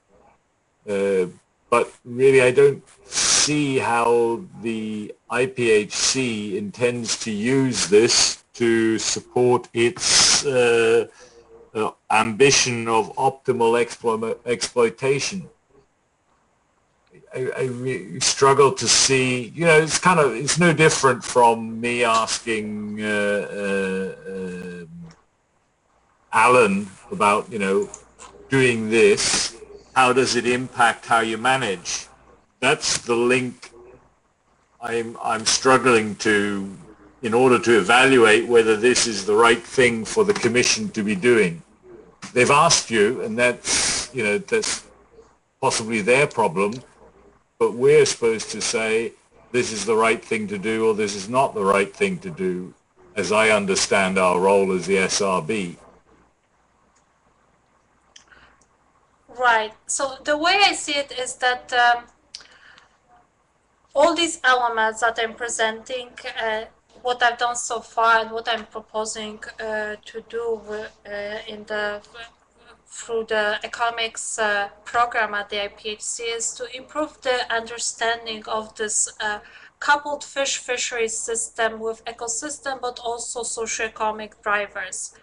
I would say that overall there's this considerable interest in expanding the scope of the assessment MSC to support harvest policies that are more holistic in nature. This means that more work intended to inform management will be considering these socioeconomic factors and how these affect the dynamics of fish stocks and fisheries. So through this work, I see it as IPHC building the base for this and building the knowledge base for this kind of transition to bringing this socioeconomic factors and building in this human dimension to general work and bringing this more holistic, this wholesome look at the fishery. So this is how I see it, and keep in mind that for socioeconomic factors, these can provide specifically if you're concerned about how this can help with the MSC, the help with the stock assessment. These can be but this can help with interpreting the stock assessment MSC results.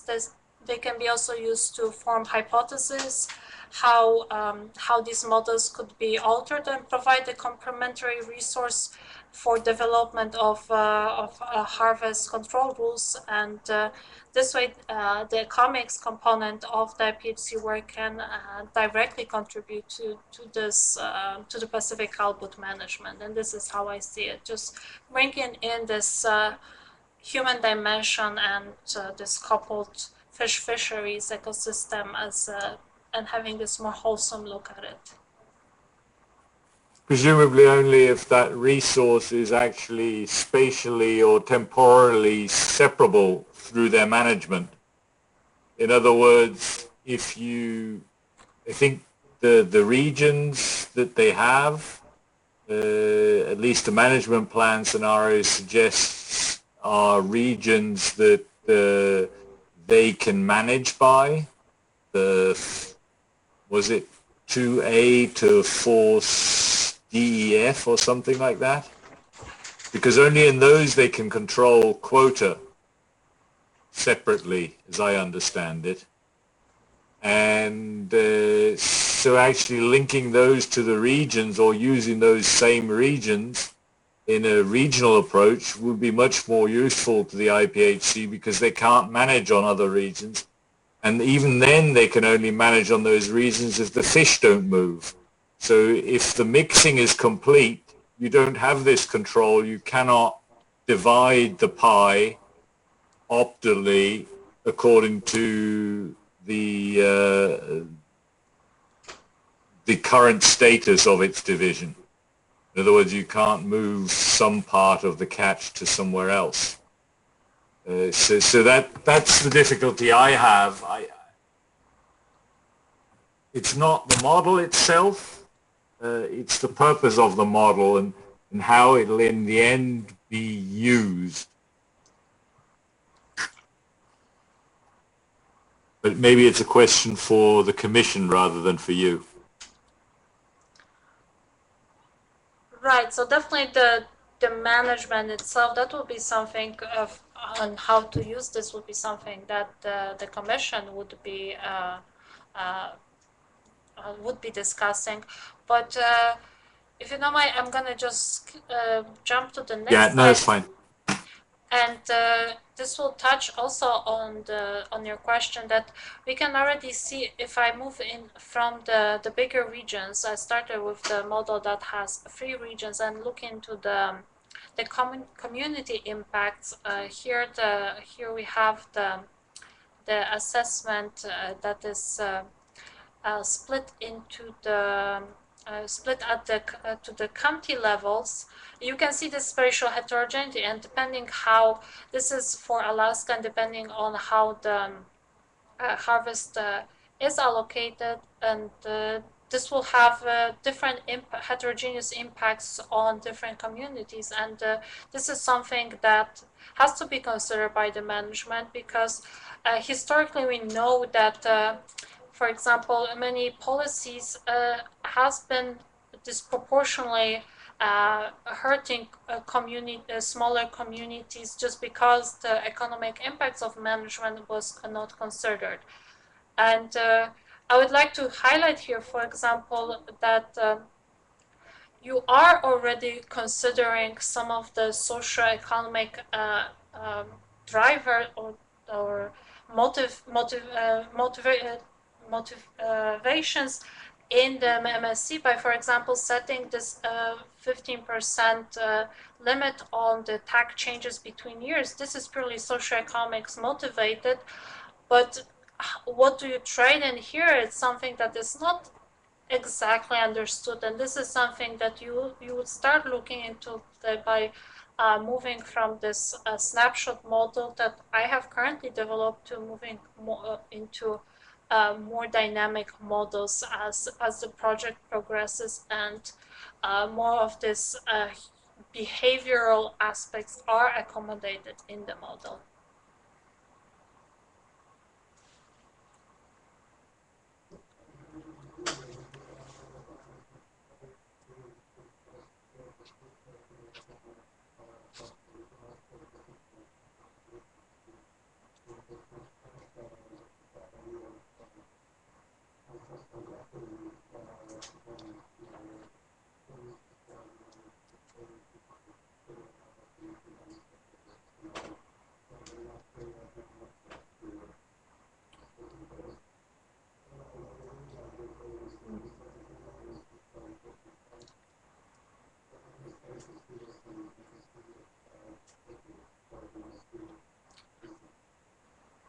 Right, and I would like to highlight that my goal is not to bring in trying to bring into MSc any objectives that would be purely profit maximization objectives. This is definitely not my goal. I would like to bring in here the understanding how this would affect the multiple economics metrics, and these and by economics, I would combine here the more socioeconomics effects here, and I would be really interested in more, not into profit, but more this households' welfare, number of jobs that are created, how these the wages are playing out in this multi-regional setting, and this is something I think.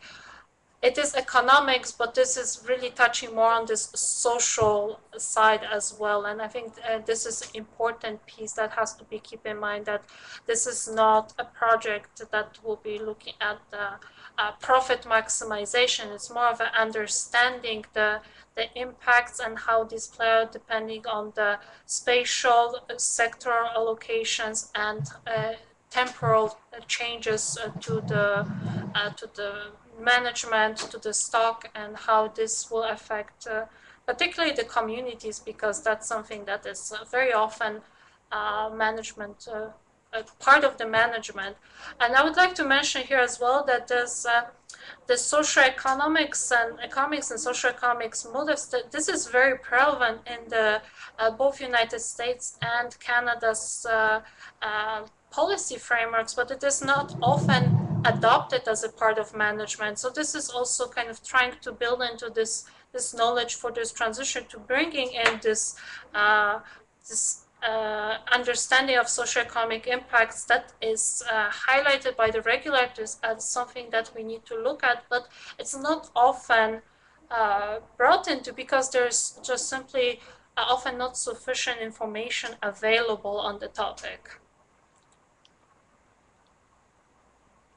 That's great. I think this can really add a lot of nuance and value to the MSC to have a more diverse set of performance metrics, economic and social performance metrics. Right, and this would be my goal definitely as a part of the project outcomes. This is what I was planning to talk on the conclusion side, is that this is definitely, this framework is well adopted to develop these additional performance metrics in the MSC context and present them alongside this biological performance metrics that Alan mentioned, just as a supplementary metrics that will give just this another perspective on the management of Pacific halibut. So where I've been, so this is just a map of the community impacts. So this is how these economic impacts for the Alaska would be distributed if we look at the county levels. This is using the specific, more spatially explicit data, and you can see that these are heterogeneous, and it's just to provide you the understanding that the impacts will not be spatially uniform. There will be differences that should be considered when it comes to the management.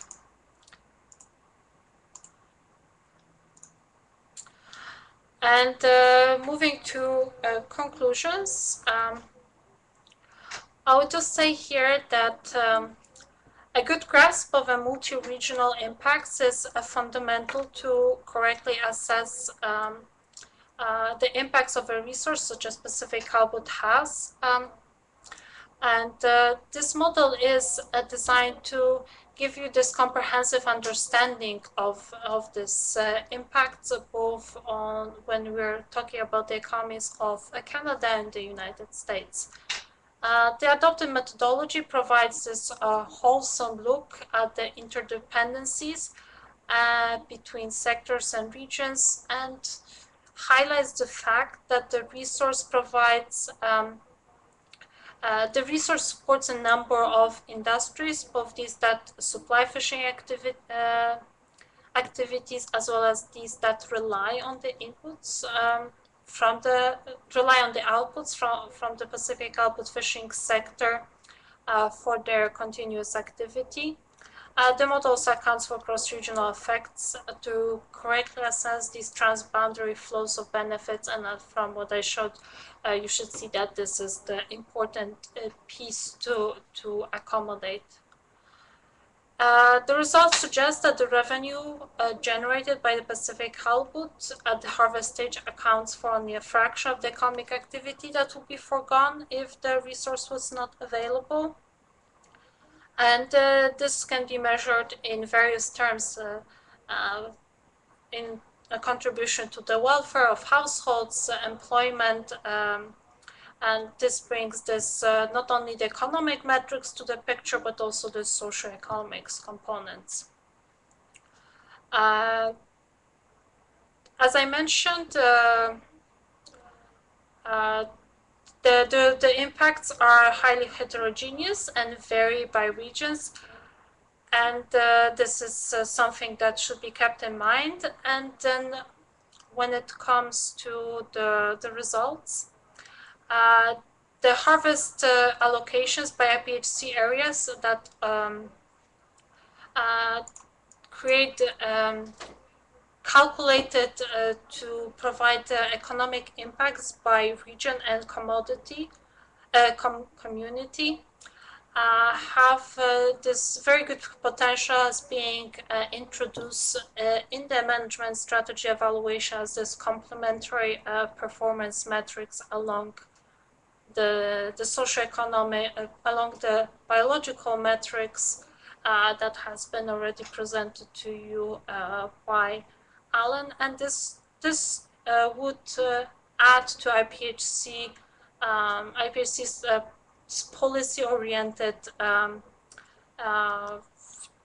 tools to evaluate the potential impacts of different policies and have this better potential for assessing the impacts throughout the whole convention area.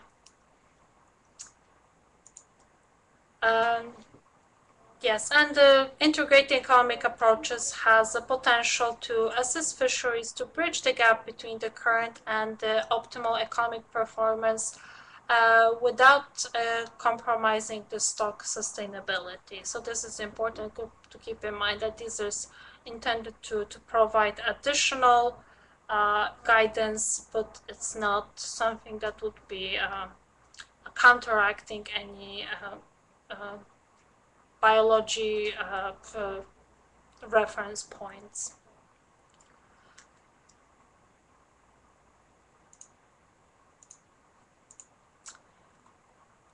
Moving forward, there are a few components that I have still some work to do in the short term.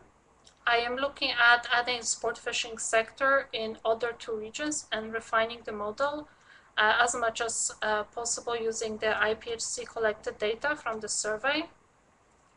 As more data are coming in, I'm also looking into informing on the impacts of COVID-19, how to address that in the model that will be covering 2020. For now, the model runs up to 2019. And just look at the recovery process. This will be the task in a more shorter term. But in the longer term, and we can talk about also more in the session on the integrated science and research plan, the project could look into various other components, improving the understanding of the impact of Pacific halibut. And here are few elements that we already kind of touched on.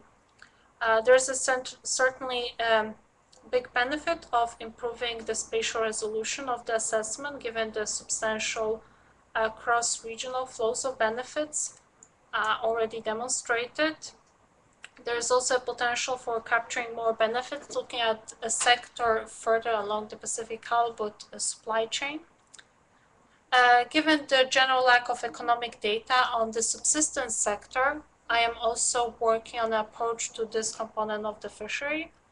This is a project that I'm actually going to be starting in collaboration with NOAA Alaska Center in the coming weeks. There's also an issue with the estimating changes in saltwater recreational fishing participation as a response to harvest limits. And this is necessary to assess policy impacts in the recreational sector when moving beyond this snapshot approach that I explained to more dynamic approach, where we build in the actual behaviors into the model. The demand-adjusted prices will provide more economic sound projections of the gross revenues in the sector. And the model also needs to consider sources of input variations and the cumulative effects of interactions among them. So a comprehensive uncertainty analysis is a natural next step to improve stakeholders' confidence in the model. Typically, the economic impact assessment is providing the point estimates, but there are some ways to accommodate also this uncertainty analysis, and that has been something that has been highlighted in your notes for the meeting. And with that, I have 4 recommendations, and that will be the last thing I will present today. So the recommendations are to note the paper, which provides the update on the economic studies, and this includes the progress on the model development, state of the collection of the primary data, and the most recent set of results on regional and community impacts. There's also recommendations to to use Pacific Halibut multi-regional economic impact assessment and model results as a supplementary performance metrics in the MSC framework. Recommend improvements. We also looking into any recommendations on the improvements to the model framework, including methodological approach and model assumptions. And we also would like you to note that improving the accuracy of the economic impact assessment of the Pacific Halibut depends on the participation of sector stakeholders and in development of the data necessary for the analysis, and this is related to the survey. With that, I can take any additional questions.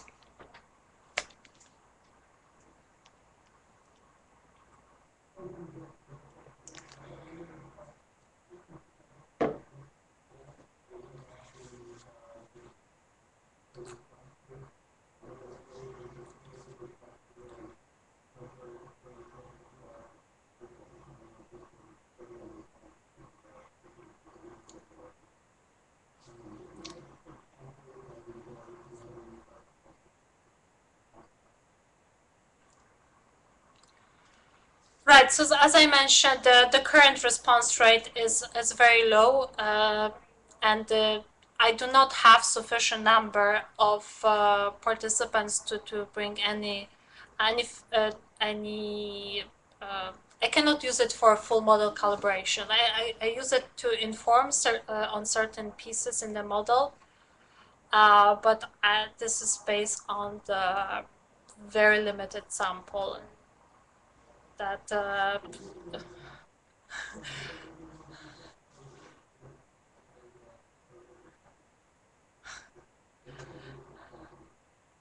I have currently about 30 responses from the commercial sector.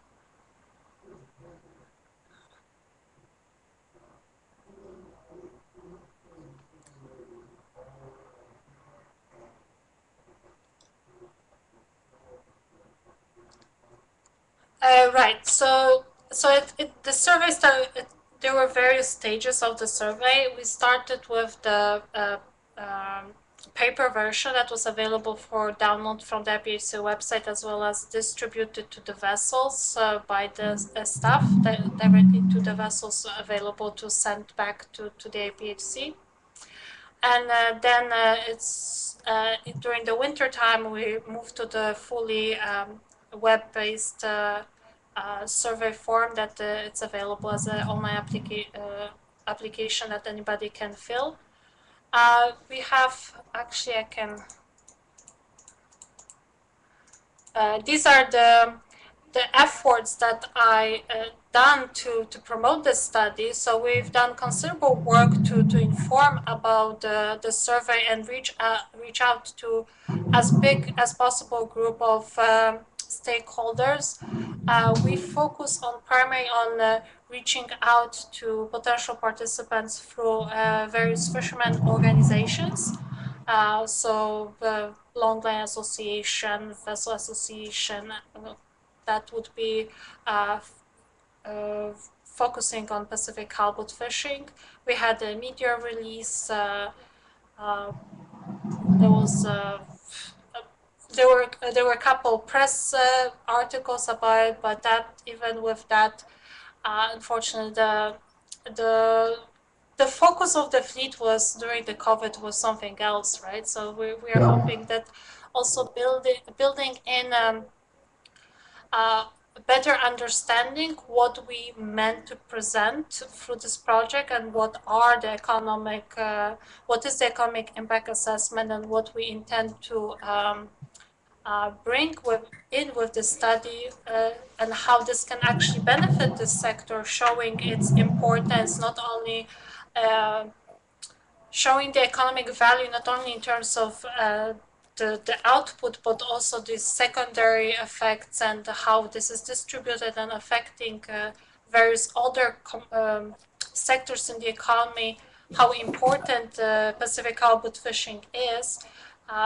we hope to get over time more of the stakeholders buy-in, and through that improve the response rates to the survey. Yeah, this looks like a pretty comprehensive push to improve the response rate. It makes me wonder if people are actively deciding against responding to this, whether they're finding the question too invasive, or whether they are engaging with the survey but then deciding I want to give out this kind of information. Right. In general, economic surveys are considered more intrusive than other surveys because they look into a lot of financial information about the vessel operations, right? So you need to have the stakeholders' confidence about what is this data used for. And I think we start the first attempts to get responses to the survey started at a relatively early stage where there was not very much information available on the study itself. And I'm hoping over time now that I had the multiple times now to present the study and inform about the potential impacts of the study and how the results can be used. I hope to really bring on board the stakeholders, and I hope this will be more of the snowball kind of effects, like some people start to respond, and that will create more responses over time. Possibly. Has there also been any discussion with the Commission about potentially requiring responses? I mean, I'm sure the Commission has some leverage over industry participants if they chose to use it. Sean's shaking his head. That sounds like maybe a non-starter. I am not sure whether that is in the Commission's power, but I should mention that, for example, the joint release by the charter organizations that was intended to improve the response rates within the sport fishing sector was directly supported by one of the commissioners, and it was his signature as a part of the invitation letter to participate in the survey. But I'm not sure how. I'm not sure whether it's possible to make it mandatory. Okay. I mean, it's not as absurd as it might sound. I mean, we compel the fishing industry to do data contributions in many different ways, right? To harvest reporting, all sorts of things. I'm not saying it's necessarily a good idea here, and it might backfire in terms of the quality of information you get. But it seems like you've tried a lot of the obvious things in terms of improving response rates, and that hasn't happened.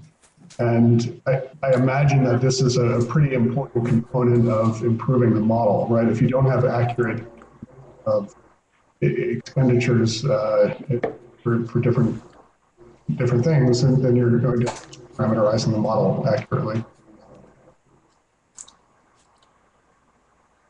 Right, and there are certain components that are more important than others. So given the current state of responses, we might be considering simplifying certain things. It is also a learning process, seeing how the industry is reacting to this specific survey, and trying to also post-survey talking with the participant and see what questions are a particular issue, whether there is a kind of, if some of the questions are the kind of deal breaker that cause you just to close the browser and not provide any input, versus you might have filled some components, right? So this is also something that I am looking into, and but as I said, there are some yeah. I mean, that sounds like an ideal question to address through focus groups. Right. All right, I'll stop and let other people chime in, but thanks. But I can add that we had also wider distribution focus group, at least for the charter sector. So I've been in touch with a number sample from each region to get the input on whether there are any potential issues with filling specific questions, and I've been adjusting the questions before the final release based on that feedback.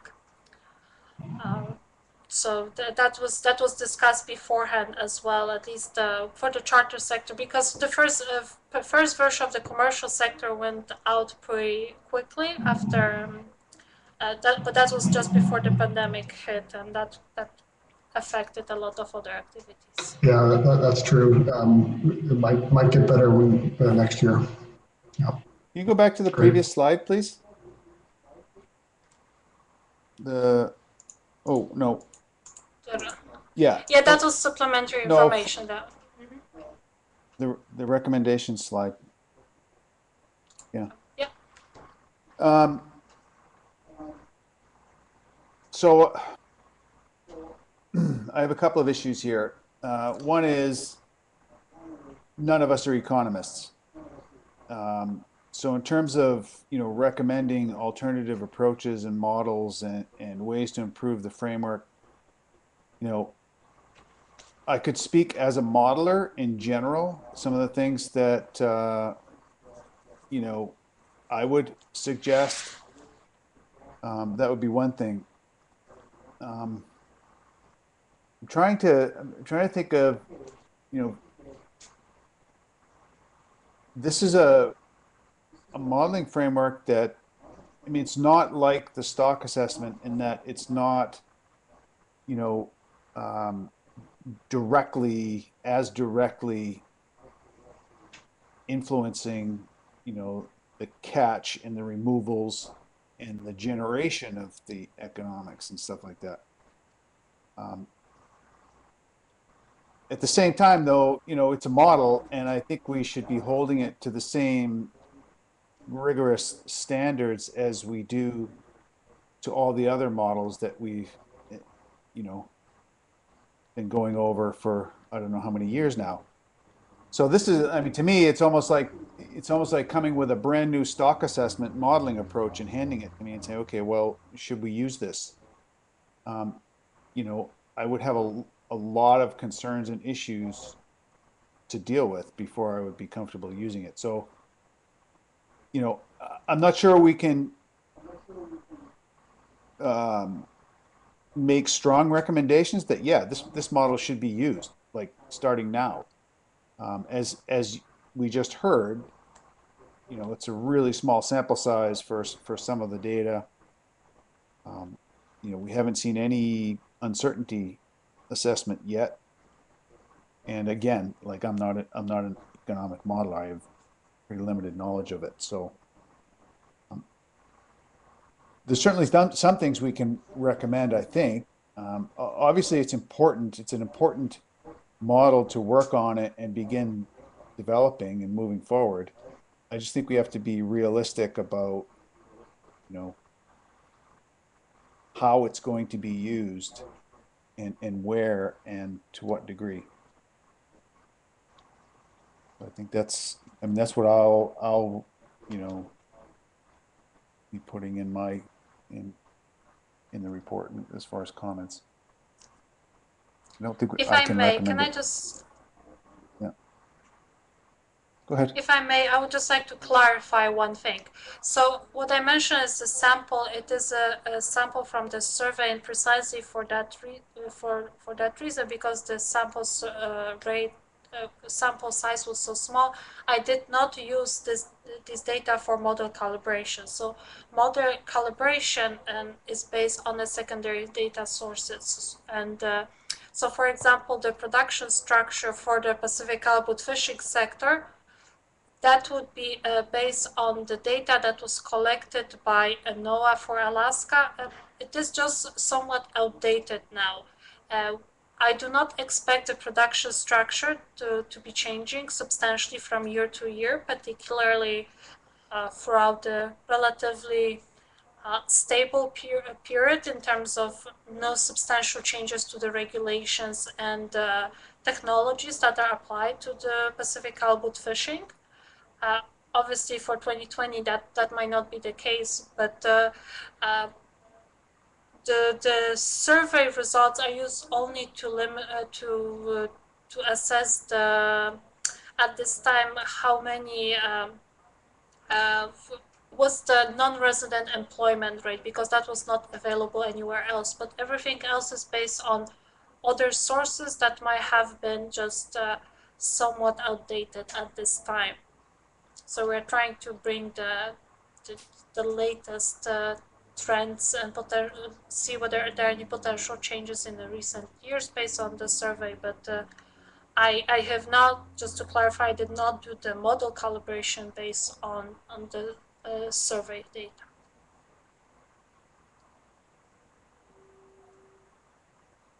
I think on the recommendation in any case, that'll have to wait till September, right? We're not supposed to do recommendations in the June meeting. Or did I misunderstand that?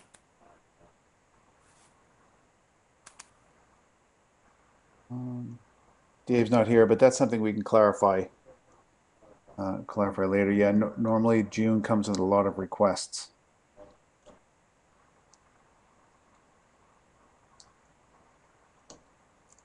I think he did go over that.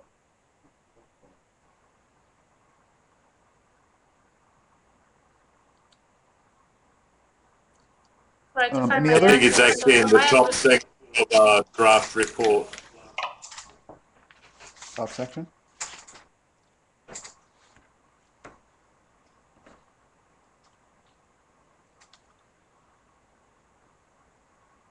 Okay, well, we can revise as necessary when it comes to the report. Yeah, so thank you very much. That's a ton of work. When did you start this? That would be in November 2019.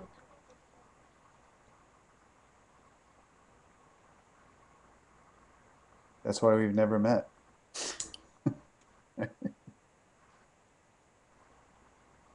It's been an interesting, fast transition for me. Yeah, we've all been remote.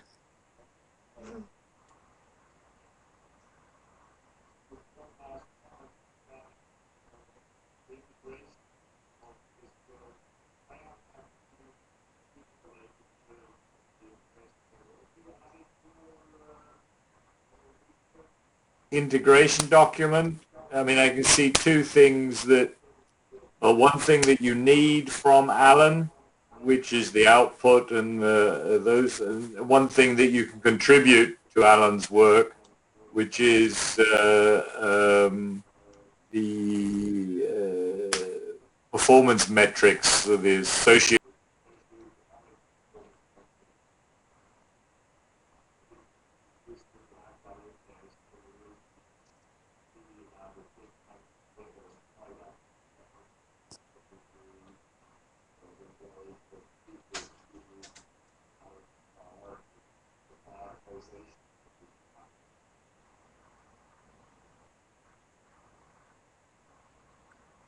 Right, so there are two documents, right? So there's a program of work for the MSc, and the specifically mentioned the potential for inclusion of economic performance metrics in the MSc, and this is more of a this potentially easier to adopt piece, and that would be just adapting how to integrate the current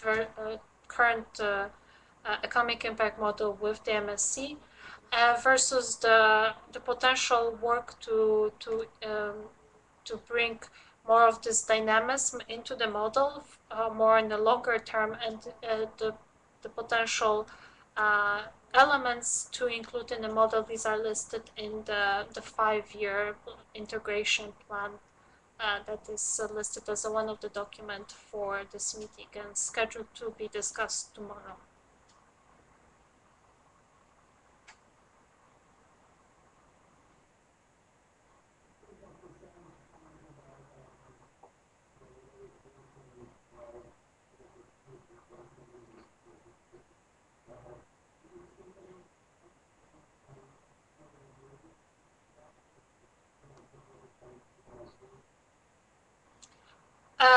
That is currently under discussion, yes, but there are no specific details at this time yet.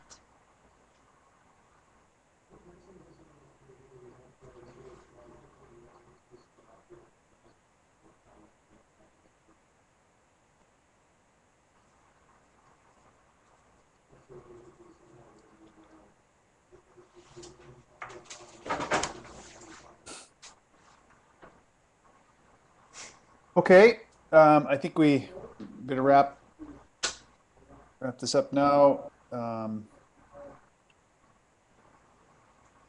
think we skipped over a break, but anyway, I think we're pretty much at our drafting session now. So thanks again, Bashi, and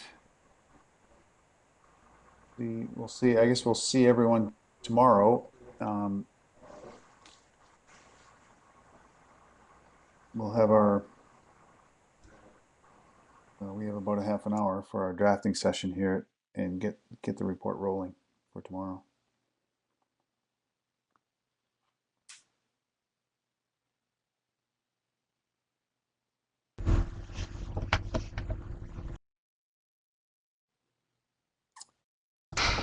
Sean, this is Alan. Yeah.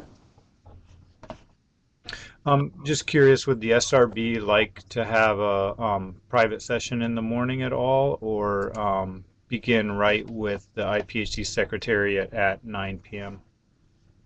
9 a.m. Gonna get or 9 a.m. Yeah. confused.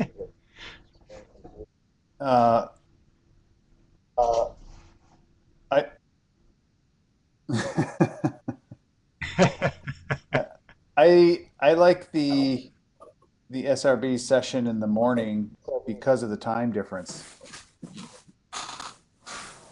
If we were all in the same time zone, then the drafting session would be fine to do all at once, but we have to let Sven get to bed, and so we tend to have shorter ones in the afternoon and then pick it up in the morning. So Yeah, I'm fine with that. I think it just, just let us know, the Secretariat, and we'll be ready for you guys whenever whatever time you want. okay, I think it should be similar to today. I think we obviously will have more.